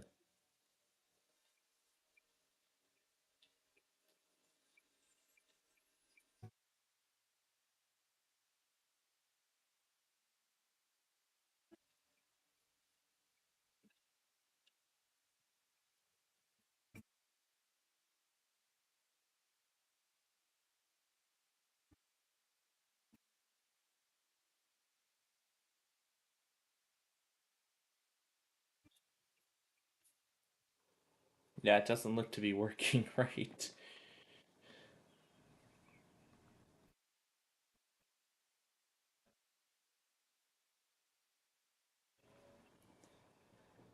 Let's head back to that oh no. No, let's head to Sensory World now.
Well, I am. Drew's been muted for quite a while now.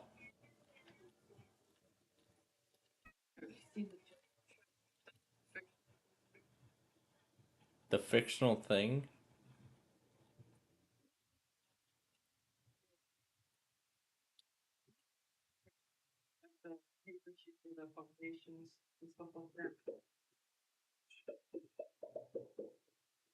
I think that explains that. I think it explains that hospital thing I saw earlier.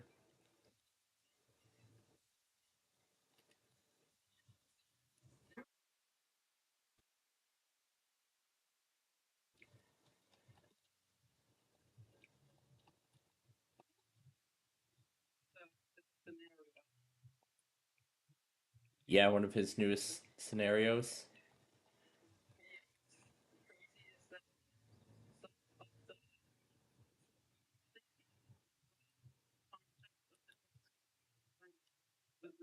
Was like so real. It sounded like it actually happened, but it didn't.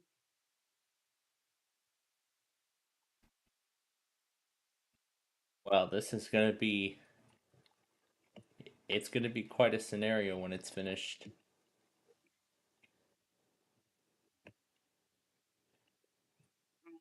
We have no deaths, and the hospital has reported that 12 people have been injured, and 4 of them right now ended up actually.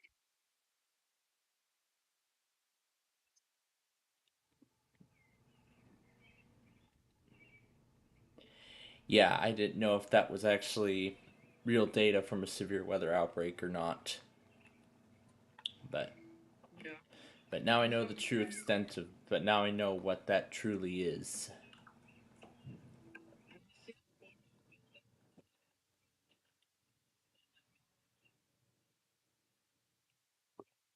I don't think I've seen that photo.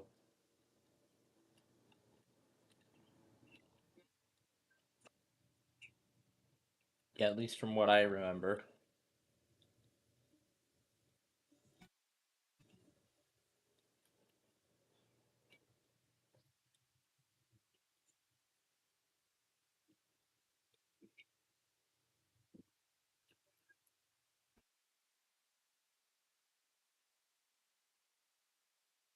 If it was, then there could have been like that might us like. Yeah, no.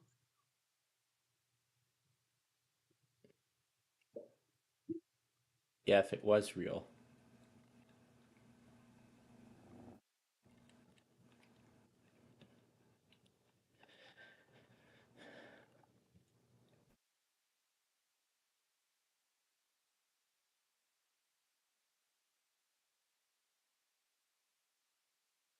Alright. So we're done with this game.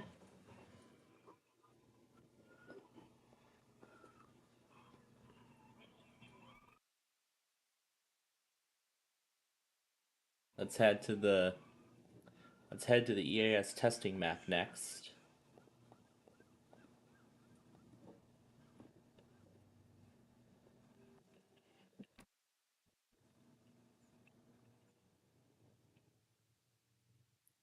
Wow, this game was substantially updated since we were last here. Let's see, we have these things now. Must have ported these over. They must have ported a lot of these over from the other game.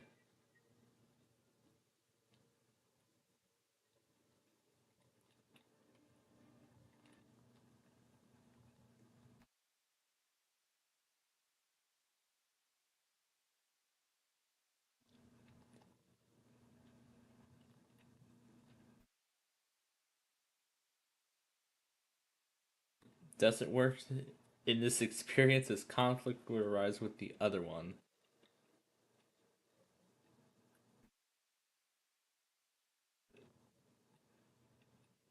Storm Table Mini.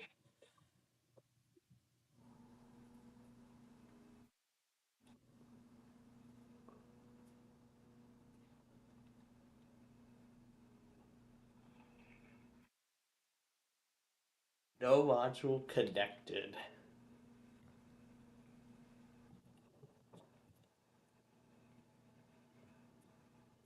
Touchcast.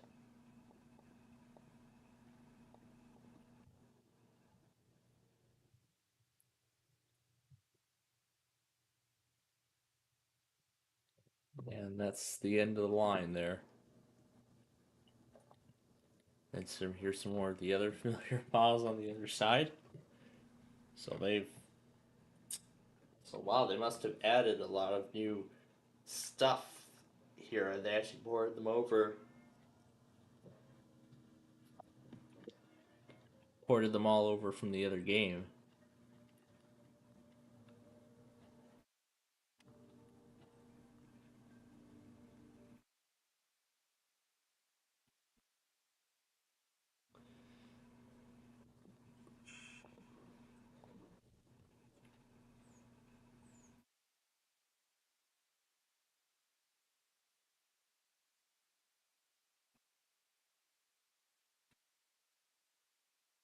Let's do the power plant warning, because why not?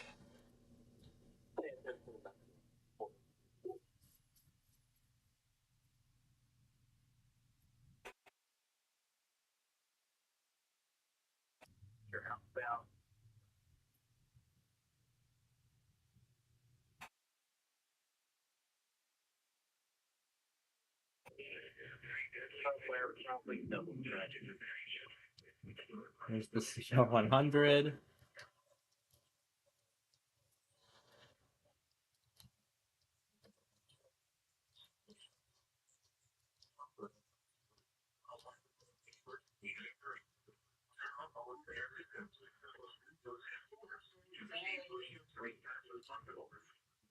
Oh, dinner must be ready. A salad, that is.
All right.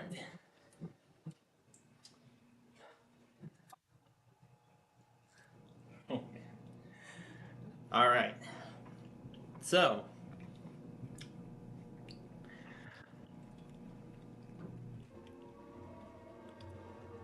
oh God.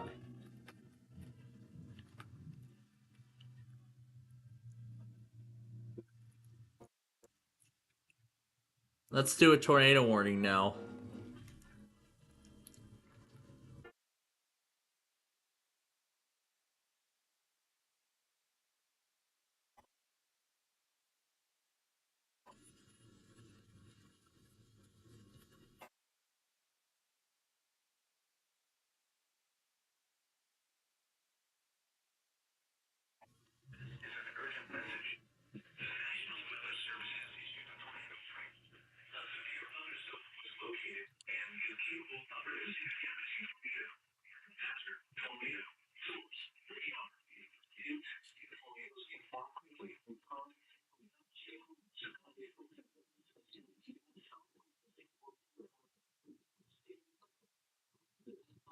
There's the I love MWR 15.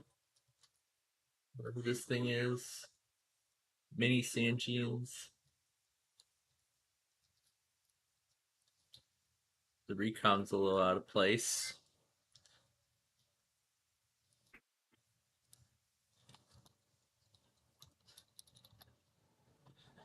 Pretty neat, huh?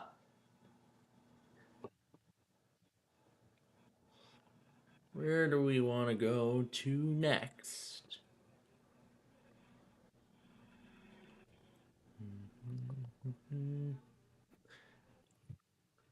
Where's the...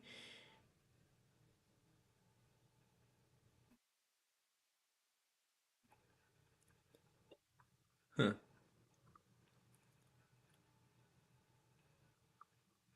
Probably not on this menu. Maybe I have to sort it by favorites. Let's see. Can we filter? Yeah, we can filter by favorites. And the doghouse should be somewhere on this list. Did you set it private or was it taken down?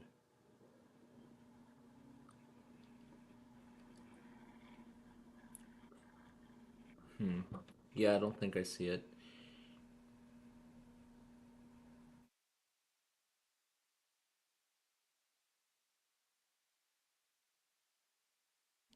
All right, well, let's go to Starcade now.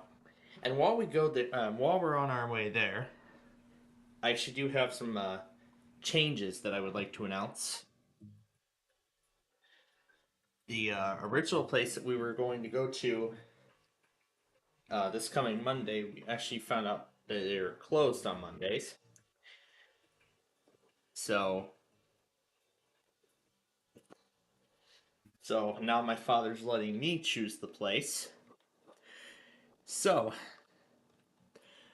that rail fanning video of Elmhurst that I was originally looking to creating, that actually is still on tap. So I am actually still looking to creating another rail fanning video for you all. But unfortunately, no video on... Unfortunately, not going to get the video on Interstate 88.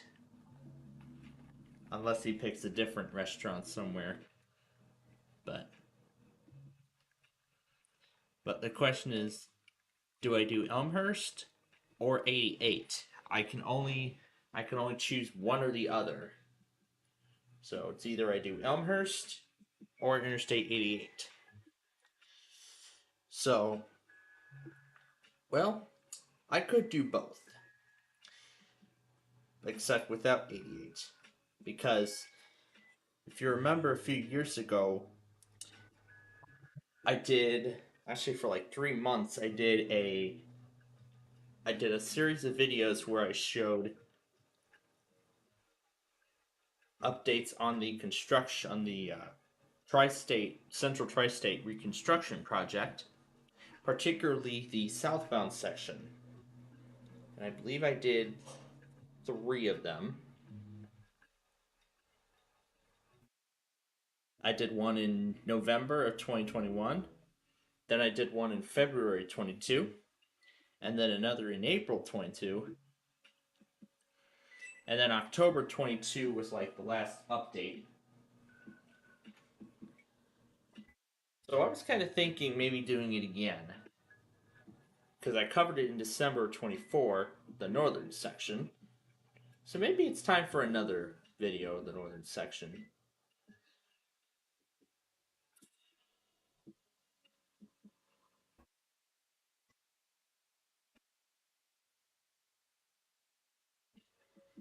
And I was thinking it over too. Maybe that Area 51 song might not fit best with I-88.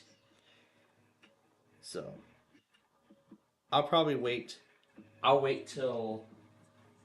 wait till my part-time job starts up again, and then I'll get to creating. And then I'm looking to try again with. I'll try again with Interstate 355, and maybe this time we'll have a better result. Yeah, maybe when that time comes, I'll maybe have a better result, but that's all right.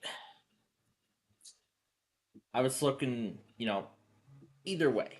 Looking forward, going like either way.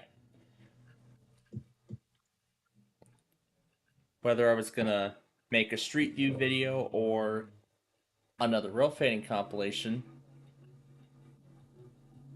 it doesn't matter as long as I get what I want.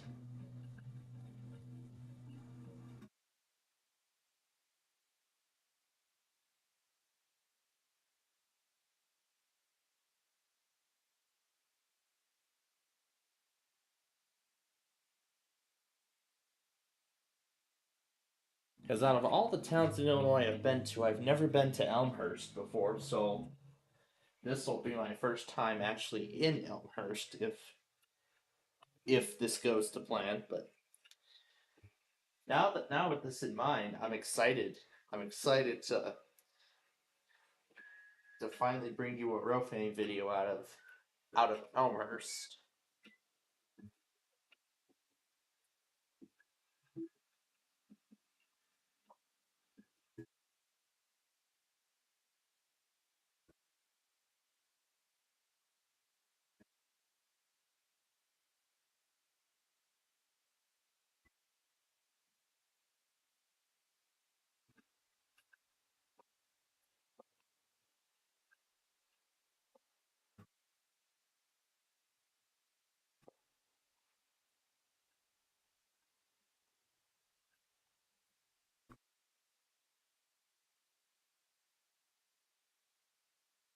There's a few of the other games we can try. This one's high-low. Activate to play.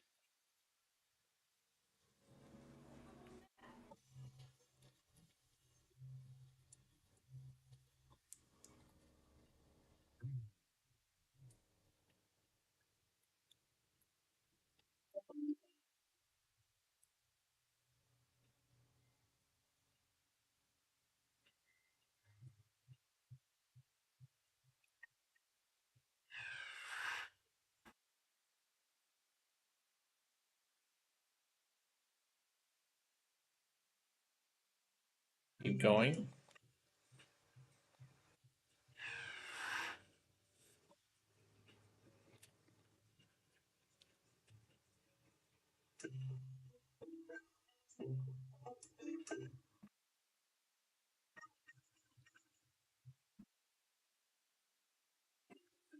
Ah, it's a Joker.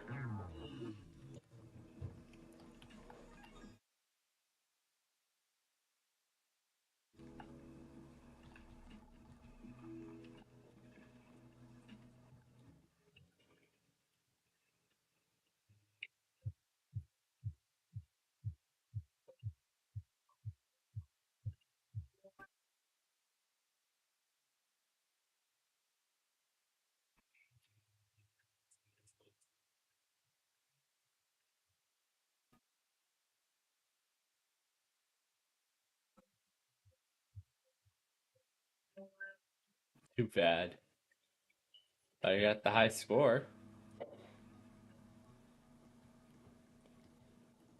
Perfect 21.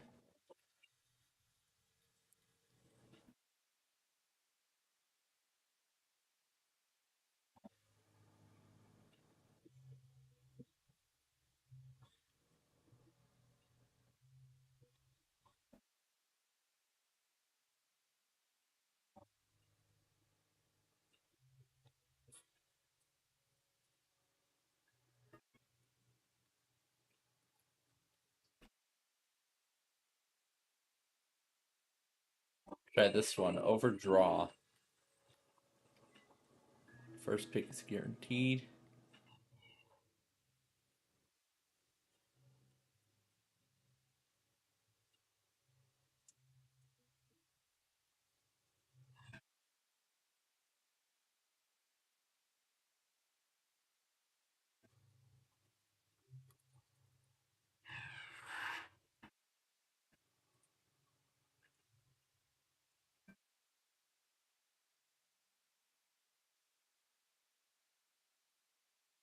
Overdraw, and that's it.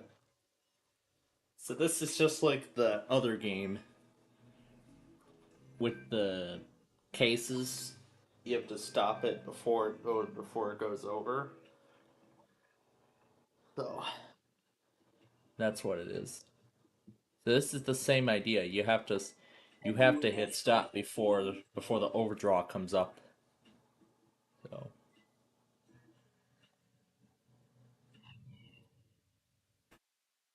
and of course the numbers it generates is at random. So we can continue. And that's already it. Wow. That's how cheap this game sometimes could get.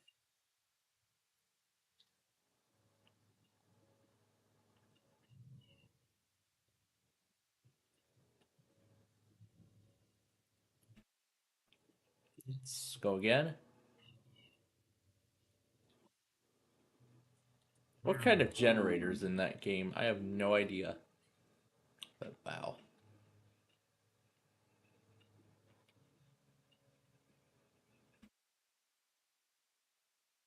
There's another good one. Dice Pyramid.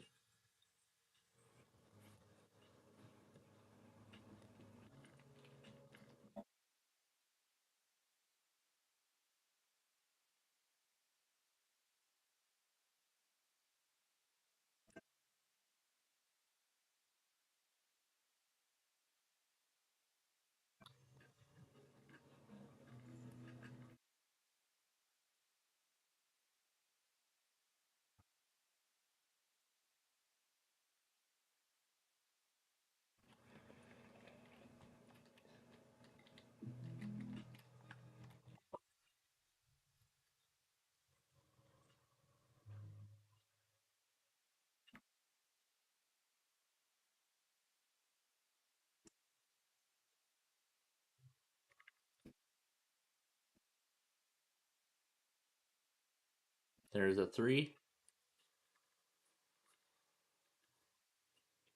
And that's it.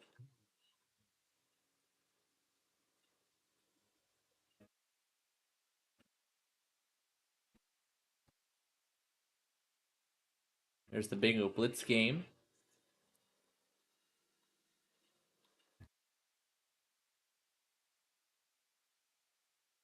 Are those the same wheels from that other one that we were just at? I do not know.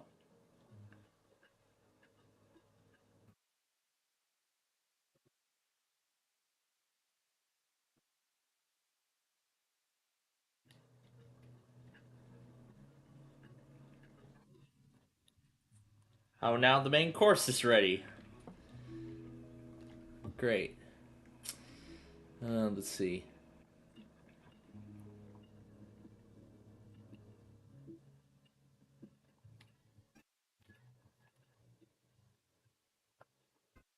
Alright. We'll keep going after I have the main course.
All right, back from dinner.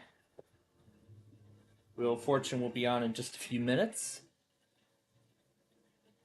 Let's play Suit Race now.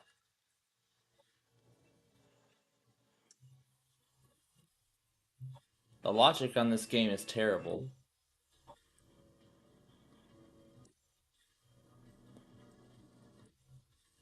That's it.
Let's claim it.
Haven't played this yet.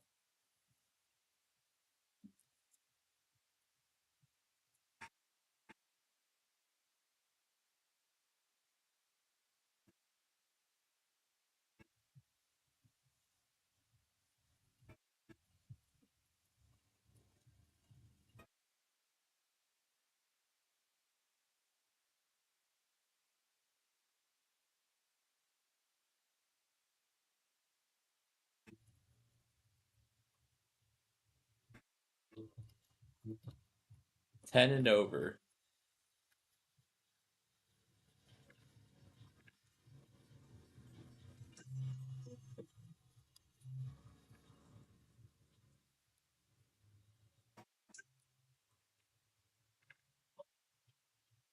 We can win on this.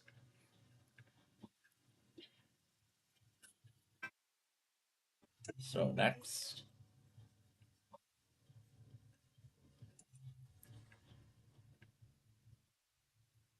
So 3 will do it. Yep, that'll do it. So we're up to 50.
SPCPlainfield detector. Smile. 1, 2, 3, point, 0. Water temperature 5, 1 degree. Angle 5, 1, 2. What's this Go game? on. Like, done. 1, done. 0. Smile. 1, 2, 3, point, 0.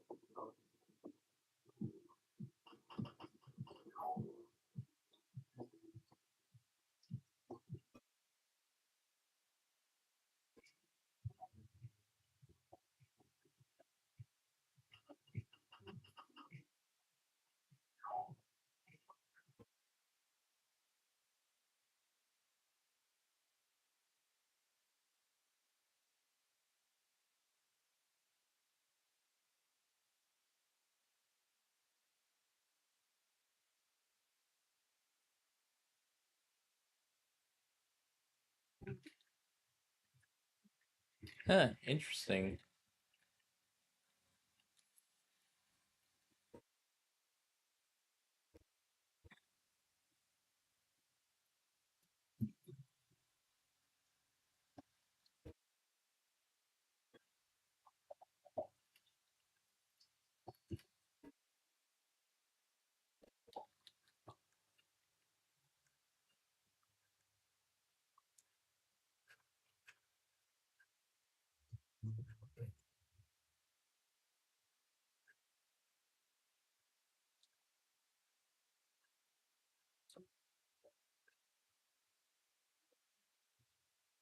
All right, it's just about time for the old wheel.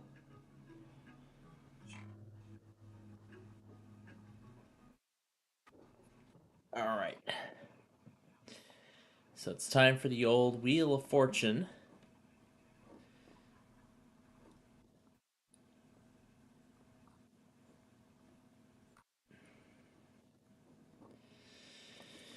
And now we're going to head to Destroy the Logos, the sequel, or whatever this game is called. Or, in short, Logo Destruction. And see all the logos as they're coming up. Indos. Let's find a good one to reside at. Oh god. Oh look. It's our friend, Windows 11.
All right, Wheels on its first break. The mystery round's coming up.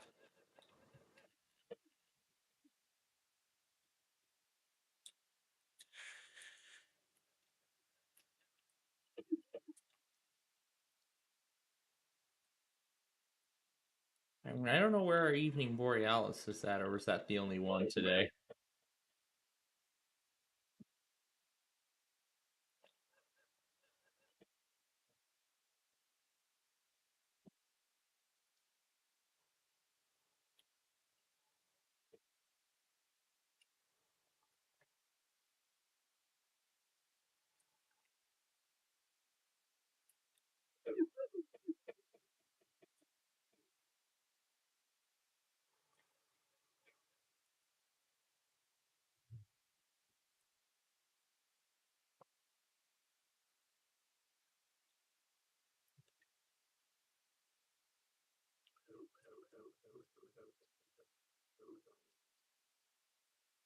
Island.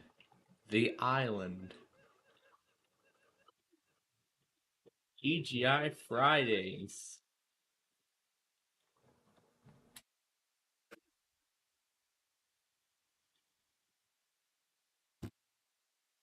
No! No! Why did you do that to Windows 11?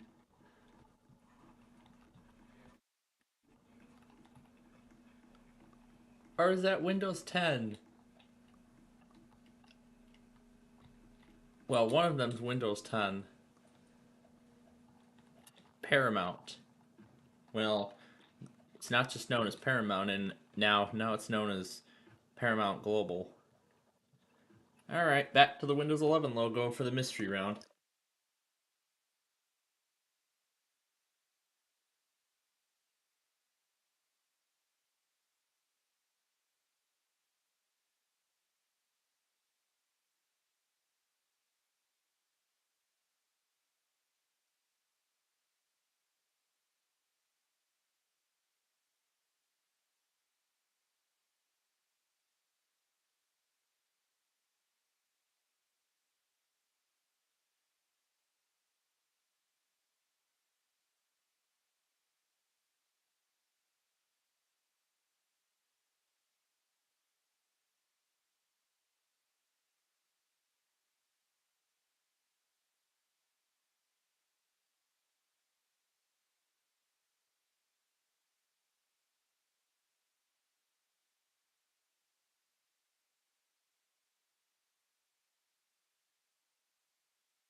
All right, let's see what other kind of stuff we can do.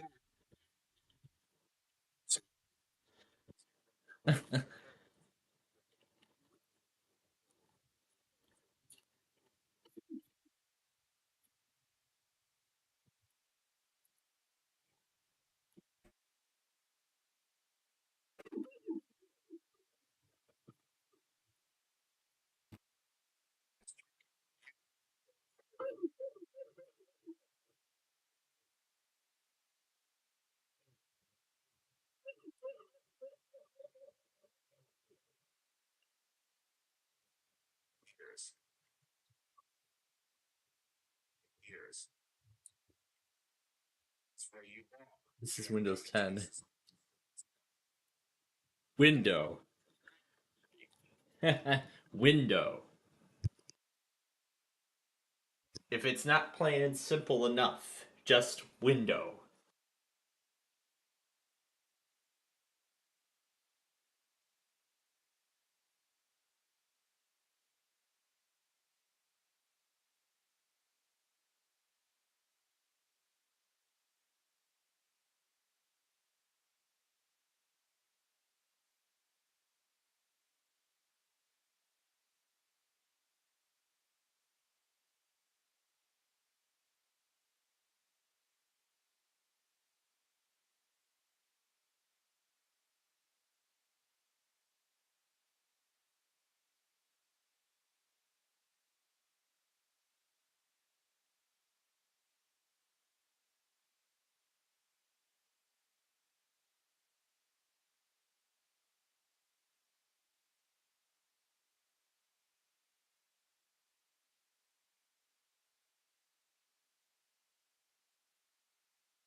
All right. Wheel is on its last break. We're gonna see if he can win 100K. Let's see if Keith can win 100K. Let's see if it happens.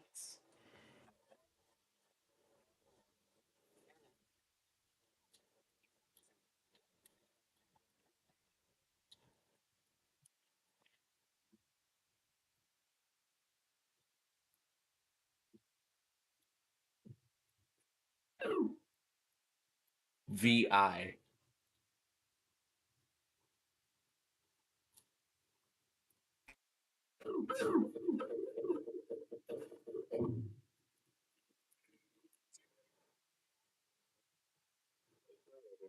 Strike. You are fired for 999999999.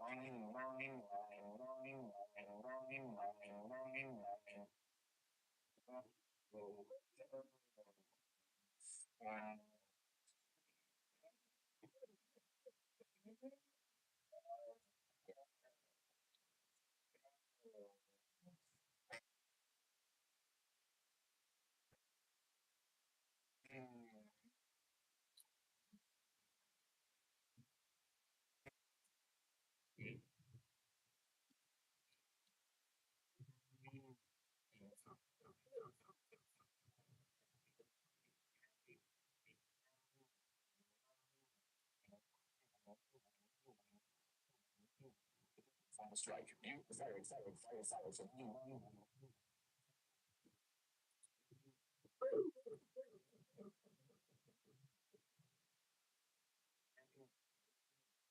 Cheers. As for you, Bob, you are going to be suspended for that same amount of time. Get over steal property. Oh my gosh.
Well, ladies and gentlemen, it finally happened. They finally gave away another $100,000. I knew it was gonna happen someday. Alright. So with that out of the way, it's almost time for flip side here.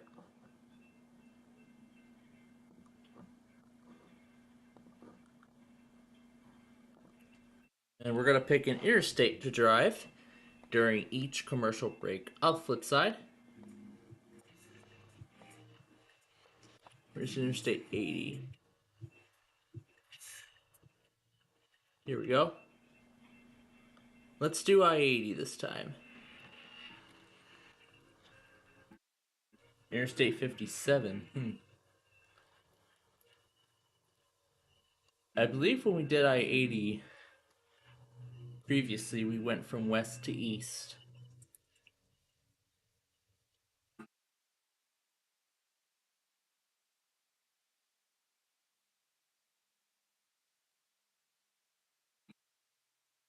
So let's go from east to west this time.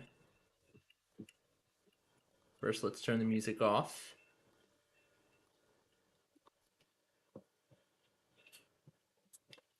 Plug in my laptop. Now on to Flipside.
All right. Now our journey on Interstate 80 begins. We're heading west this time. So this time we're heading west. So here we go. The beginning of the westward trek. It looks like a road we've done previously, but I thought let's do it in the other direction.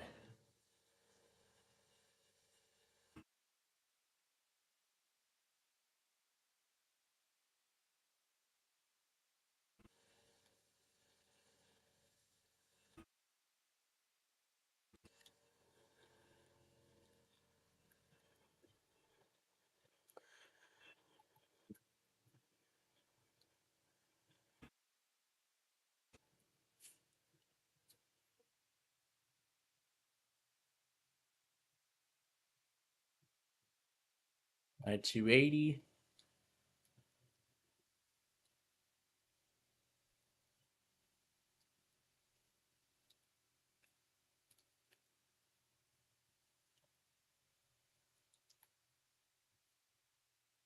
We'll actually take this up to I-74 for a change. And we'll take 74 into the Quad Cities.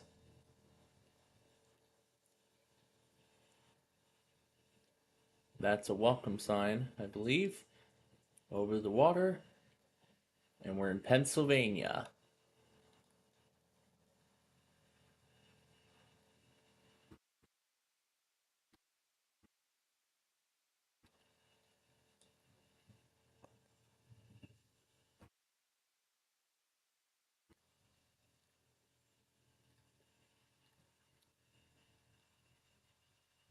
.276.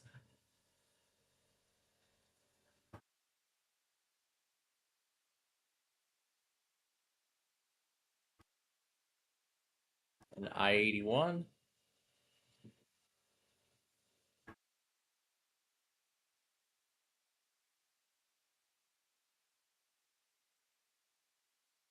I-99.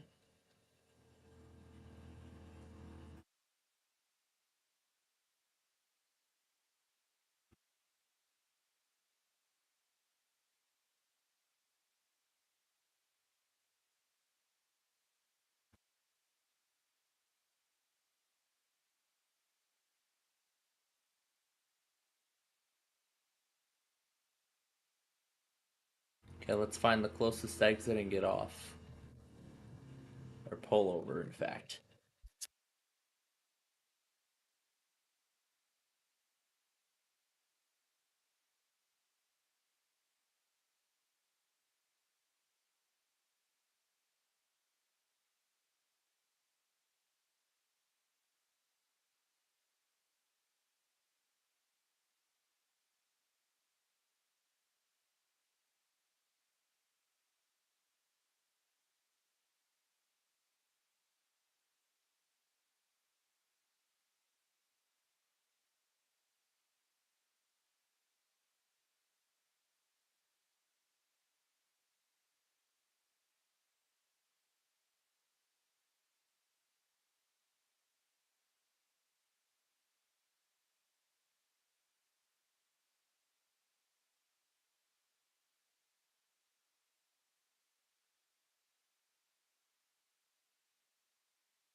Alright, Flipside's on its next break. Let's continue our ride.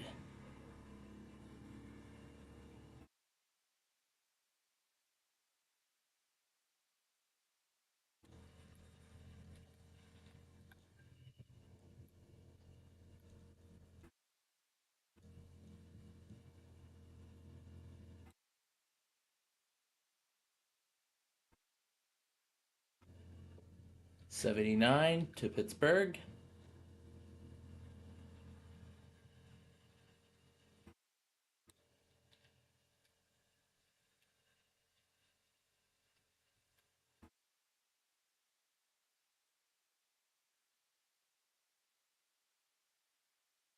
Find it here in Ohio.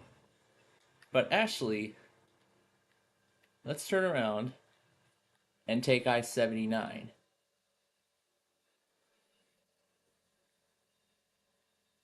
Let's take 79. Then we'll head back to I-80 afterwards. So here we go, I-79.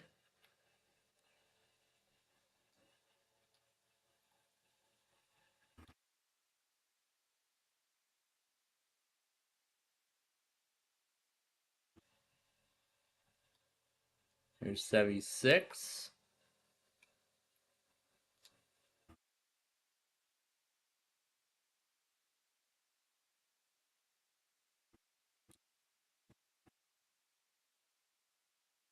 And here is downtown Pittsburgh. 376.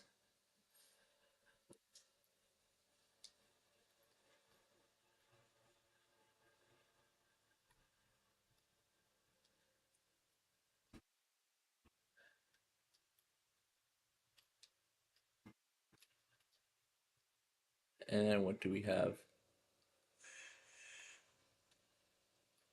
7970.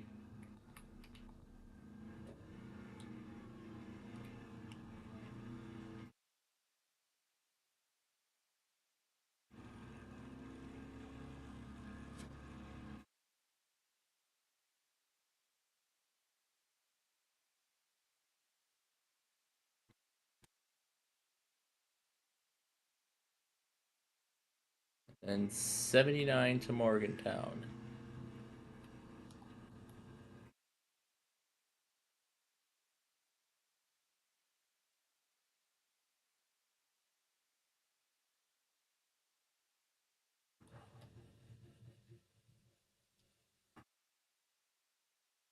Here's the sign for West Virginia.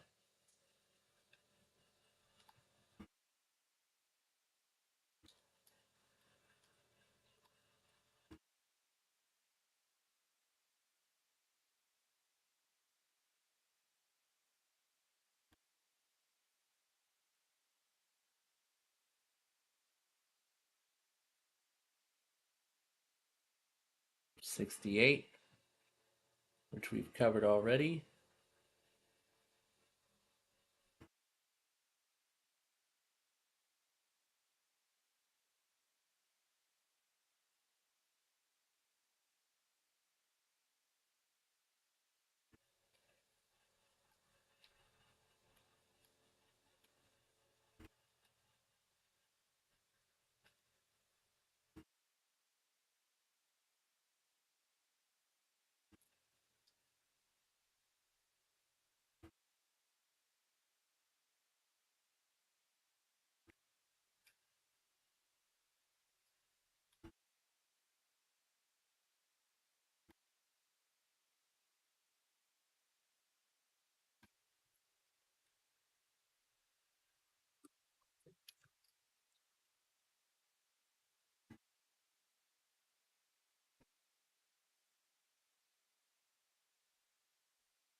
All right, let's continue.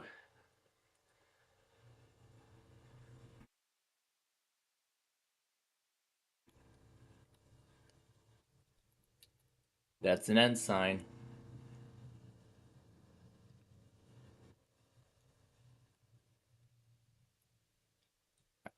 All right, let's head back the other way. On 77. Here we go, back the other way on I-79.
Alright, we're done with flip side. Even better to add on to the 100 grand on Wheel of Fortune. We had a $10,000 winner on the flip side. That makes it even better. Oh yeah, we had a $10,000 win today on 25 words or less as well. Let's check out the rest of 79 before we continue on I-80. Let's see what the rest of it has in store.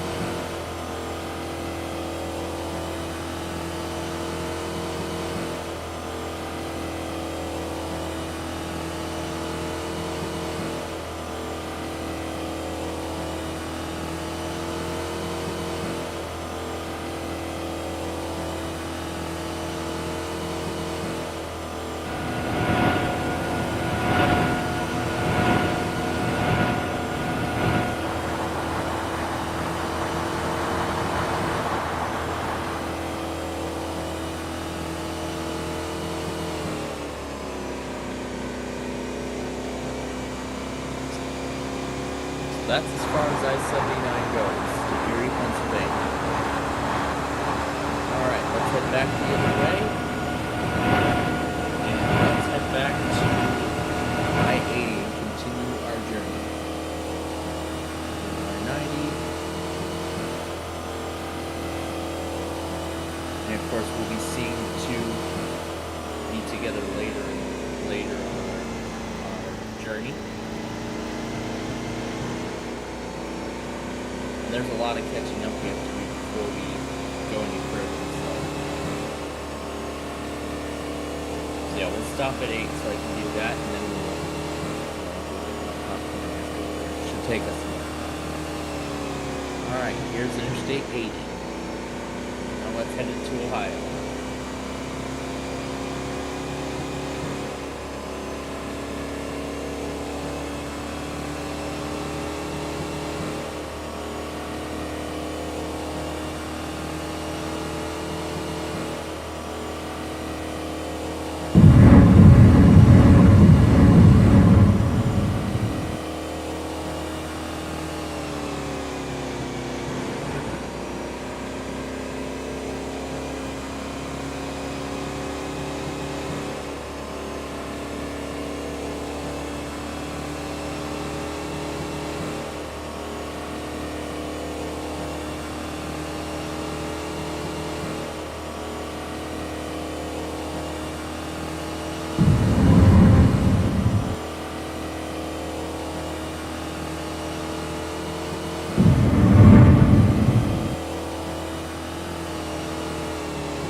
And great. The game just froze. Alright, so I'm gonna have to So I'm gonna have to restart it now. And we'll get back to where we were at.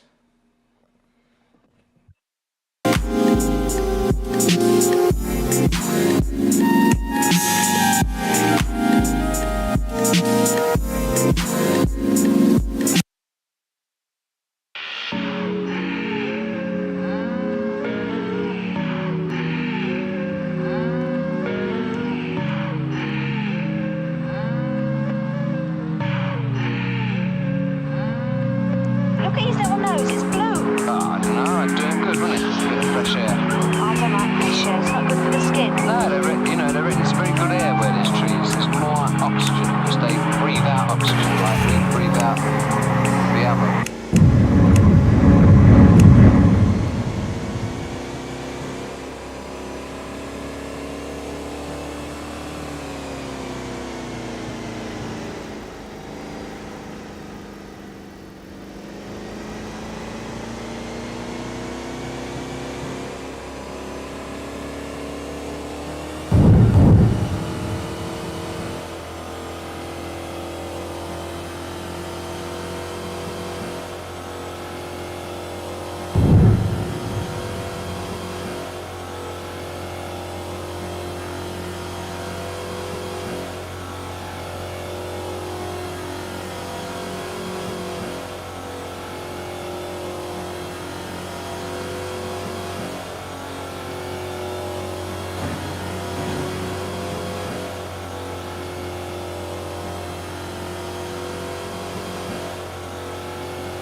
Wow, they really got the spans correct.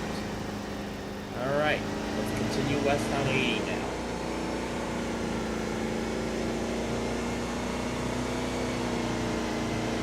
Oh wait, didn't I say I was going to take 74 all the way to Miriam? Yeah. Let's head there instead, and then we'll get back to 80.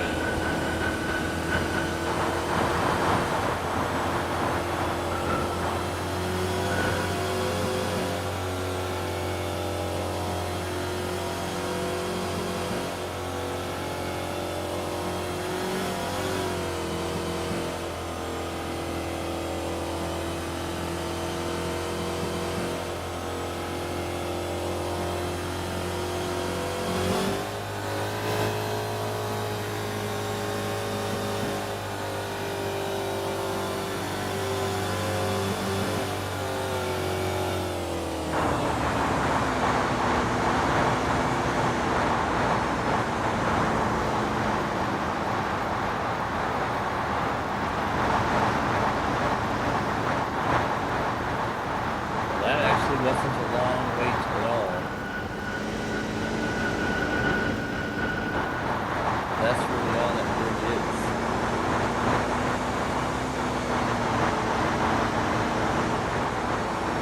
Okay, that was the exciting stuff. Now let's turn around and continue west on 80. We gotta work our way back. Go the other way on 74, and we'll head back at I-80.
Yeah, I don't know.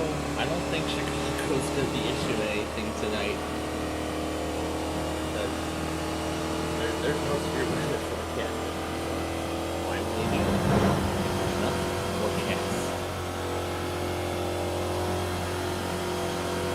Anyway, I think it was in Wyoming.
Missed it, but there was like a flash.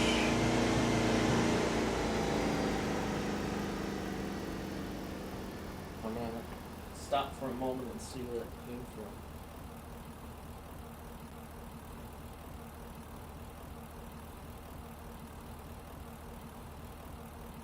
That flashlight.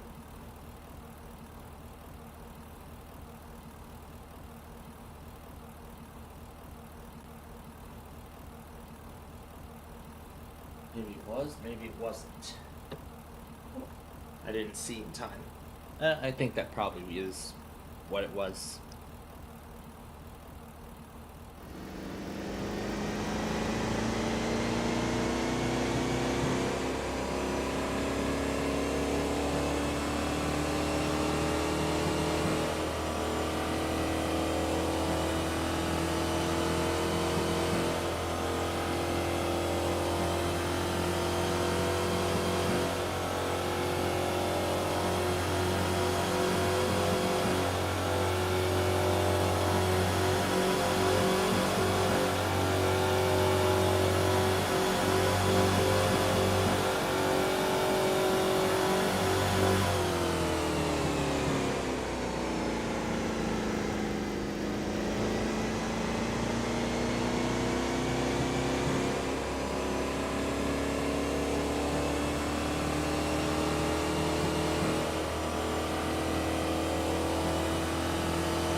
Bay Bridge. Made it to the end.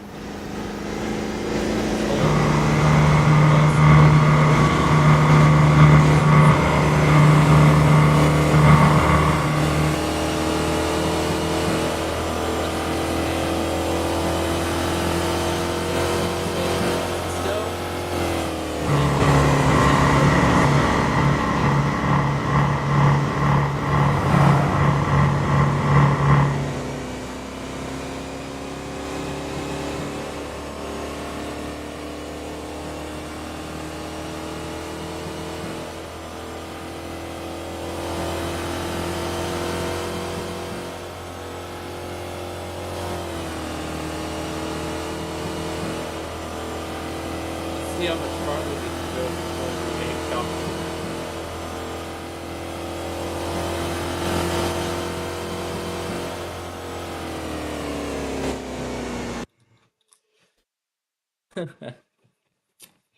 Yep, there we go. That's the back of it. And apparently I did not have... Okay. Okay, now I get the gist of this picture. This must be a toy car, so this must be a fan-made project. Okay. Now I understand what this is. And he's telling me there's a new backyard baseball game on the App Store? Thank God. Why see? Oh. I spoke too soon. But thank God YCA finally stopped after all that. Oh my goodness. Why were they doing that? I guess they noticed it was a big mistake. You know what? I'm going to keep them in my logger this week just to see if they do it again. That was ridiculous of them. Is there actually really a backyard baseball app in the App Store? I want to take a look. I want to see if this is right. There is. There actually is.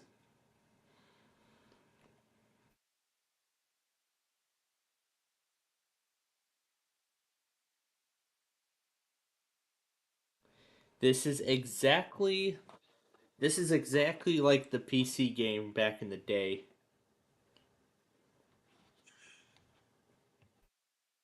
I knew they would bring it to mobile someday.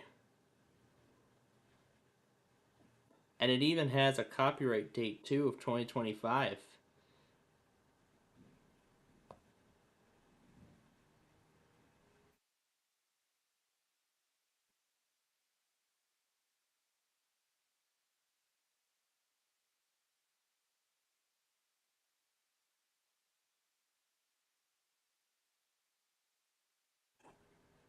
That allows the next generation of fans to fall in love with the franchise that started it all. Doesn't tell me like what version it is currently, but that is amazing.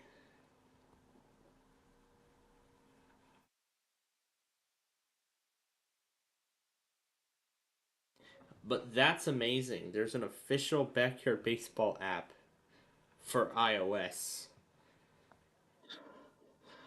Oh my god, they even managed to port Purple Place from Windows onto iOS too.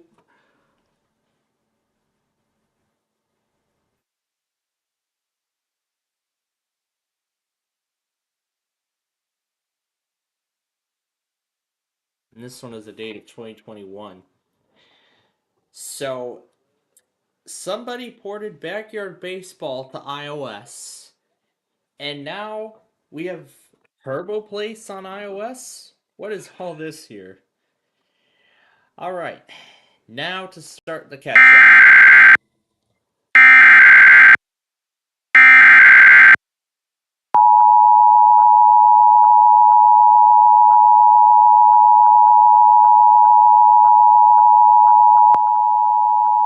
Weather Service in Brownsville has issued a severe thunderstorm warning for northwestern Cameron County in deep South Texas, south central Willacy County in deep South Texas, until 5:15 p.m. Central Daylight Time. At 4:20 p.m. Central Daylight Time, severe thunderstorms were located along a line extending from Life Ford High School to Santa Rosa High School to near Relampago, moving east at 20 miles per hour. Hazard, 70 miles per hour wind gusts and nickel-size hail. Source, radar indicated. Impact, expects considerable tree damage. Damage is likely to mobile homes, roofs, and outbuildings. Locations impacted include T. George Gutierrez Jr. Middle School, Harlingen Arts and Heritage Museum, El Camino Angosto, Adams Gardens, Harlingen Public Library, Harlingen City Reservoir, Thomas Jefferson Elementary, San Benito, Willamar, Maine. Alert for a possible tornado. Tornadoes can develop quickly from severe thunderstorms. If you spot a tornado, go at once into the basement or small central room in a sturdy structure. For your protection, move to an interior room on the lowest floor of a building.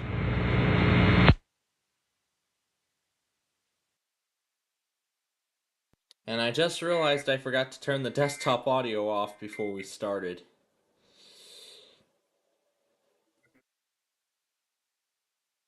There we go. Now we're picking up.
We never checked in on Barney's cockatoo tonight, didn't we?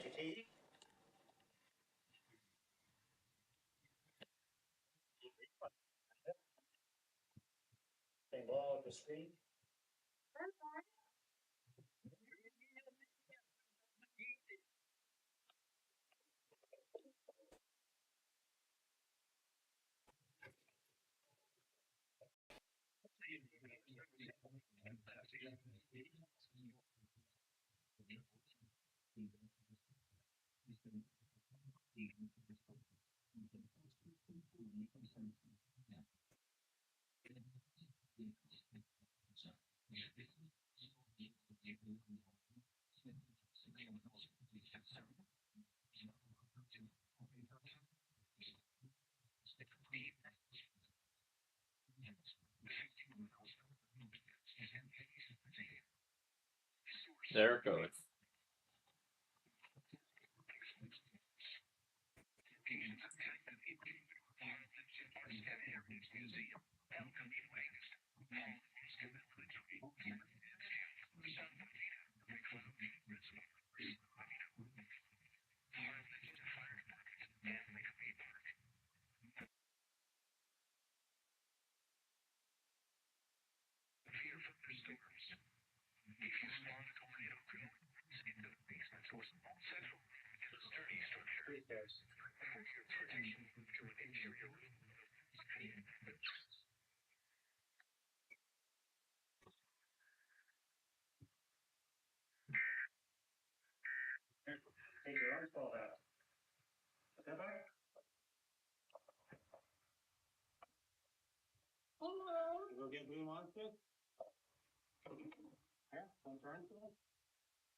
With Swiffer Sweeper Dry, you get a clean even mom approves of. What is real? Swiffer, love it or your money back.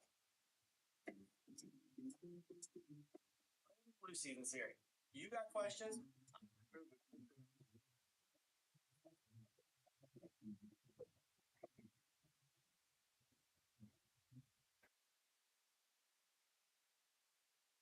The complete rush hour in LaFox.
Piece this together before we start the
And now that I see this, depending on what kind of metro consists I see,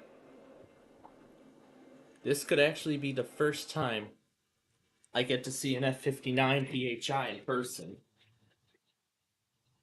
Years after Metro bought them from Amtrak California off their Surfliner fleet.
Palm Valley? There's a Palm Valley in Texas?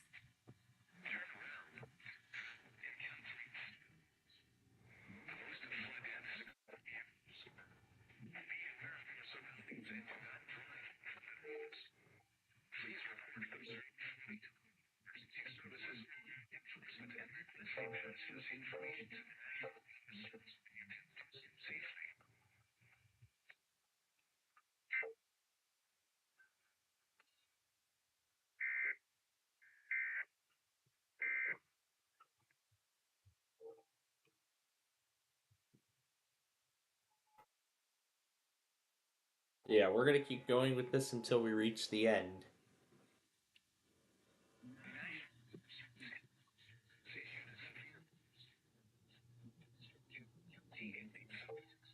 It's a bit different what we're doing tonight, but that's so I can allow enough time to get to the finale and stuff.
This is Roundup Dual Action.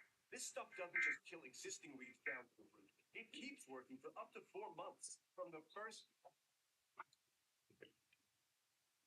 With U.S. Bank Business Checking, you can manage your payroll and cash flow with ease. Yeah, and that's your face that does not wait.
Maybe a camera on the Fox would be nice.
Alright, next one.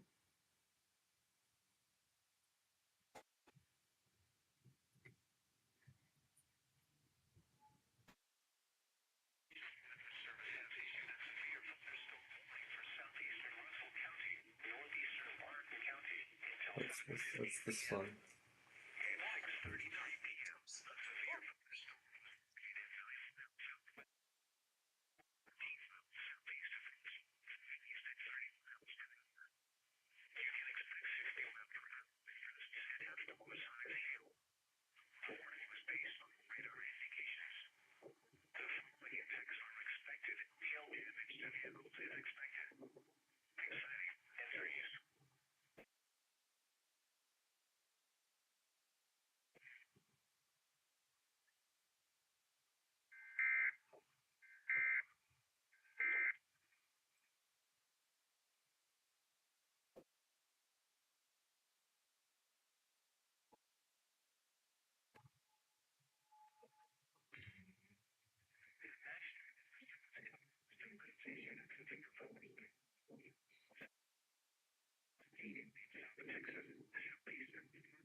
Alright. So, finish the catch-up game. I'm gonna get some popcorn. And while I do that, I'm gonna let you all enjoy the trains in DeKalb.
Alright, I'm back. Well, perfect timing to disconnect me from the game. Again?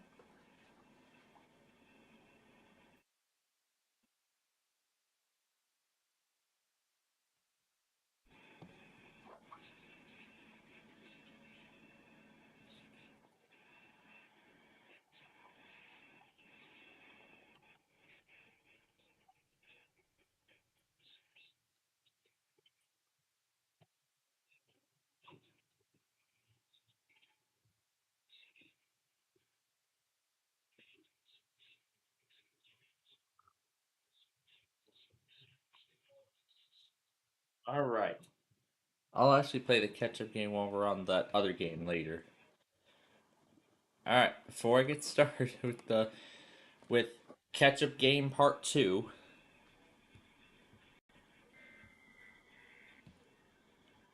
I'm gonna wait for that thing to go away.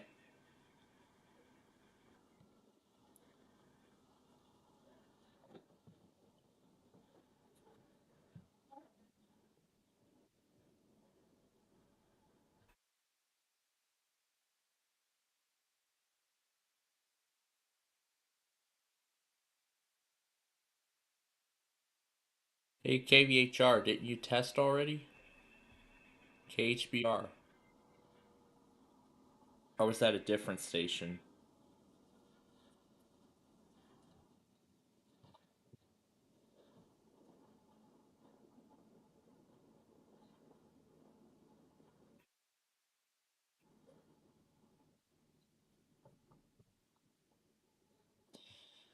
Alright, and then this right here.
Oh, there he is. He caught me in the shot of the Union Pacific Intermodal.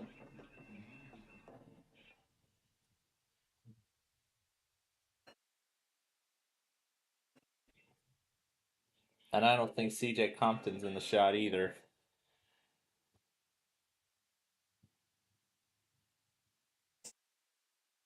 This is Andrew Hernandez's video.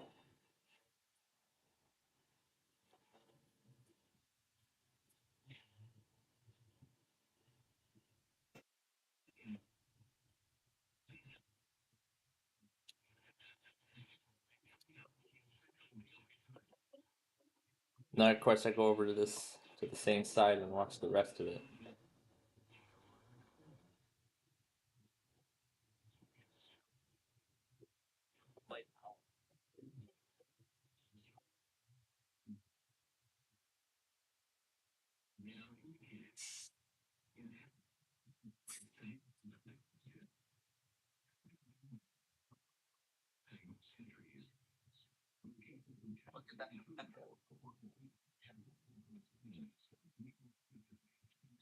And this is the race.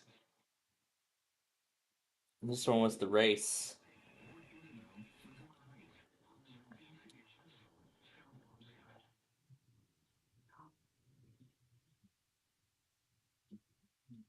Alright, here we go with attempt number 4.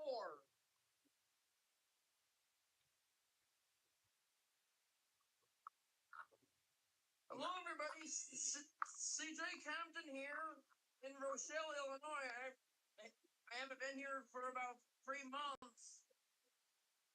This is a event. I would say event slash parade, basically. It's gonna be interrupted by a train.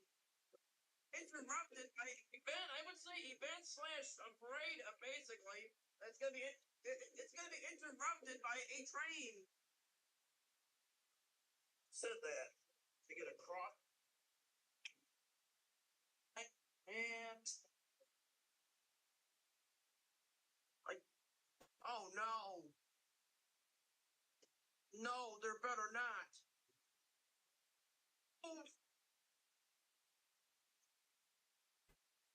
The people on the site I normally video on.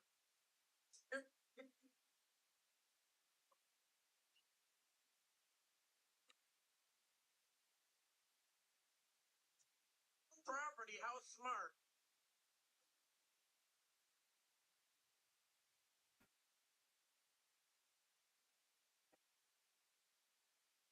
They're blowing their horn.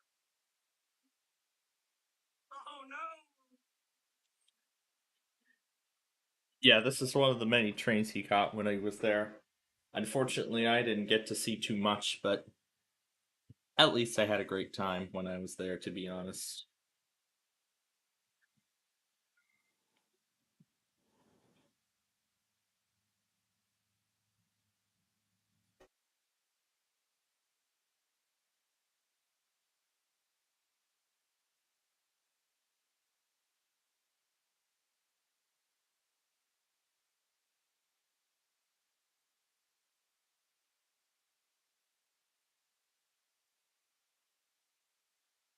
The light power.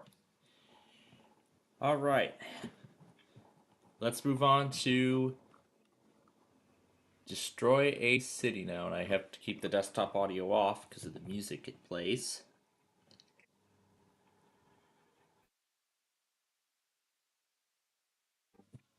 I'm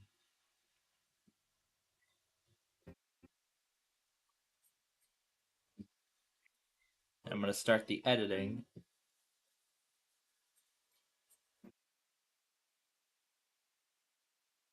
Mostly begin the editing of this now.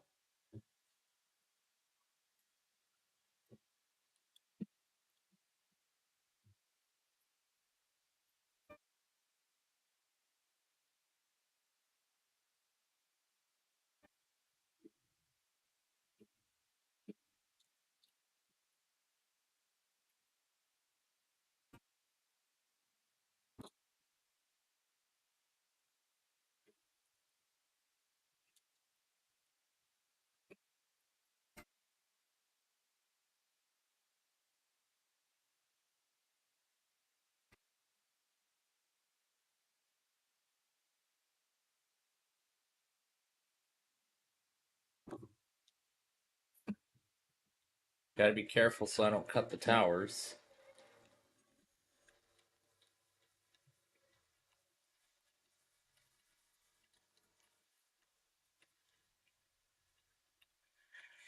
Oh no, there it goes.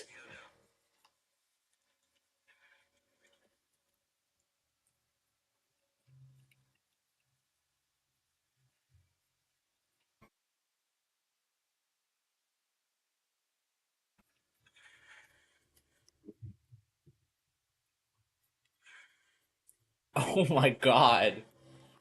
What the heck? Oh my goodness. Where the heck am I going?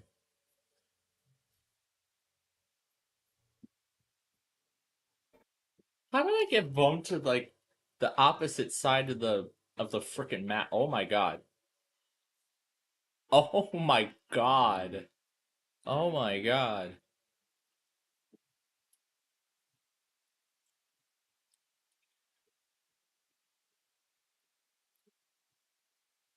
Better cut this piece off before it goes crazy again.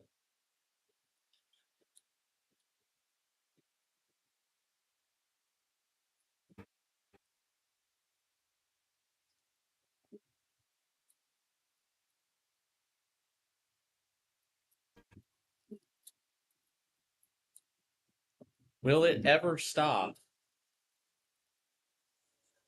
Okay, I think that did it. Okay, there we go. That got it to stop.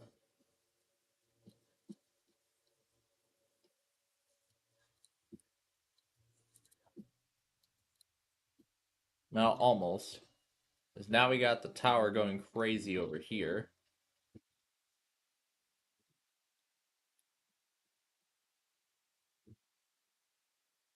Try to preserve the tower.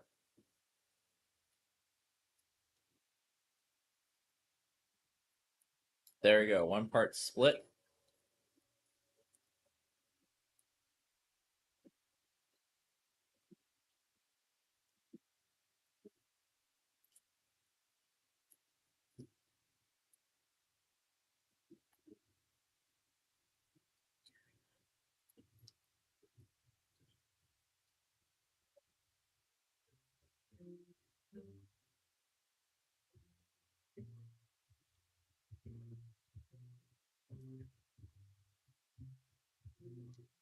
Let's see if the tower can maintain its weight after this.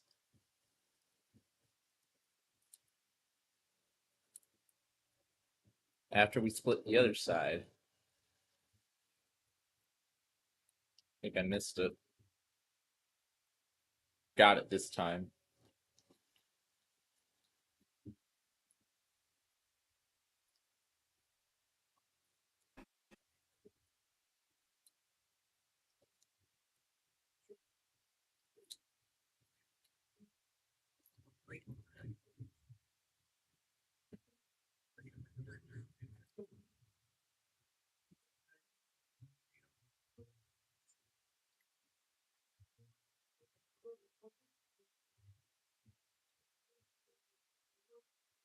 I don't think I've heard this one yet.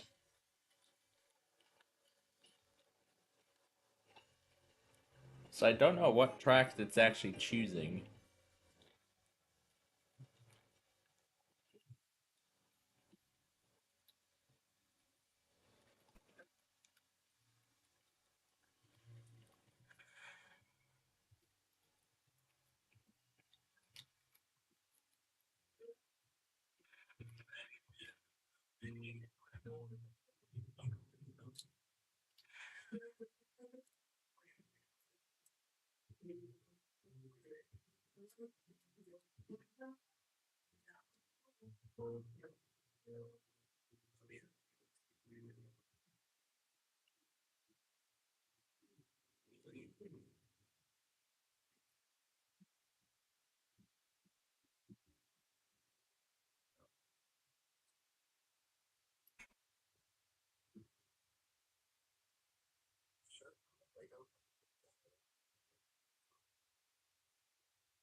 How much longer it'll stay standing.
Alright, let's get back to this now.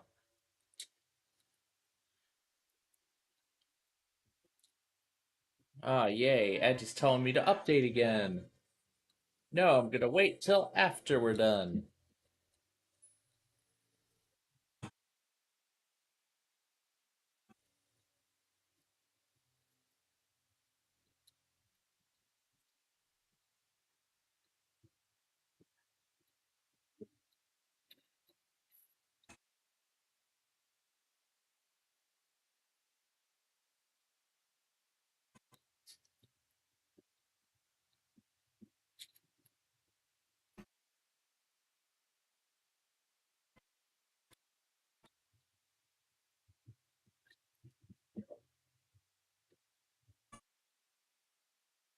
Let's ride one of the gondolas while it collapses.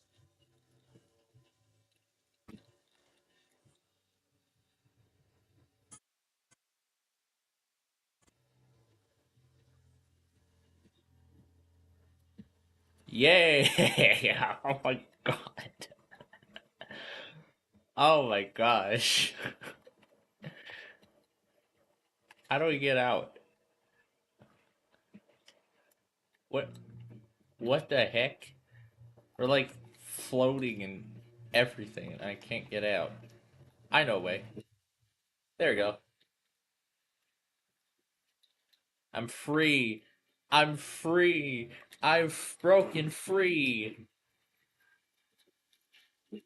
I've broken free. We got a second one.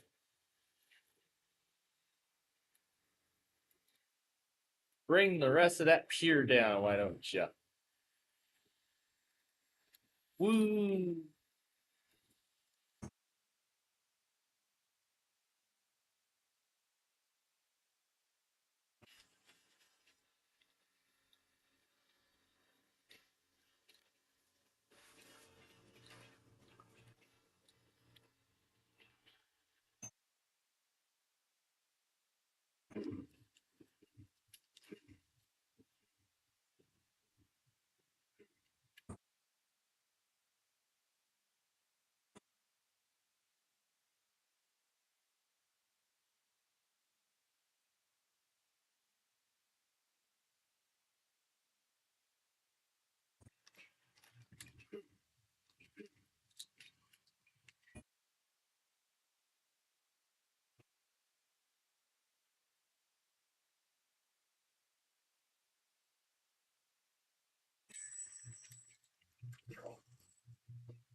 Forget it. I'm not going to try to make it collapse.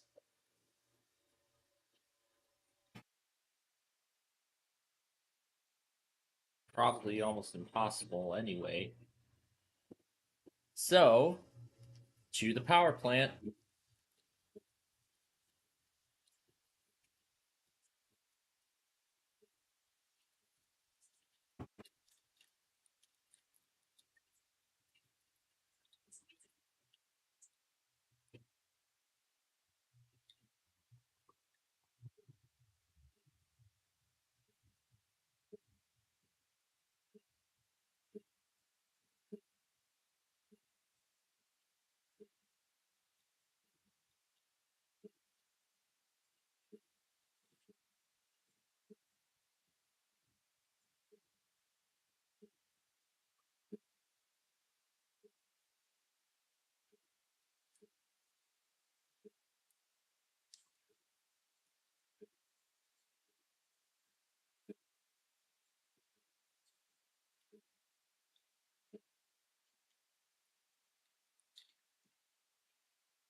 That mutes the music.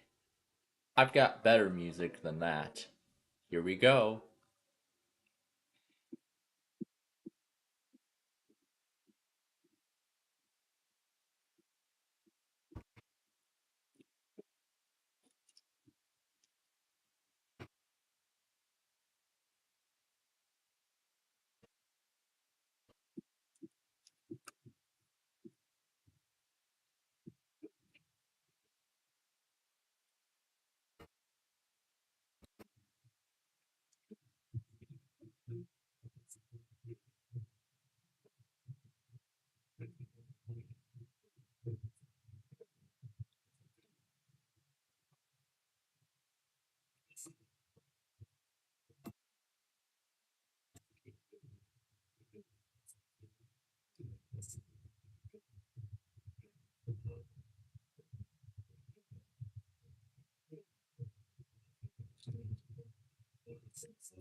Now it's time to rip off the roof. Rip down the roof.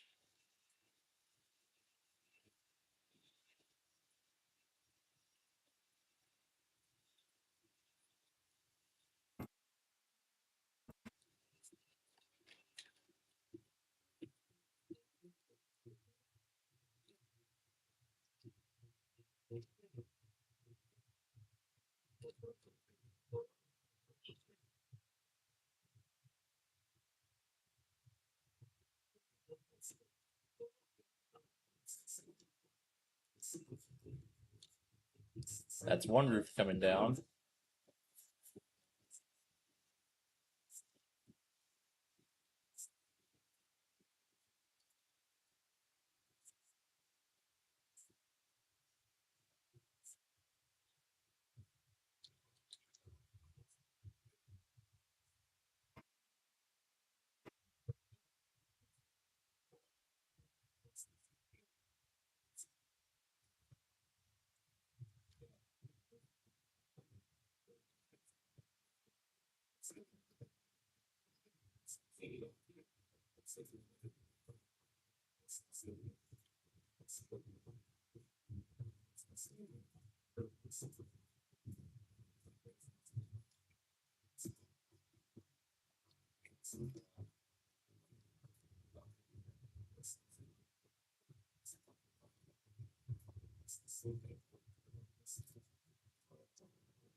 And we can see it starting to collapse.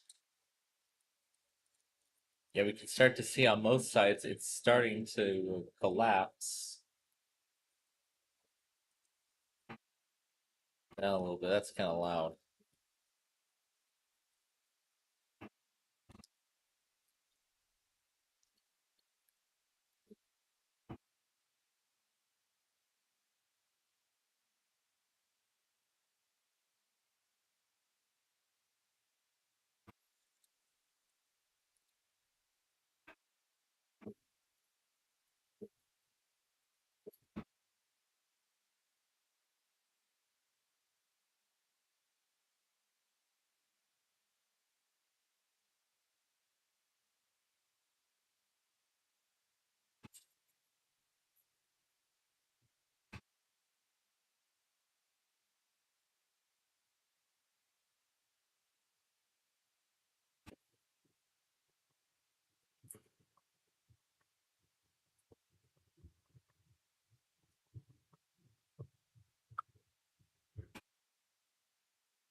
We're just firing rocket after rocket after rocket.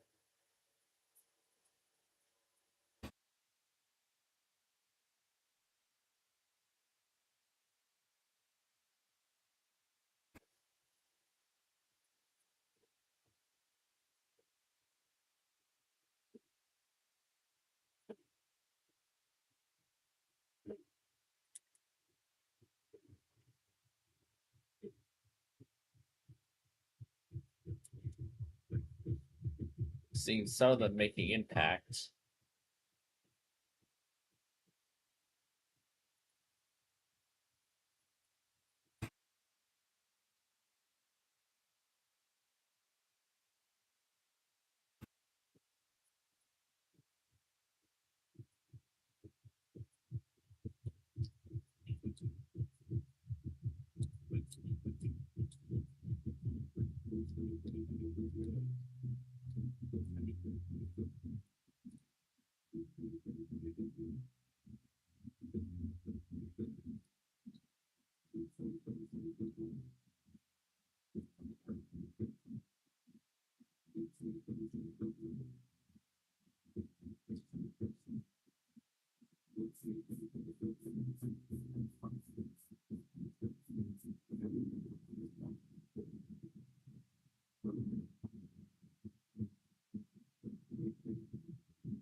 Now let's go destroy the second building.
It's amazing how long this plant is standing still.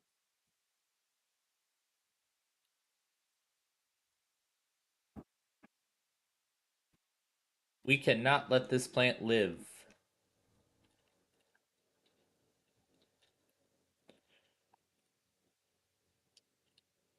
We cannot let this power plant live.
What's in this restaurant?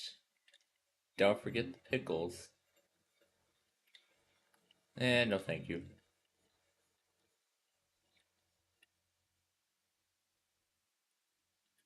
Sitco.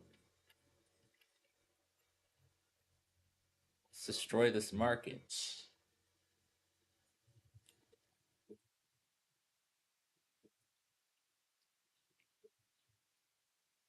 That was it? Really? Really? That was it? That was all it took?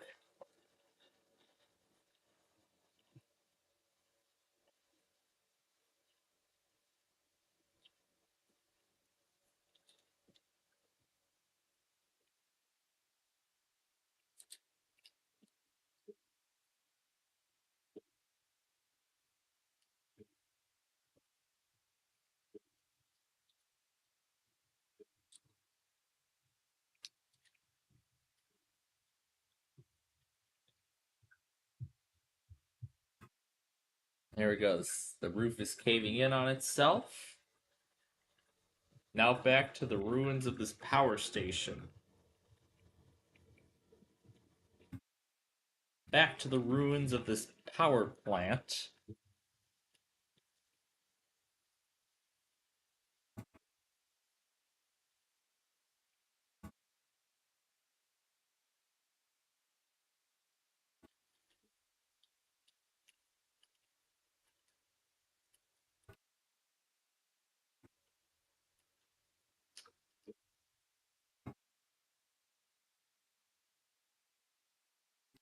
Oh, jeez.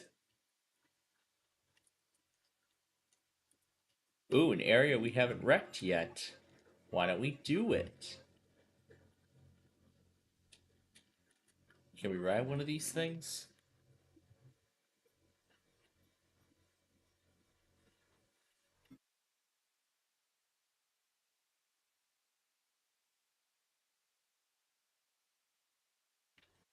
That's a shame.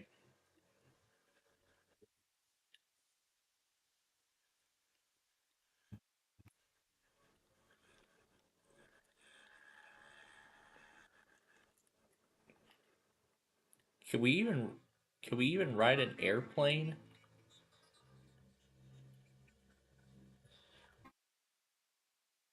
I want to see if we can ride an airplane. Oh my god.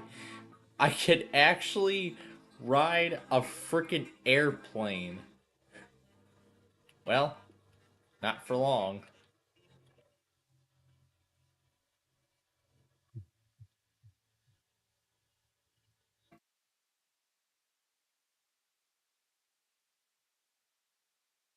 At least we have one airplane left.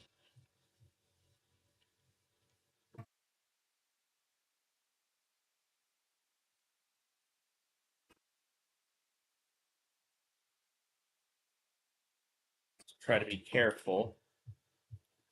How do we take off?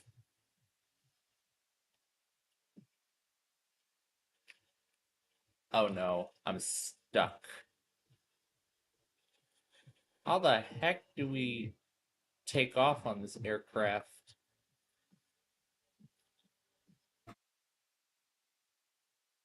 Okay, it looks like we were getting somewhere. Are there any controls on how to take off on this plane?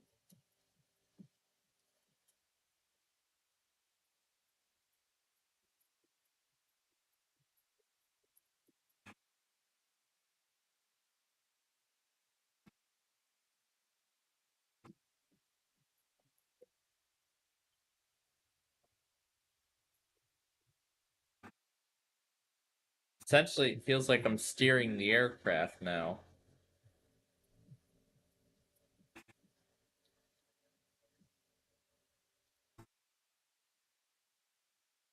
Okay, okay. We almost got it. The heck?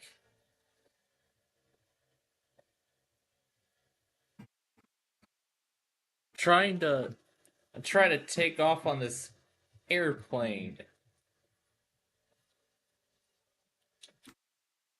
Okay, forget it. Destroy the airplane.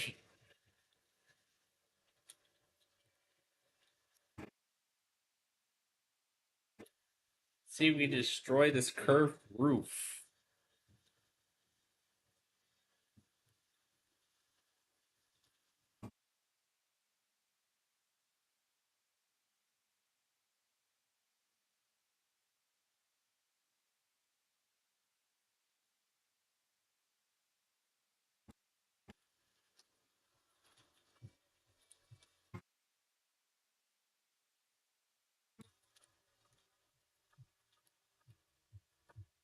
Oh wait, we can regenerate the plane. And we can try again. We can regenerate the aircraft and we can try again.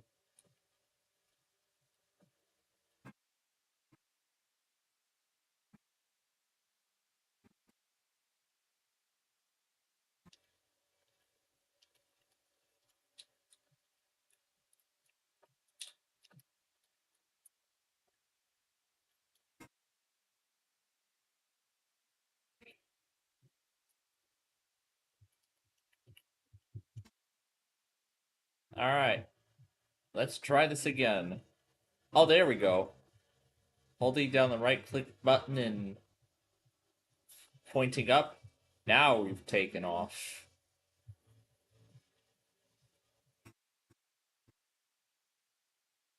So I suppose we're actually steering the aircraft now.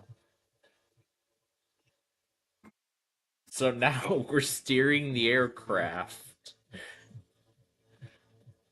No, no, no. I'm not gonna try to do that.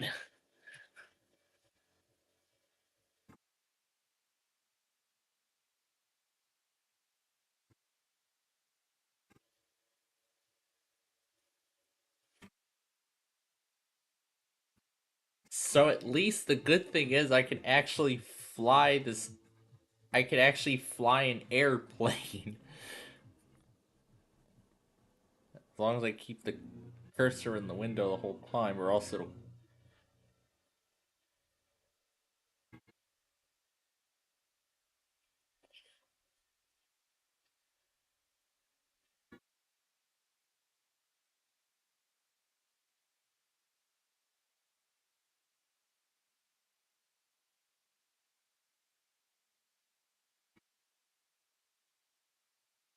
So this is cool. I can fly an airplane on this game.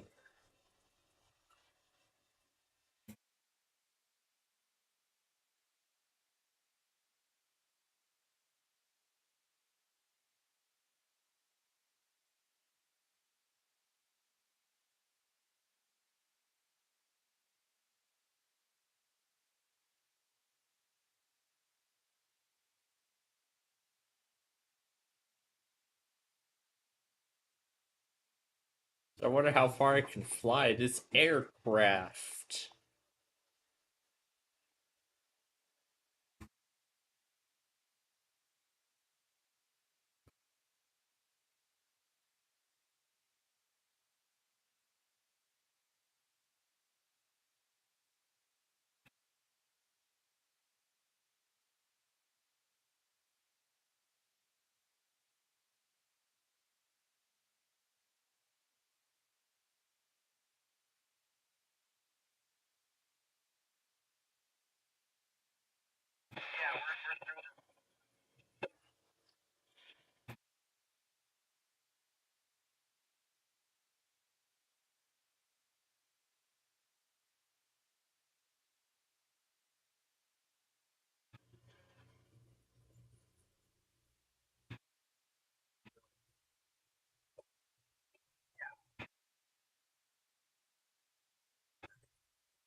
So at least we can fly an aircraft in this game. This is cool. This is probably the only way we can annihilate the rest of the planet. Oh god.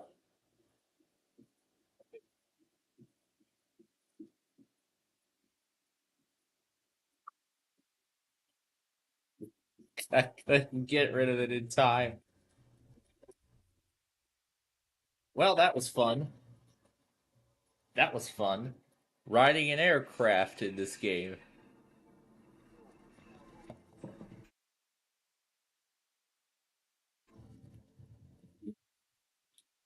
Alright.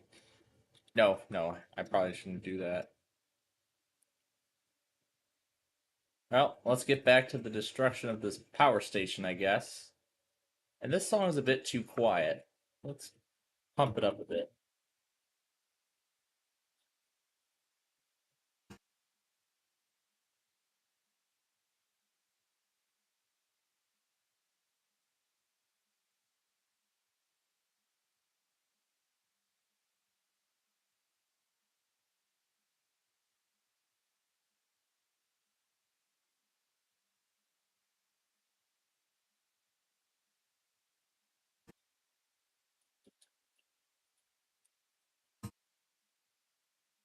Probably could have used this for 88, but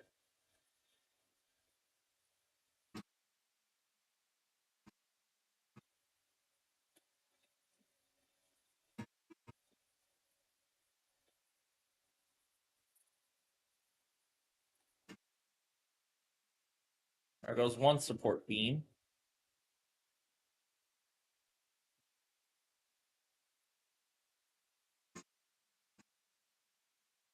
There goes two. And here's the third one.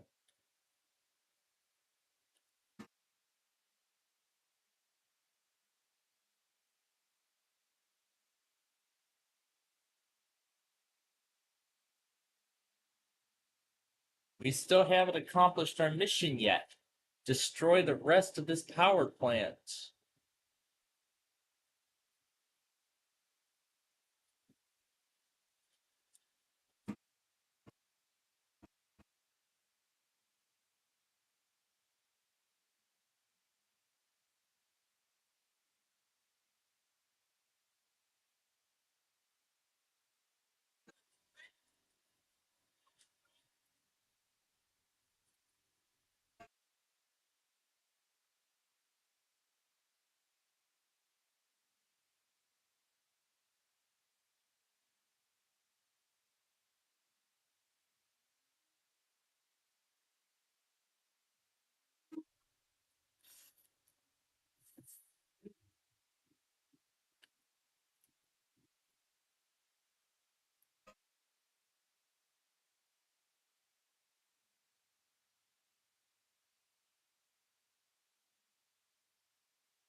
We have to get rid of this facility quickly.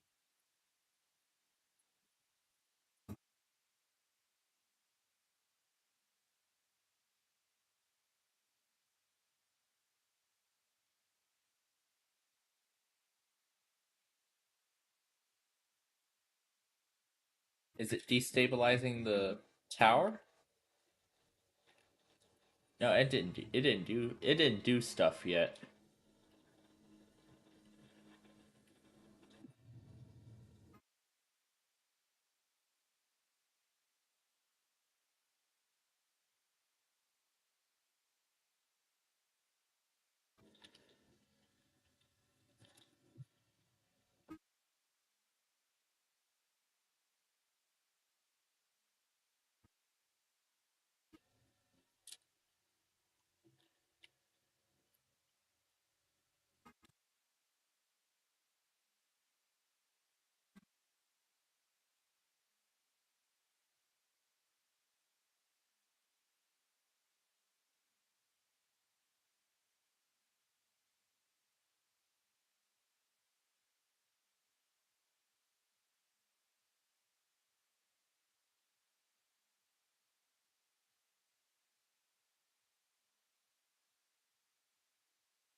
Plant is being mangled to shreds.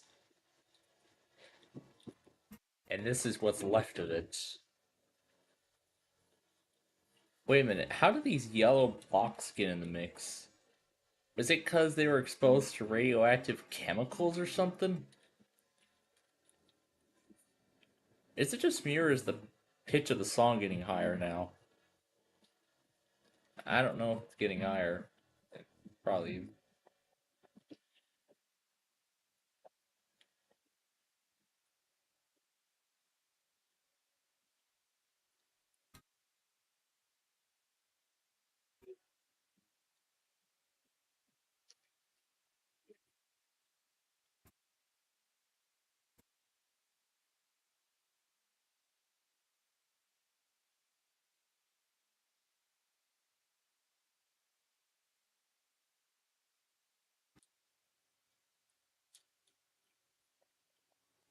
I don't understand. How's all this still standing?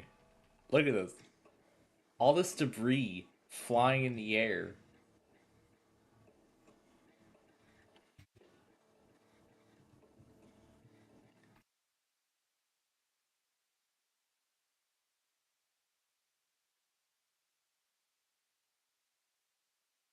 Oh my god.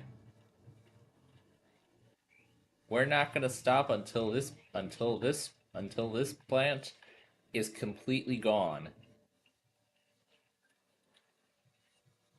And by the way, we still have some more catching up to do, so we're gonna do that when we're done here, before we get into our finale.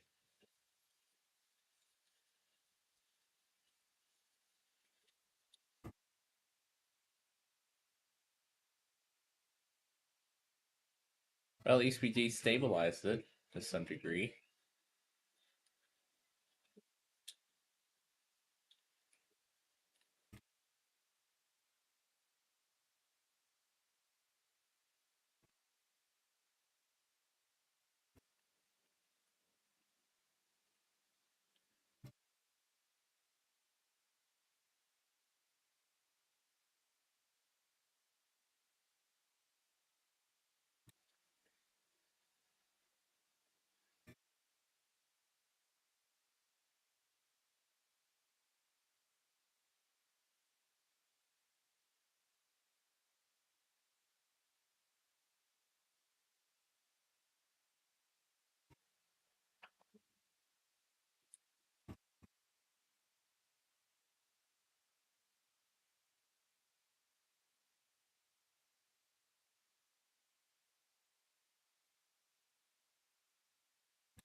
There's a manifest in Economawalk heading to Milwaukee.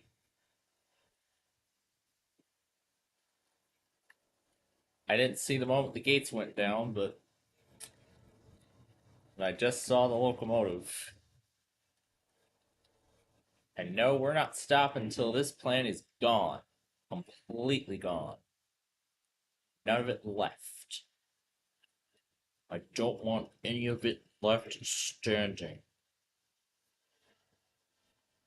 There we go. I think that was what finally got this part to collapse. Now we just work on destroying the rest of this. Look at this. Oh my god.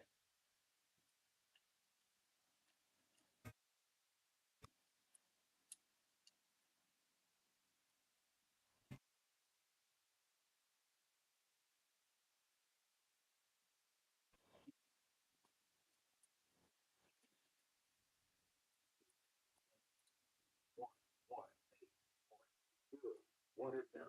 5. Division. Action 3. 0. 0. No alarm. Play. 4. 4. 2. 9. 1. 1. 2. 1. 0. Oh, here's a survivor of the other building.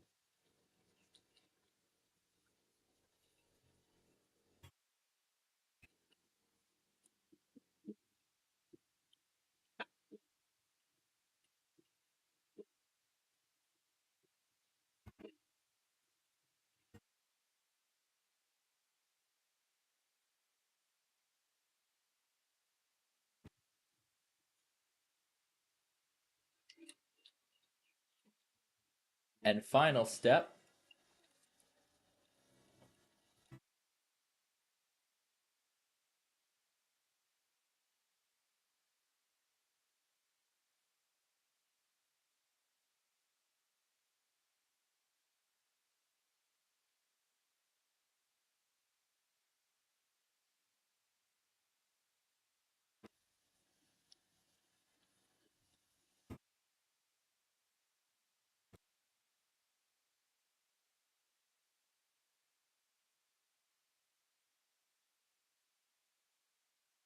And I'd say that's a job well done. Here we are. Here's what's left of this power plant now that it has been annihilated and mangled to shreds. Look at this. The power, the cooling tower, gone, pretty much. Pretty much gone at this point.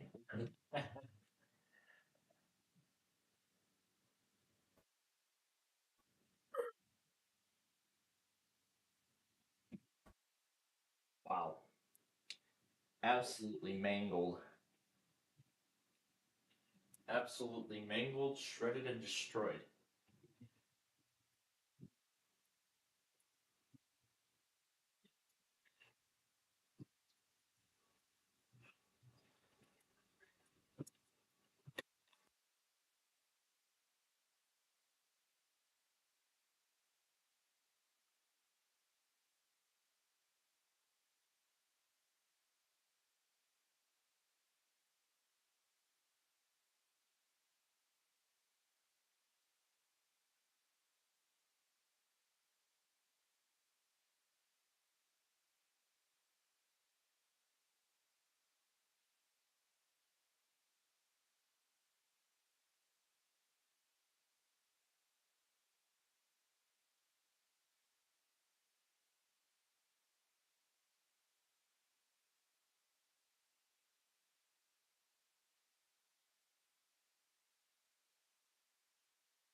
Okay.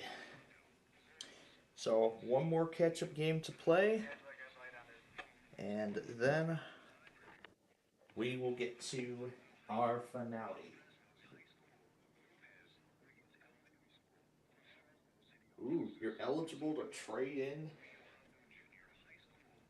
keep the current plan, and get the iPhone 16?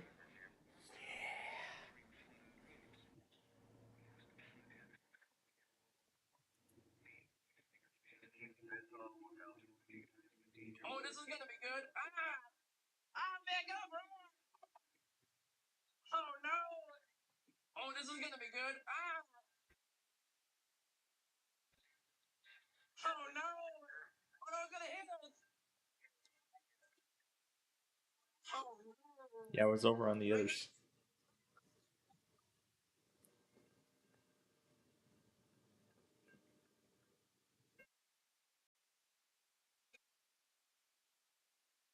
Is that it? Okay. Next one then.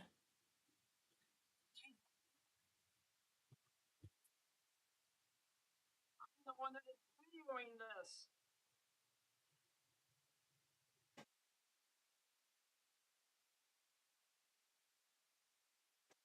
Signal.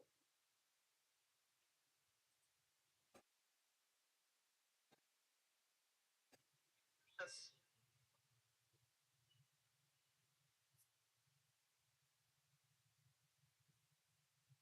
Why'd you not get a signal? Why'd you not get a signal?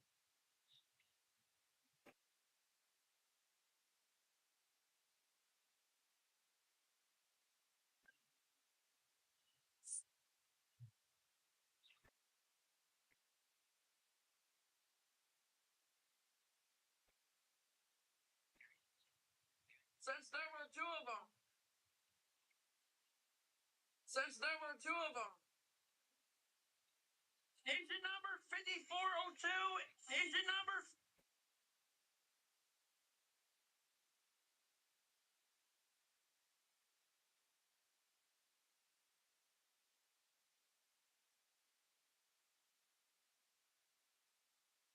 Two of them. Well, that was actually the part I didn't hear in my video. But, yeah, I gotta say, that was amazing going to Rochelle for the first time in a long time and actually watching all the fun unfold. Ah, that was...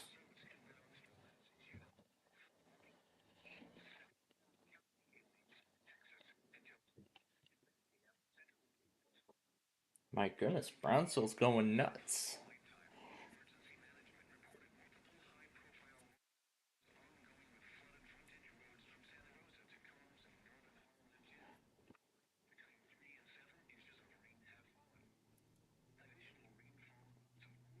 Wow. Damn. 2 flash flood emergencies back to back. Did they even issue a watch? They didn't even do a watch. Wow. After all that. They should have put a watch down, that's for sure.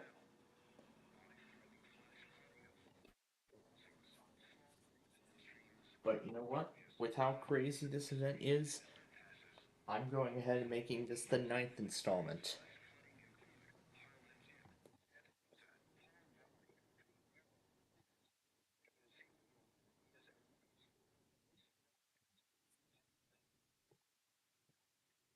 Oh, here we go. Autonomous walk again.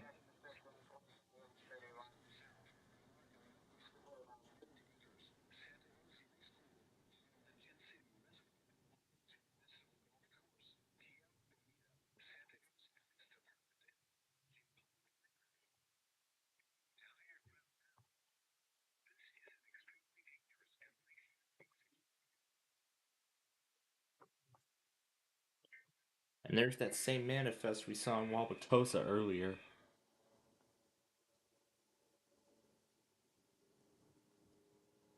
So everything we see in Wauwatosa will show up in Oconomowoc, and everything we see in Oconomowoc will show up in Wauwatosa.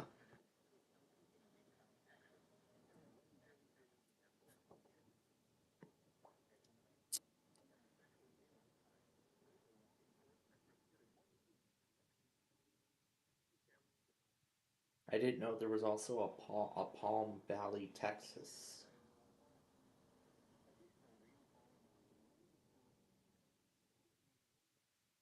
There's a Palm Valley, Florida, and a Palm Valley, Texas. And then there is another one in Arizona.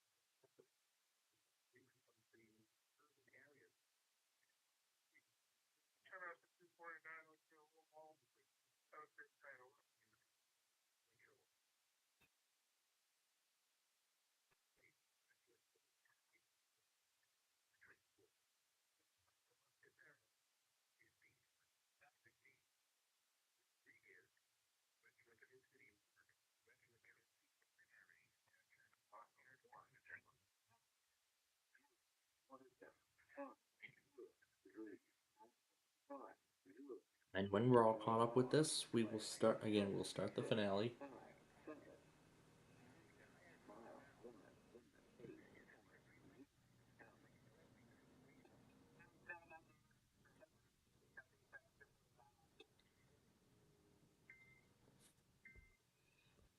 Okay, and there's one more. Okay, last one.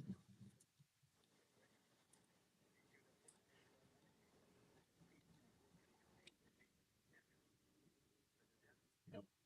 Demos we do not do here.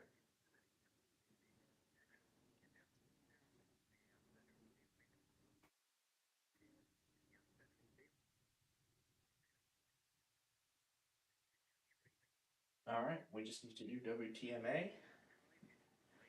And let me get the Friday. Oh, no.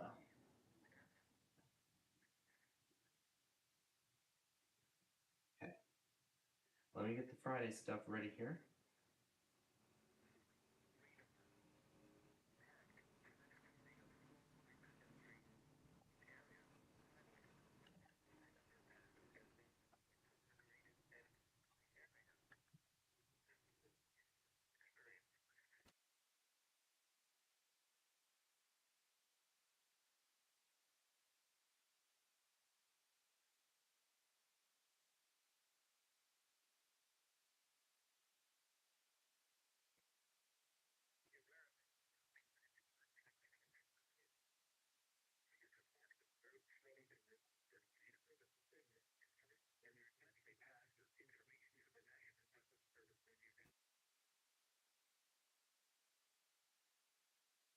I'm gonna put another station back in and see if they're gonna end up doing multiple tests in one day again. Alright, and we just need to go here for the rest of it. And this is the last one.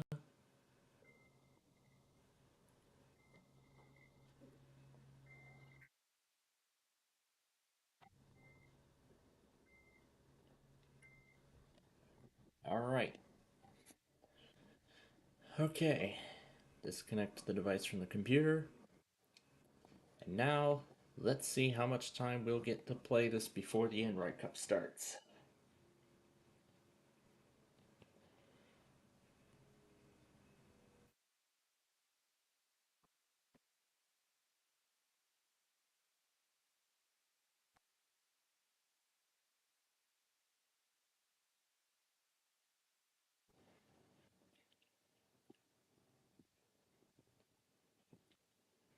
Alright, here we go.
Well, great. The Lenvine found me is where, as I get to cut this finale short.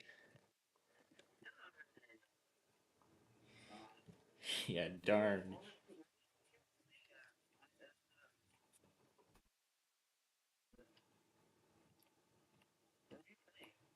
The Crashtown game thing, driving game on Roblox. In fact, we're just gonna go ahead and end.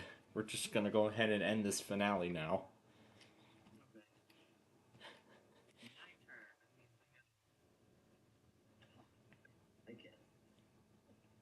Yeah, possibly about the.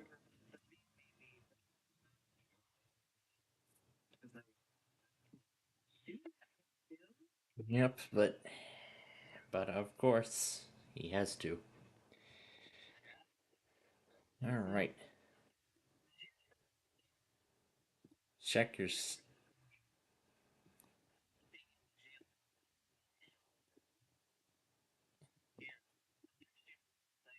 check my status. I see the.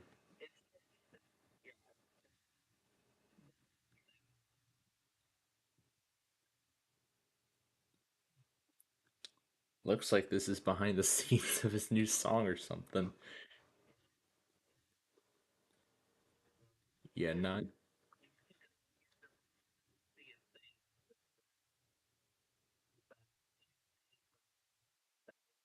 Uploaded him maybe 5 days ago. My YouTube channel. Yeah, something like that. I would have to deactivate the streamer mode in order to see the whole thing. Yeah, let's see now. There we go. About me. Lemvine extraterrestrial thing. Some usual geek. Some unusual geek.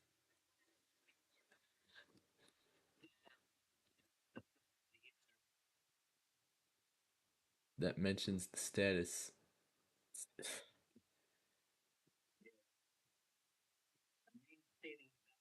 Genesis Audacity project would split be full pager messages and messages.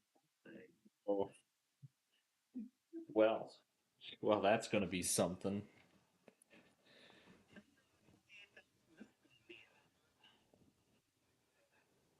It's gonna.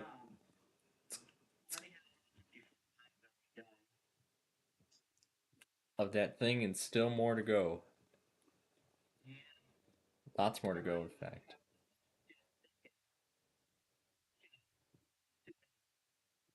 The first 2 minutes. Yeah.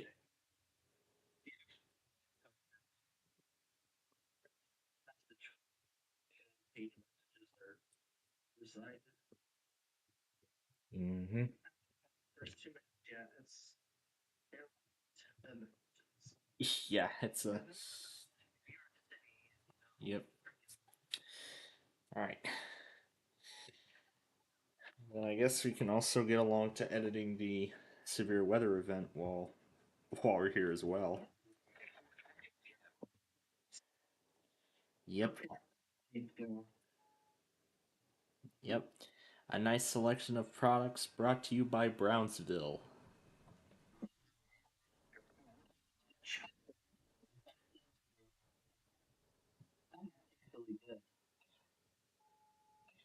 Brownsville. When I mentioned when I mentioned Brownsville. Dang. And then here and of course WYCA unexpectedly test. Let's see. Let me see. How many times did they go today? They went at 12, 16. I don't think they went at 116 and 216, 316, 416, 516. They tested 5 times in one day. Yeah, which is definitely unusual. So as for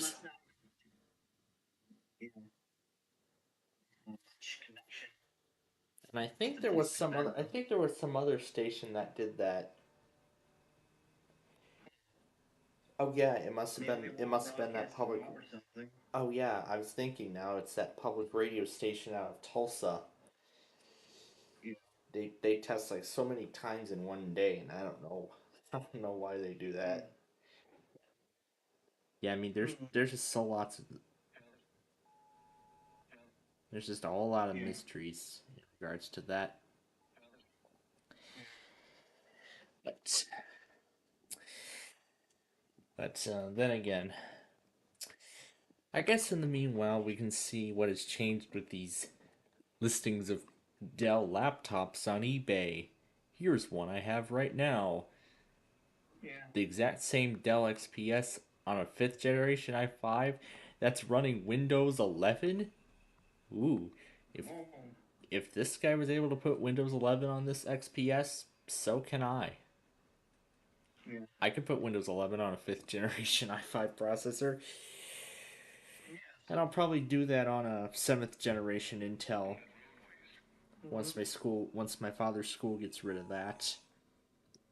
Once they get rid of that laptop later this year. End of support.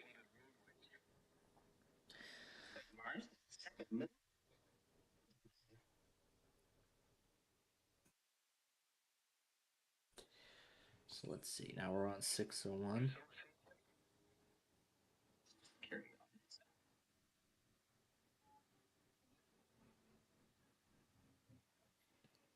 And Yeah, this one. 47-year-old generation is the greatest issue ever.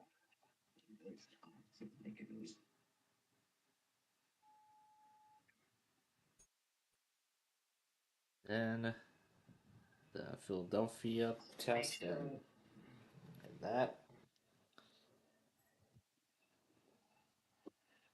And then earlier on during our Roblox show, I actually announced the change of plans. The restaurant that we were planning on going to on Monday is not open on that day according to their hours. If we look at their hours, yeah, they're closed on Mondays. So, yeah, my father told me that while we were having dinner earlier today. So, I actually had another restaurant idea in mind, and of course, this restaurant in Elmhurst was actually what was on my mind. Yeah, that so yeah. So if that is the place that we end up going to for lunch that day, then that means a Real Fanny video in Elmhurst is coming. Yep, because out of all the Real Fanny locations I have done, I have not done Elmhurst yet. Yeah, because going back to on the Real Fanny collection, Chicago Ridge was literally the first two. Then came Elkhart, then Rochelle, then Lockport, then Western Springs. I mean, it would be kind of nice to do Western Springs again, and we'd get to see all my Amtraks, but I think it's finally time we get back to the Geneva subdivision.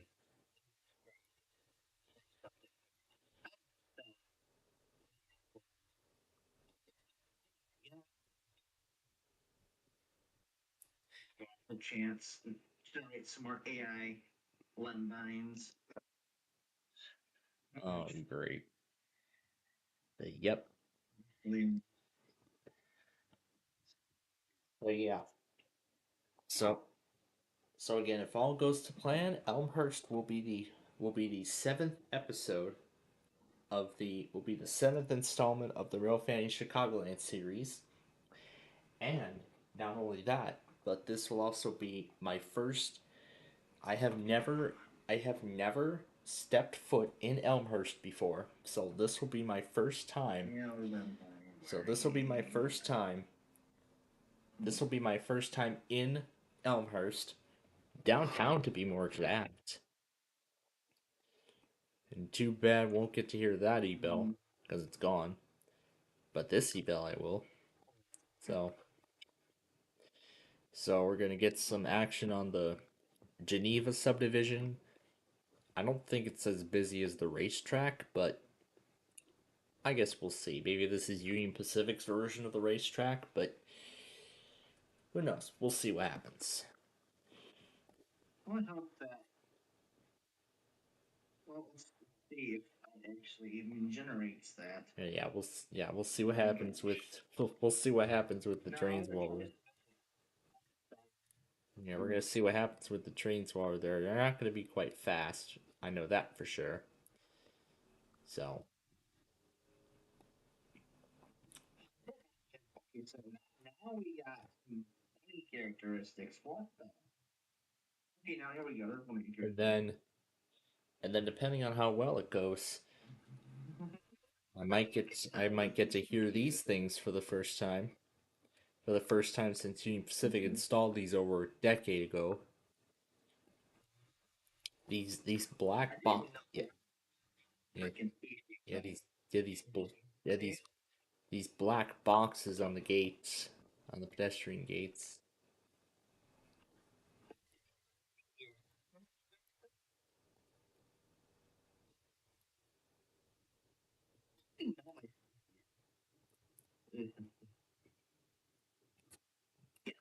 This is going to be 2, 3, 4. Okay, here it's weird because we have short tails. I think okay. You know what? I am actually going to.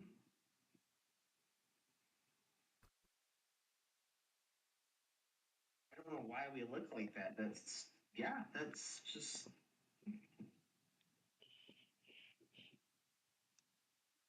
I don't know if I can screen share on mobile. Can I? I can. Oh no, I can't. I cannot screen share on mobile. Gosh dang it. I'll just get some screenshots over. Yeah, it's fine. Because I cannot. Where did the sexy one come from? All aboard the Explore Elmhurst Express. Oh my god. You can take a ride Fridays and Saturdays for free, noon to midnight. And you can also track the trolley and enter at their site to potentially win some prizes. Nice prizes. It's not going to be anything like you'd win on a game show. Like, for example, Zach, who's literally bankrupting Person, Place, or Thing. He's been on for 20 days now. Yeah. He's been on for 20 days. He's won over $50,000 in cash and prizes. And I think for what it looks like, I don't even know if there's even an end in sight to his reign, but we're gonna have to wait and see how it plays out tomorrow when he faces two new opponents, and maybe Yeah, one we of don't have any tails. Very short tails. Like yeah, so it's saying we look like this. I don't know why. This is like really weird.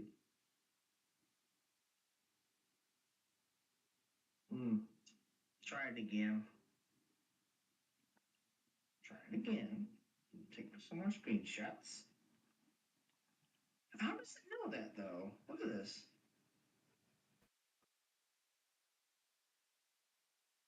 Did like really weird dog ears. That's fucking weird. dog ears. Here, I'll just show you an example. It's really odd. Like, I didn't specify the lembi to be like that. We have straight ears, triangular ears. What the heck? Yeah, I'll just send you some more your way. 50 preferences.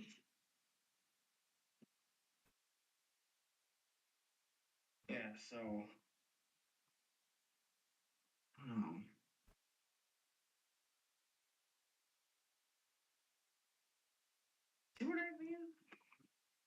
It's like our ears are pounded.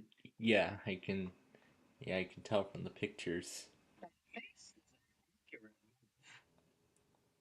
And I find it to be really strange though, because like I don't understand. What's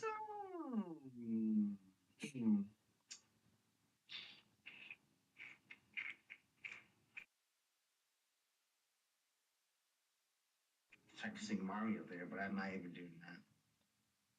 It's too just regular. I just did like an anime thing. Mm-hmm. Yeah, meanwhile we can just Hey, you know, now we're starting to play bunnies. What the hell?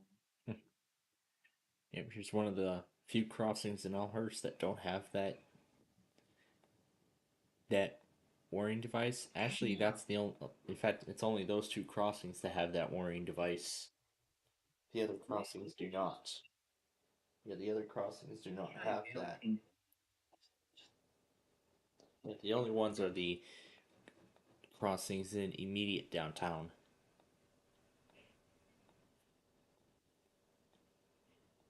And we'll continue a bit.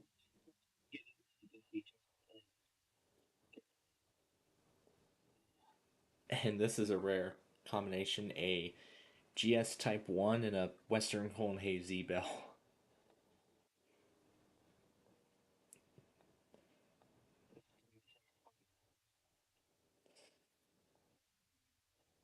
Here's the only gateless signal at this particular crossing.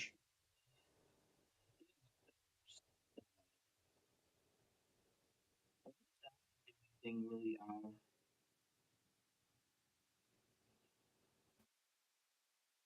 Here's the Ville Park Metro Station, complete with that crossing signal.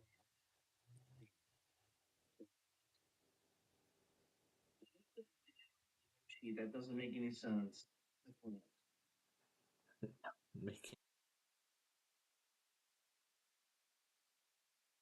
Thank goodness.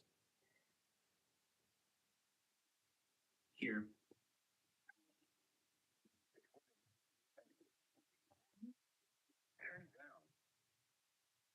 Furry drawn. I'm just going to furry drawn.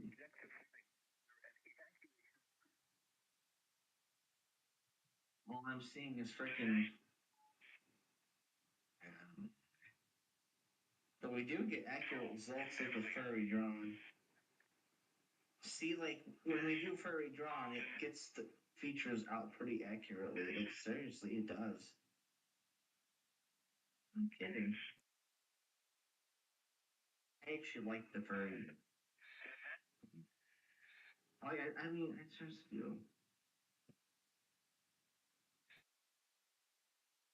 Some Ratchet and Clank characteristics, I guess. I have no idea.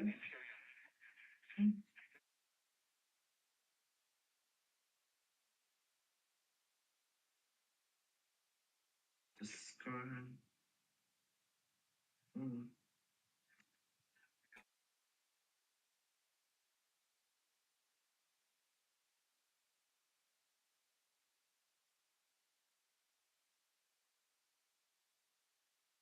County in deep South Texas, southeastern Stark. You know what I imagined Plainfield? Writing a program that corresponds to every single NOAA station. Have a Lembiner, like know some furry named Paul. Oh my goodness. Like talk while the speech is going on. And stand random directions. In random direction. Like pointing out locations. That'd be so funny. That would be hilarious, actually.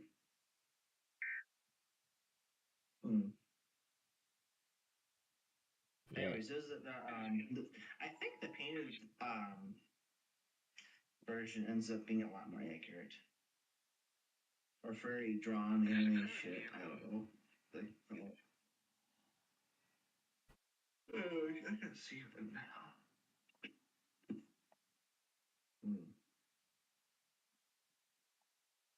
Yeah, here's the DeVille Park Station.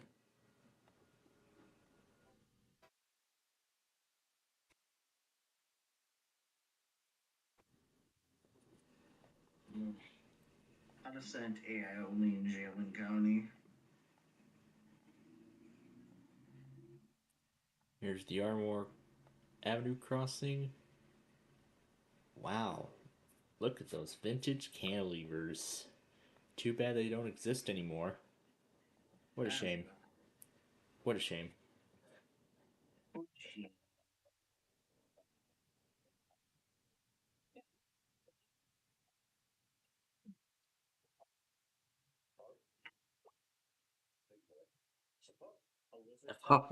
Apollo the parrot thinks it's a bug. Thinks a lizard is a bug.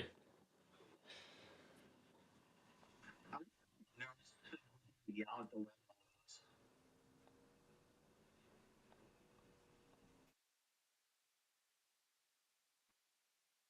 That's who I am. Oh my goodness. I'm pretty sure it doesn't, but we'll see. If there's a pink color, then mine is mobile. Warning. It's female. Warning. Stay this side of gate when gates are down. Warning, up to a $500 fine for any motorist or pedestrian who violates railroad warning devices. Like this cantilever right here. Which looks like the exact same cantilever that's in the Grange.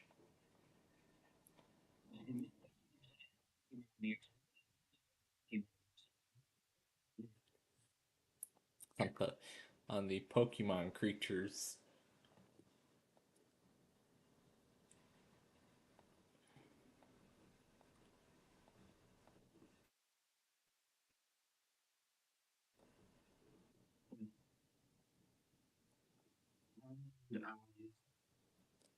Let me see if those are the same.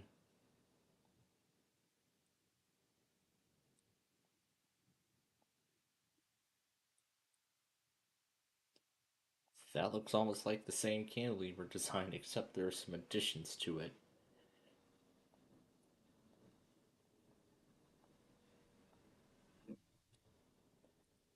It might be more accurate if I, okay.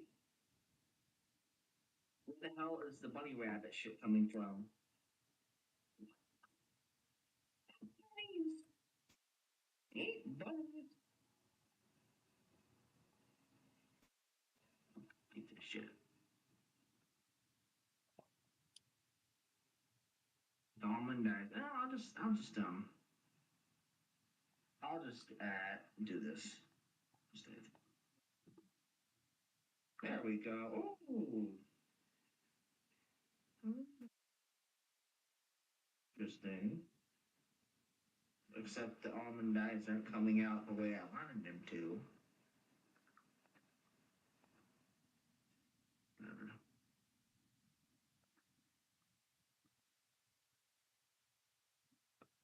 Not sure if I'm gonna get. I'm not sure if I'm gonna get a good view of the crossing signals from here. But one thing's for sure, if I do see them going down, I know what I'm gonna be doing. I'm gonna end up running out the door and running out the door. I'm not even gonna do it because I can't show it.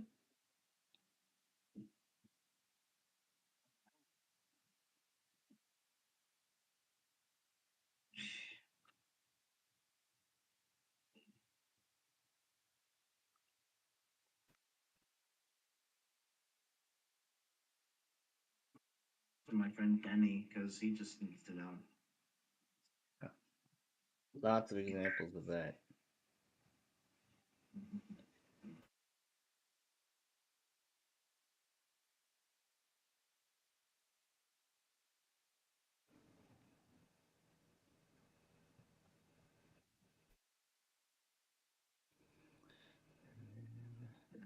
Over here.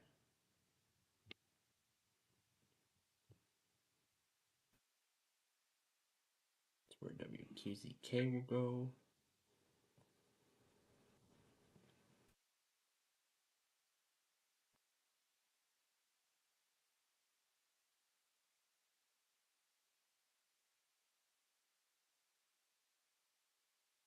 This one at 7:24.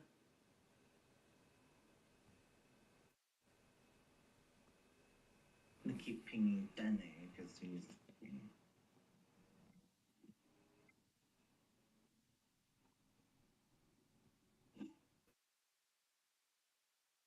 Okay, Been playing 7:33. Roblox for 2 hours. Geez, 10. Well, actually, I've been playing it more than 2 hours. In fact, You have. How many people do that? That's just crazy. playing Roblox for more than 2 hours straight. I couldn't.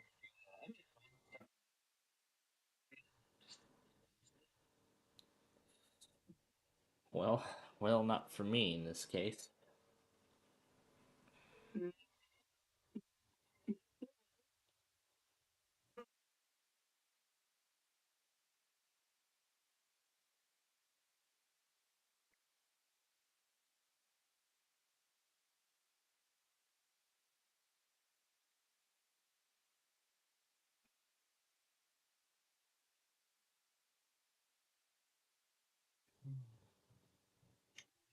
Plainfield, I've got a quarterback now. He's like 30, 40 minutes. It is 10 Yep. minutes. Yep. So let's see if we can wake up to the solar eclipse tomorrow morning. 8K, March 29th morning. Well, because it is already Friday in Eastern time, as it's already past midnight there. Meanwhile, it's still Thursday here. Yeah, but Saturday the 29th. Yeah, but I also saw the web channel post something about a star explosion possibly being seen tonight.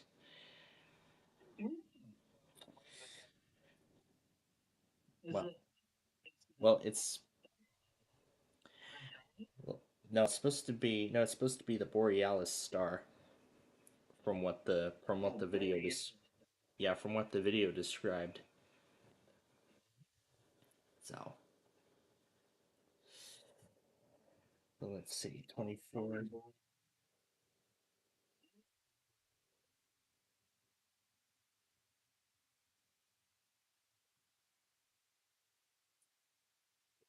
Holy, it's actually going to start exploding. Holy, is it supposed to make the sky brighter?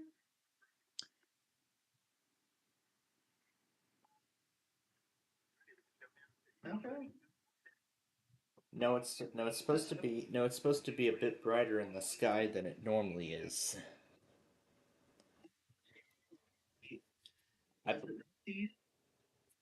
Well, it depends on if you can piece together it depends on if you can piece together the constellations. It's actually supposed to be immediately to the left of the Big Dipper.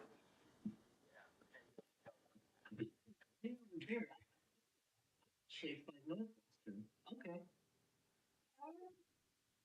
Mine's kind of cloudy out, but I know the little Big Dipper are usually together in the northern western part of the sky around my house. Yeah, some people might be able to see it and others might not. Yeah. But again, it depends on weather conditions and their visibility. It's that way. I know that Earth and Nature is right above me. And that's pretty weird. I'm not a furry, so. It is. Draco is also above me. Homoverance? Yes. Is it like a piece of hair?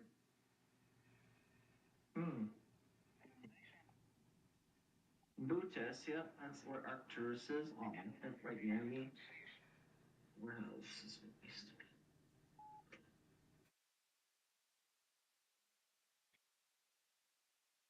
The moon's gonna get so close to the damn sun. Serpents go. Snake infested constellation. Huh? Hercules. That's so cool.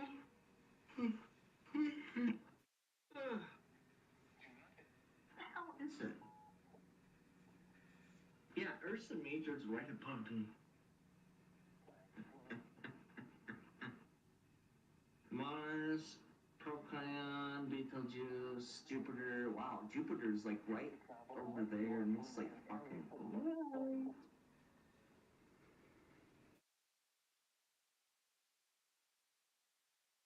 Auriga. Oh, there's so many constellations in this sky. Cassiopeia. There's a lot of stars, a lot of.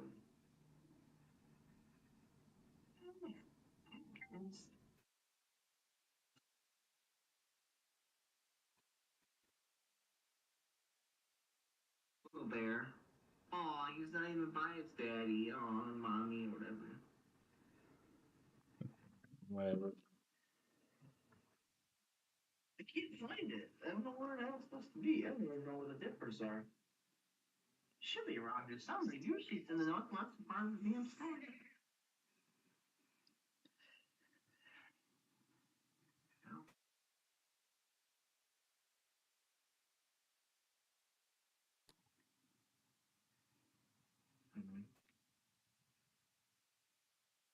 That's weird.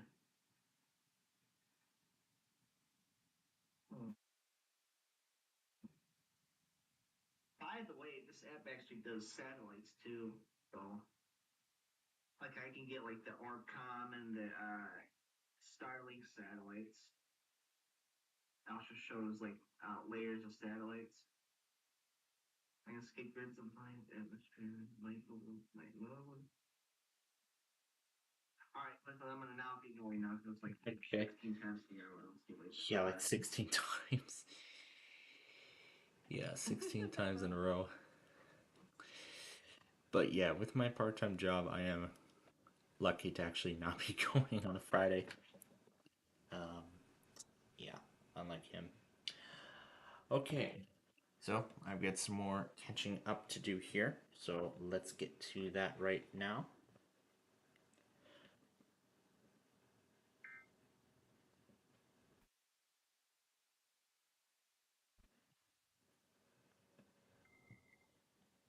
Alright, so I got a few more products to catch up on here, and then that should be it.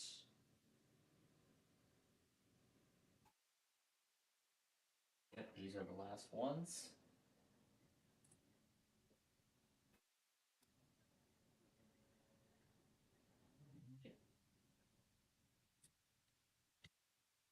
Everything looks to be set.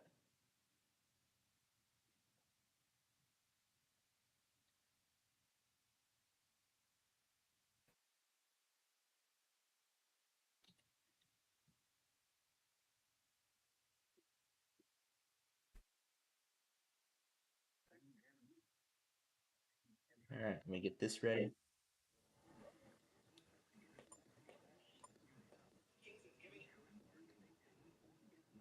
It's from the Black Box game. This should already be in the correct frequency. Yep. I just need to go set the 996 up.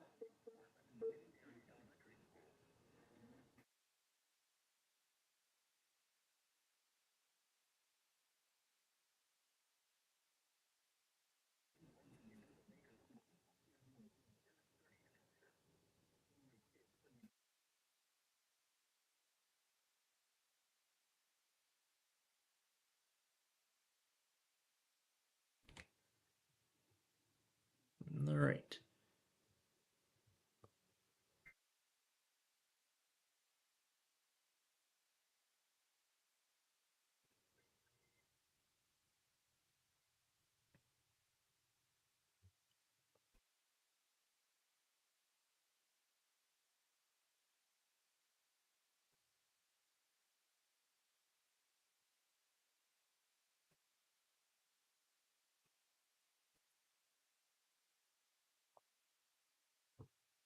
Alright. That should be everything done.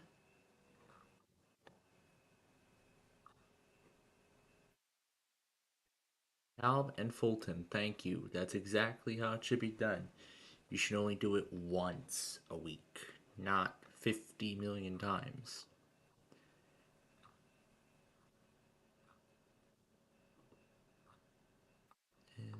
that looks to be it.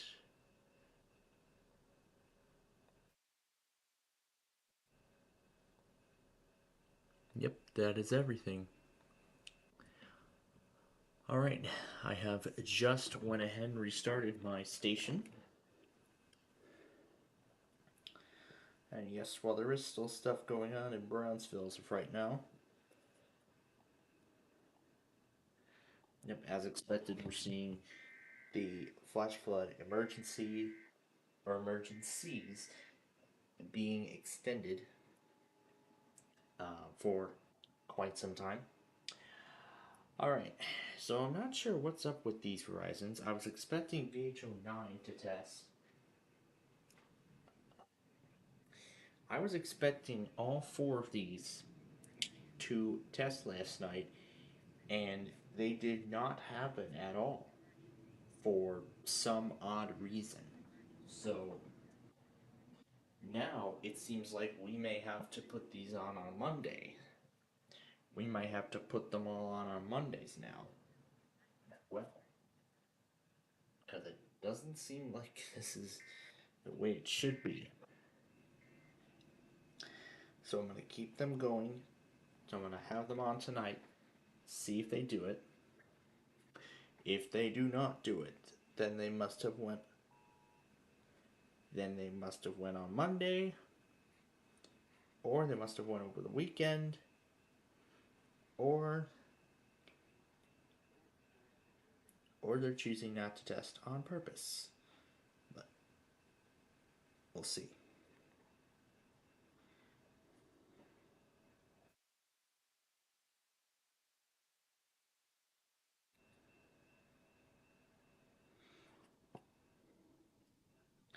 And this video is only an hour and 25 minutes long, so I don't think it's long enough to get the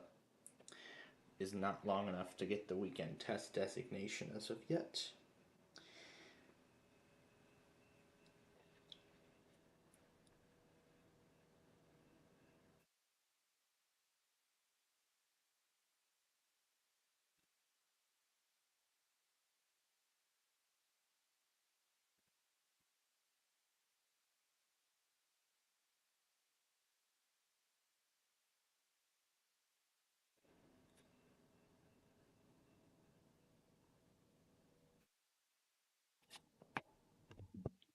Okay.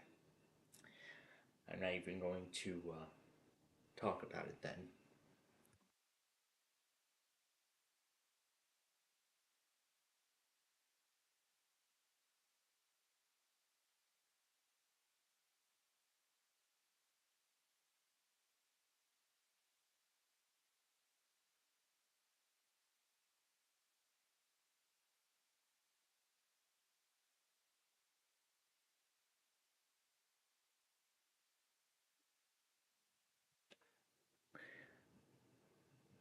Alright. So I'm going to go ahead and turn the HP off for tonight. Just going to go ahead and close these row cams one at a time. Closing Thirsty Bird.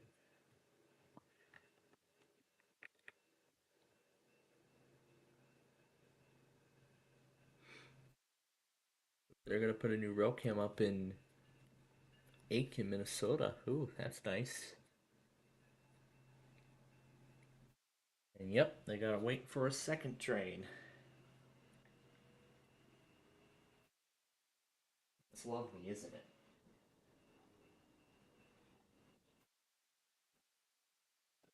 Yeah. Alright, so yeah, so basically tomorrow I'm pretty much free. I don't have too much, I don't have a lot more schoolwork to get done otherwise. I'm just making sure the imaging border thing is all set to go.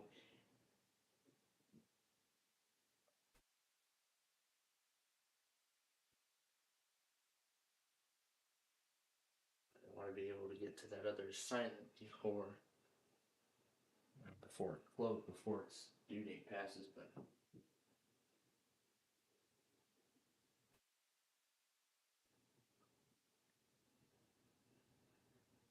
at least some understanding. So maybe just one more slight piece of schoolwork to get done, and then that should be it.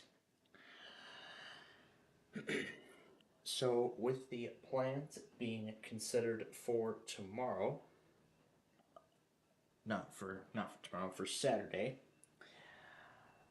Let's talk about that. So, unfortunately, this Saturday we will not be able to do a Saturday show as much as I would like to. So I'm gonna do.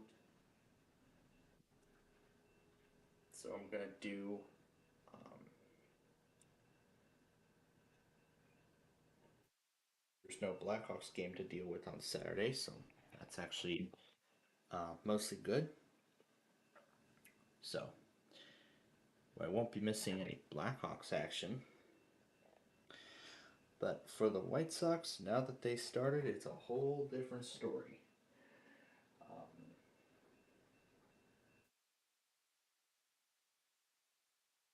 We're actually off tomorrow for the White Sox. The White Sox are off tomorrow, and the next game after that will be Saturday. At 1, and then Sunday at 1. Monday will also be a 1 p.m. game, but unfortunately, because of those plans, we will not be able to, because of as I said, the plans we have for that Monday, we unfortunately will not be able to bring you that game. But we may actually bring like the last half of it when we get to our Minecraft show, but again, right now that's determined right now by how lunch plays out. Because I was talking about those plans earlier. I'm going to keep these lights on for the Chicago iHeart. But I will we'll continue this scavenger hunt in a little bit. But yeah, here's what's left of today's risk. Here's tomorrow's risk, and then here's Saturday's outlook. But then very soon we're going to get the final slight risk for day 4 and then day 5. And then we'll close the browser. And then I assume the update. Oh, I gotta close the other one. And now that all instances of Edge have closed, the update takes effect right away.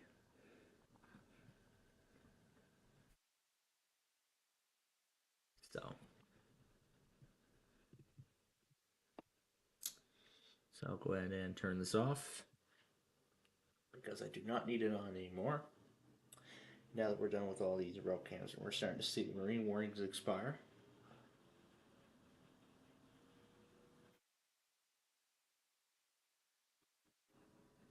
Alright, there we go.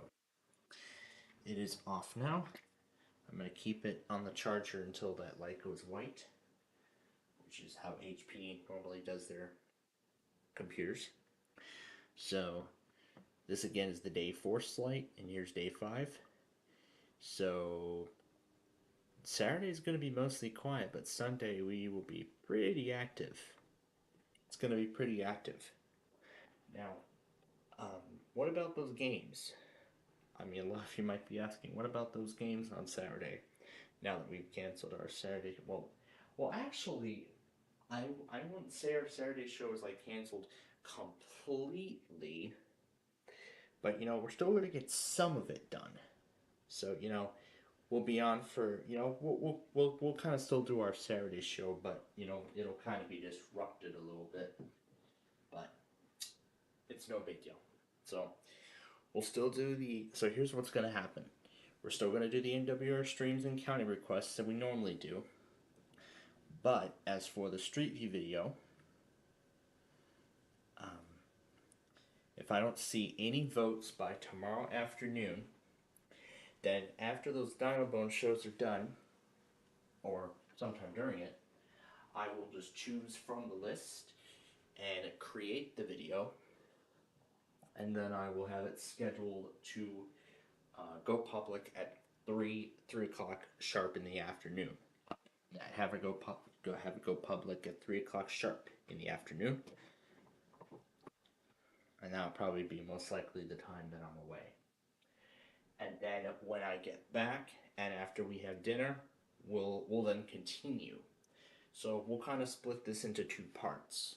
You know, the first part will be sort of our morning, afternoon stuff, and then of course the other part will be our games. Will be the games that we normally do. So we'll still do our game of life. We'll still do Sorry. We'll still do the game of life. We'll still do Sorry. We'll still do Sorry. Yeah. We'll still do game of life. We'll still do play 18. We'll still do Sorry and its strategy counterpart, or we could say the strategy counterpart for, or we could push them all to Sunday afternoon when the Sox play. You know what? I think that's a better idea. Delaying, doing the streams and county requests, and then we can push the games to Sunday, and we can do it then. I think that seems like a fair plan. We'll do the games on Sunday. Yeah, that seems like a fair plan. We'll do the games on Sunday. In fact, we have a whole lot of time to get them done. So that would then mean we'll do, not sure what order we're going to do them yet, but we're going to play Game of Life, we'll do Play 18, and then that will be followed by Way Sorry and Way Sorry Strategy. I'm hoping we can get those all done. Or we could do one final game on Saturday night and do, or we could split the difference. I think that would be better. We might be able to split the difference.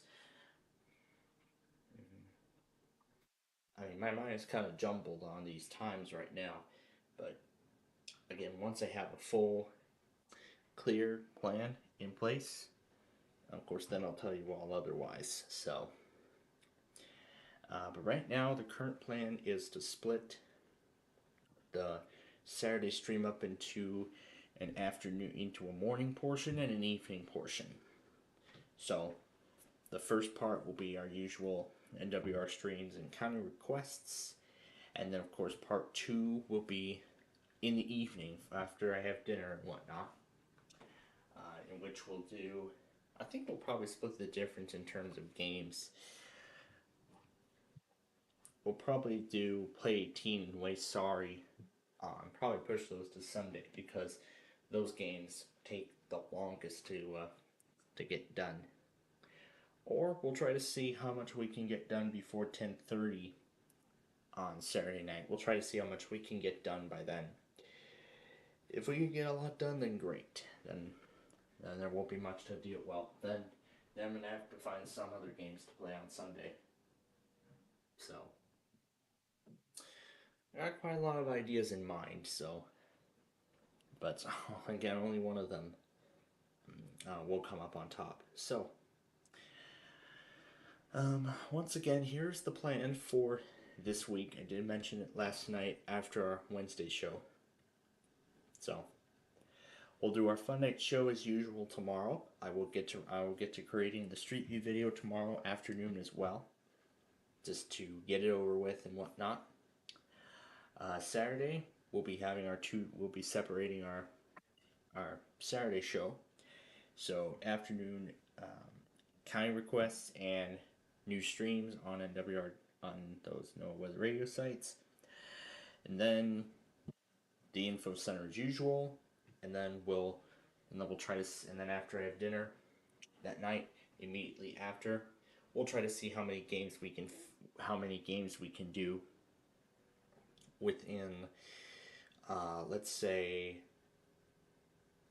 about the few hours. So I think particularly, let's see, so the Game of Life, that typically takes about an hour to play, and then Play 18, I think that takes another hour and 45 minutes. So I think that'll leave us with like 8:45, I believe. So then that'll then take us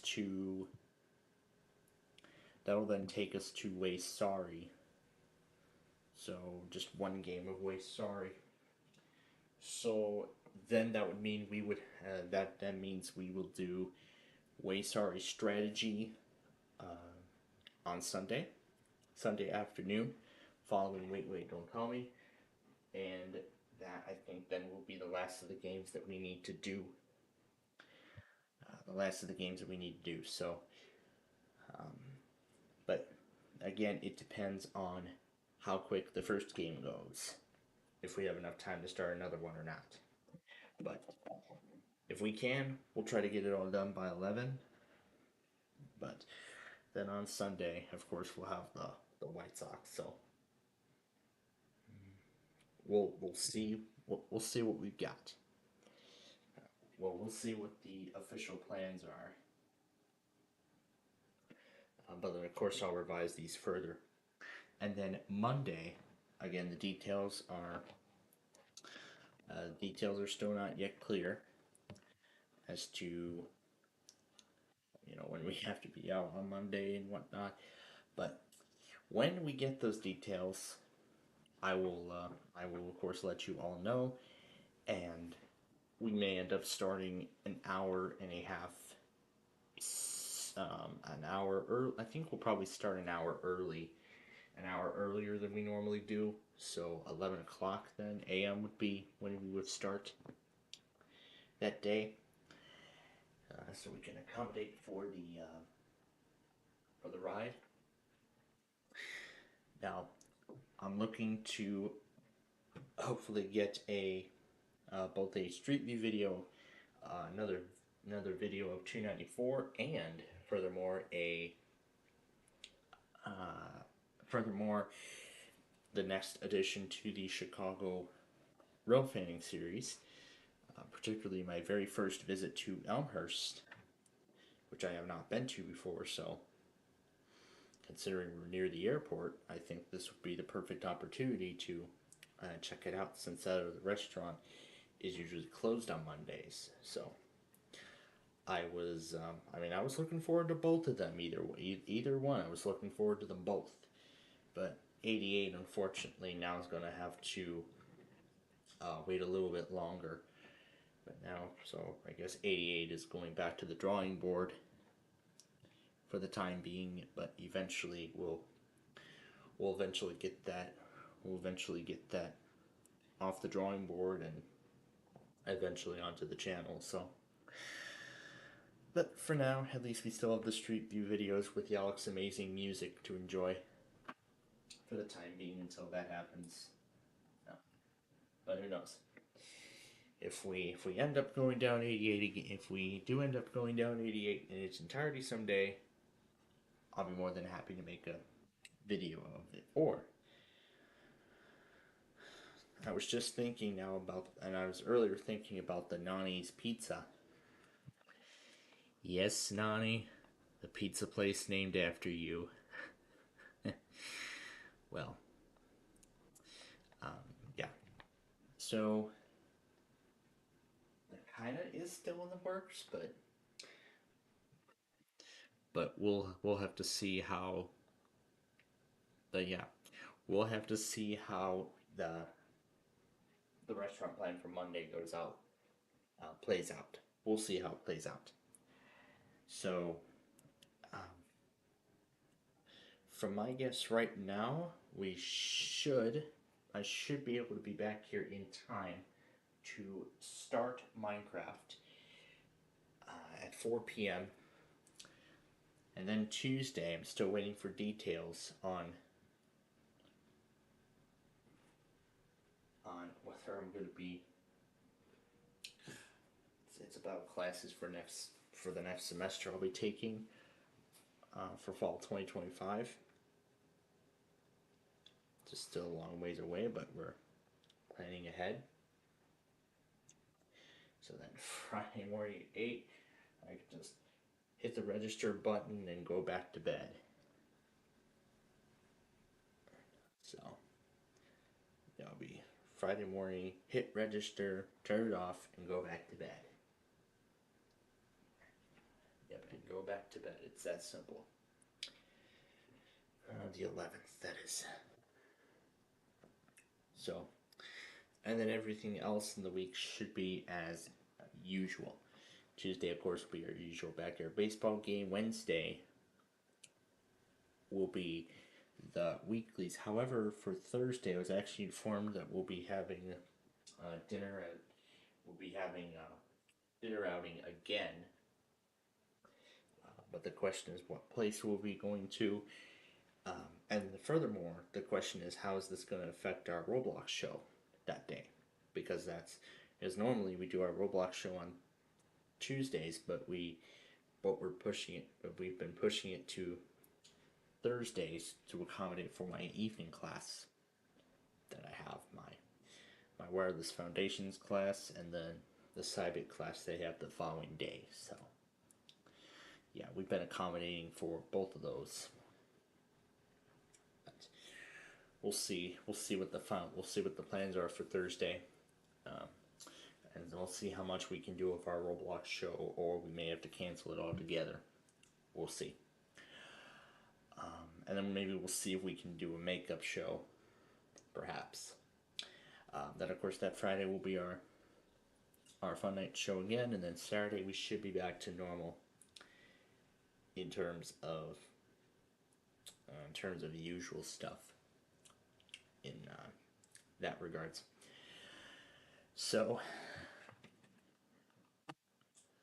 yeah.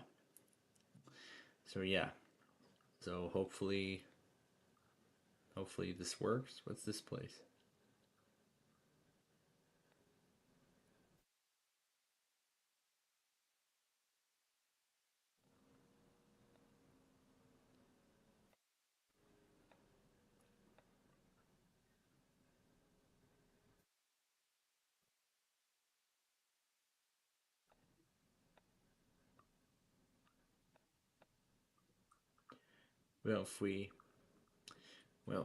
Well, here's another restaurant I have an idea of doing.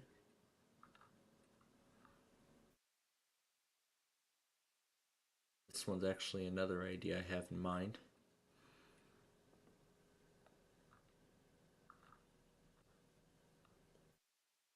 Show us the menu, please. Let's see what they got.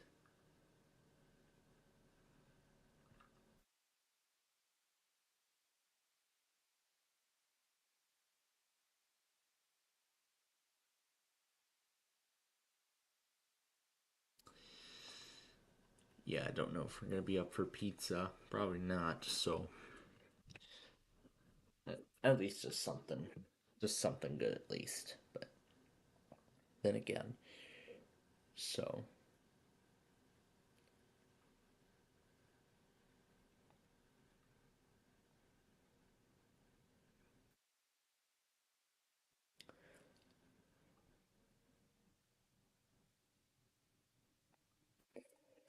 but yeah, here's the same laptop I've got right now, the 9343 XPS. This one actually was in the Pro variant and slightly damaged, but again, mine is in good condition. Yeah, once again, we're kind of doing the scavenger hunt of these systems. And also earlier I was discussing my plans for what I'm gonna do with most of my laptops for the end of support for Windows 10 when that comes in October. So I was considering actually taking the Vostro completely out of service and putting it into storage so we can find a viable use for it again. If not, then if not, maybe we can maybe just put it up for sale, and we can just put it up for sale and on eBay and see if anybody's interested in it. So, but yeah, we'll see if anyone's interested in it. And And depending on the laptop lot this year, the ThinkPad might also be decommissioned from service as well.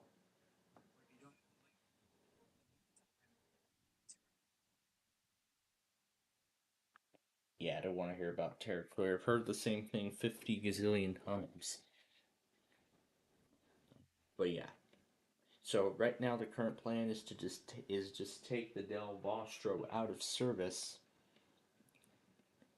as I know they're probably going to be getting rid of more computers this year. But this time though,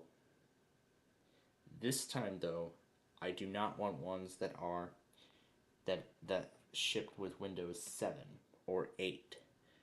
I want ones that are shipped with Windows 10, so I can put Windows 11 on them, even though those don't meet the minimum requirements by Microsoft.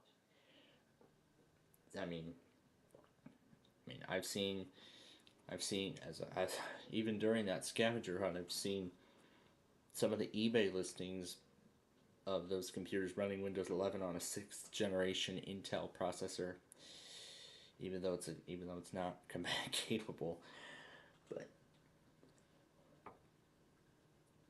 But as long as it still gets security and quality updates and bug fixes and all that stuff, then that's what's good.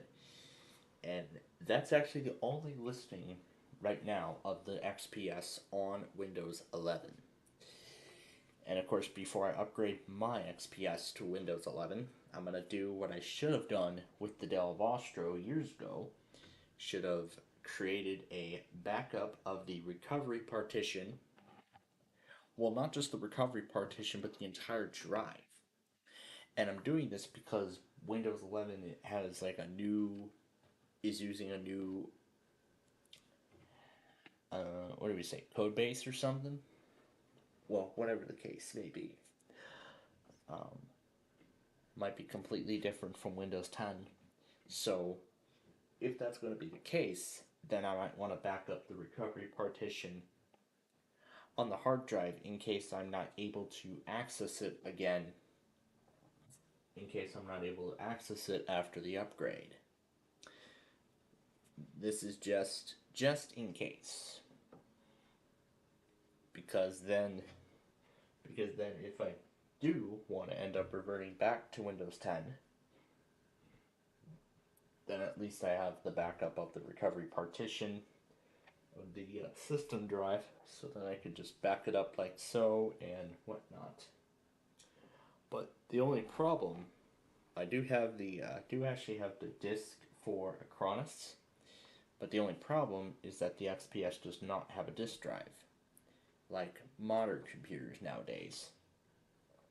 So I will have to plug in a USB DVD drive, or I'll just take I believe I still have the ISO of Acronis. I could just put that on one of my USB drives and boot off of it, and then plug in my external hard drive to create the backup of the entire partition. But before I do any of that, in case I ever do want to go back to Windows 10, I was just thinking, you know what?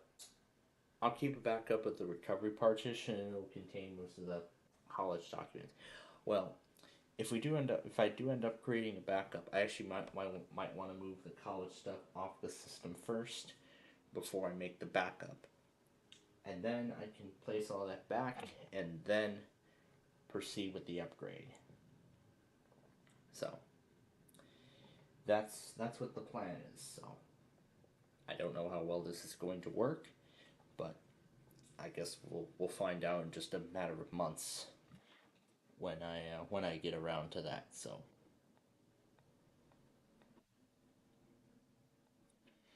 because as you all know, I'm surprised I'm able to run Windows 11 on a computer that originally shipped with Windows 7.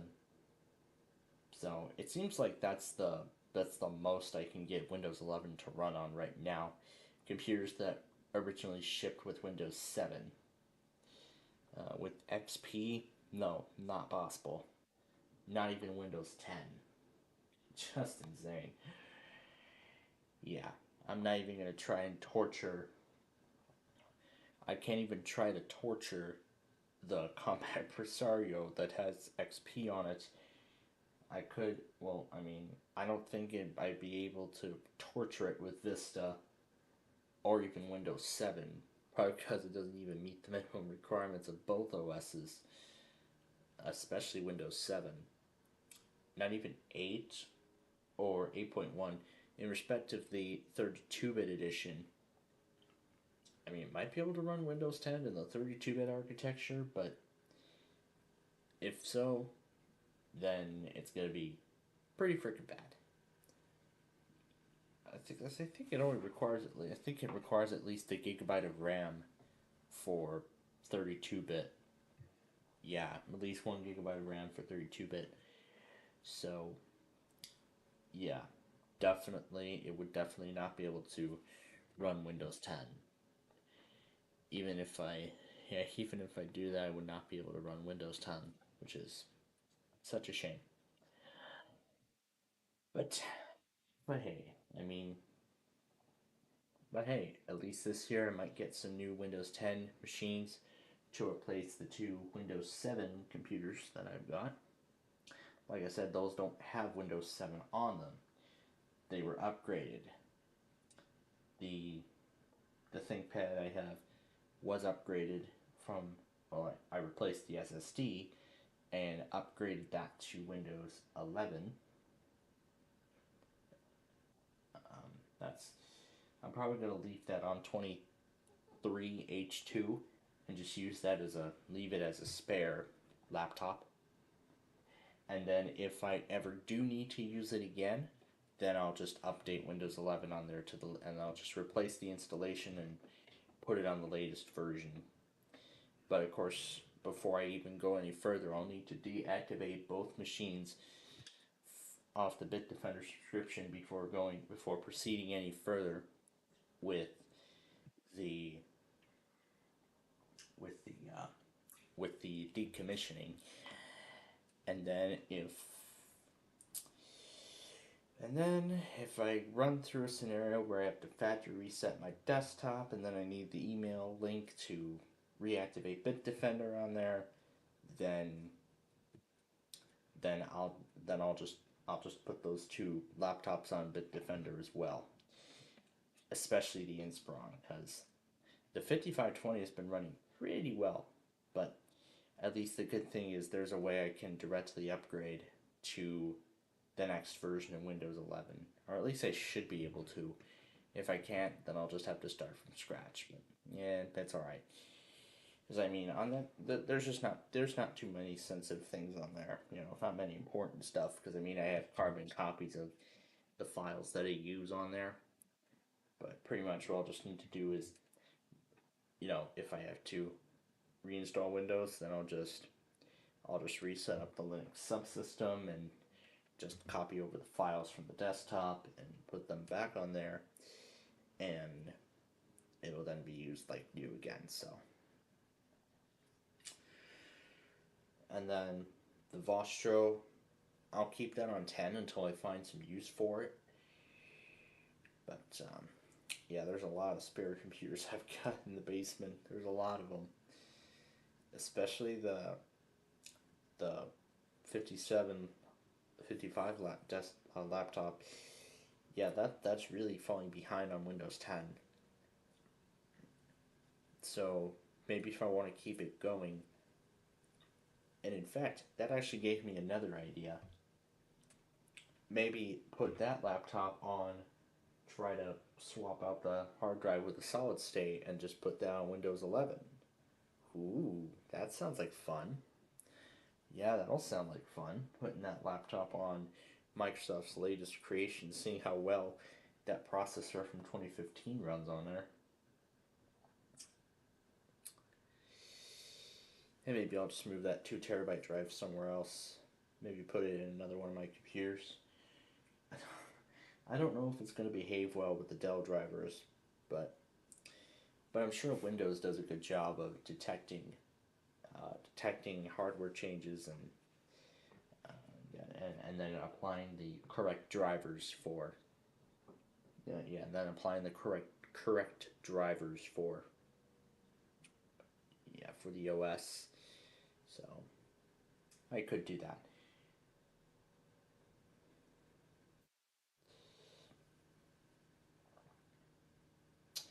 Or I could just take the hard drive, swap it out, then do the direct upgrade while keeping the Bitdefender subscription. I think that might sound like a better idea, and then I'll just install a plain hard drive onto the computer, onto that Lenovo, and see what we can store on it. But that, I guess we'll have to wait till then and see what ends up coming to light. So it looks like nobody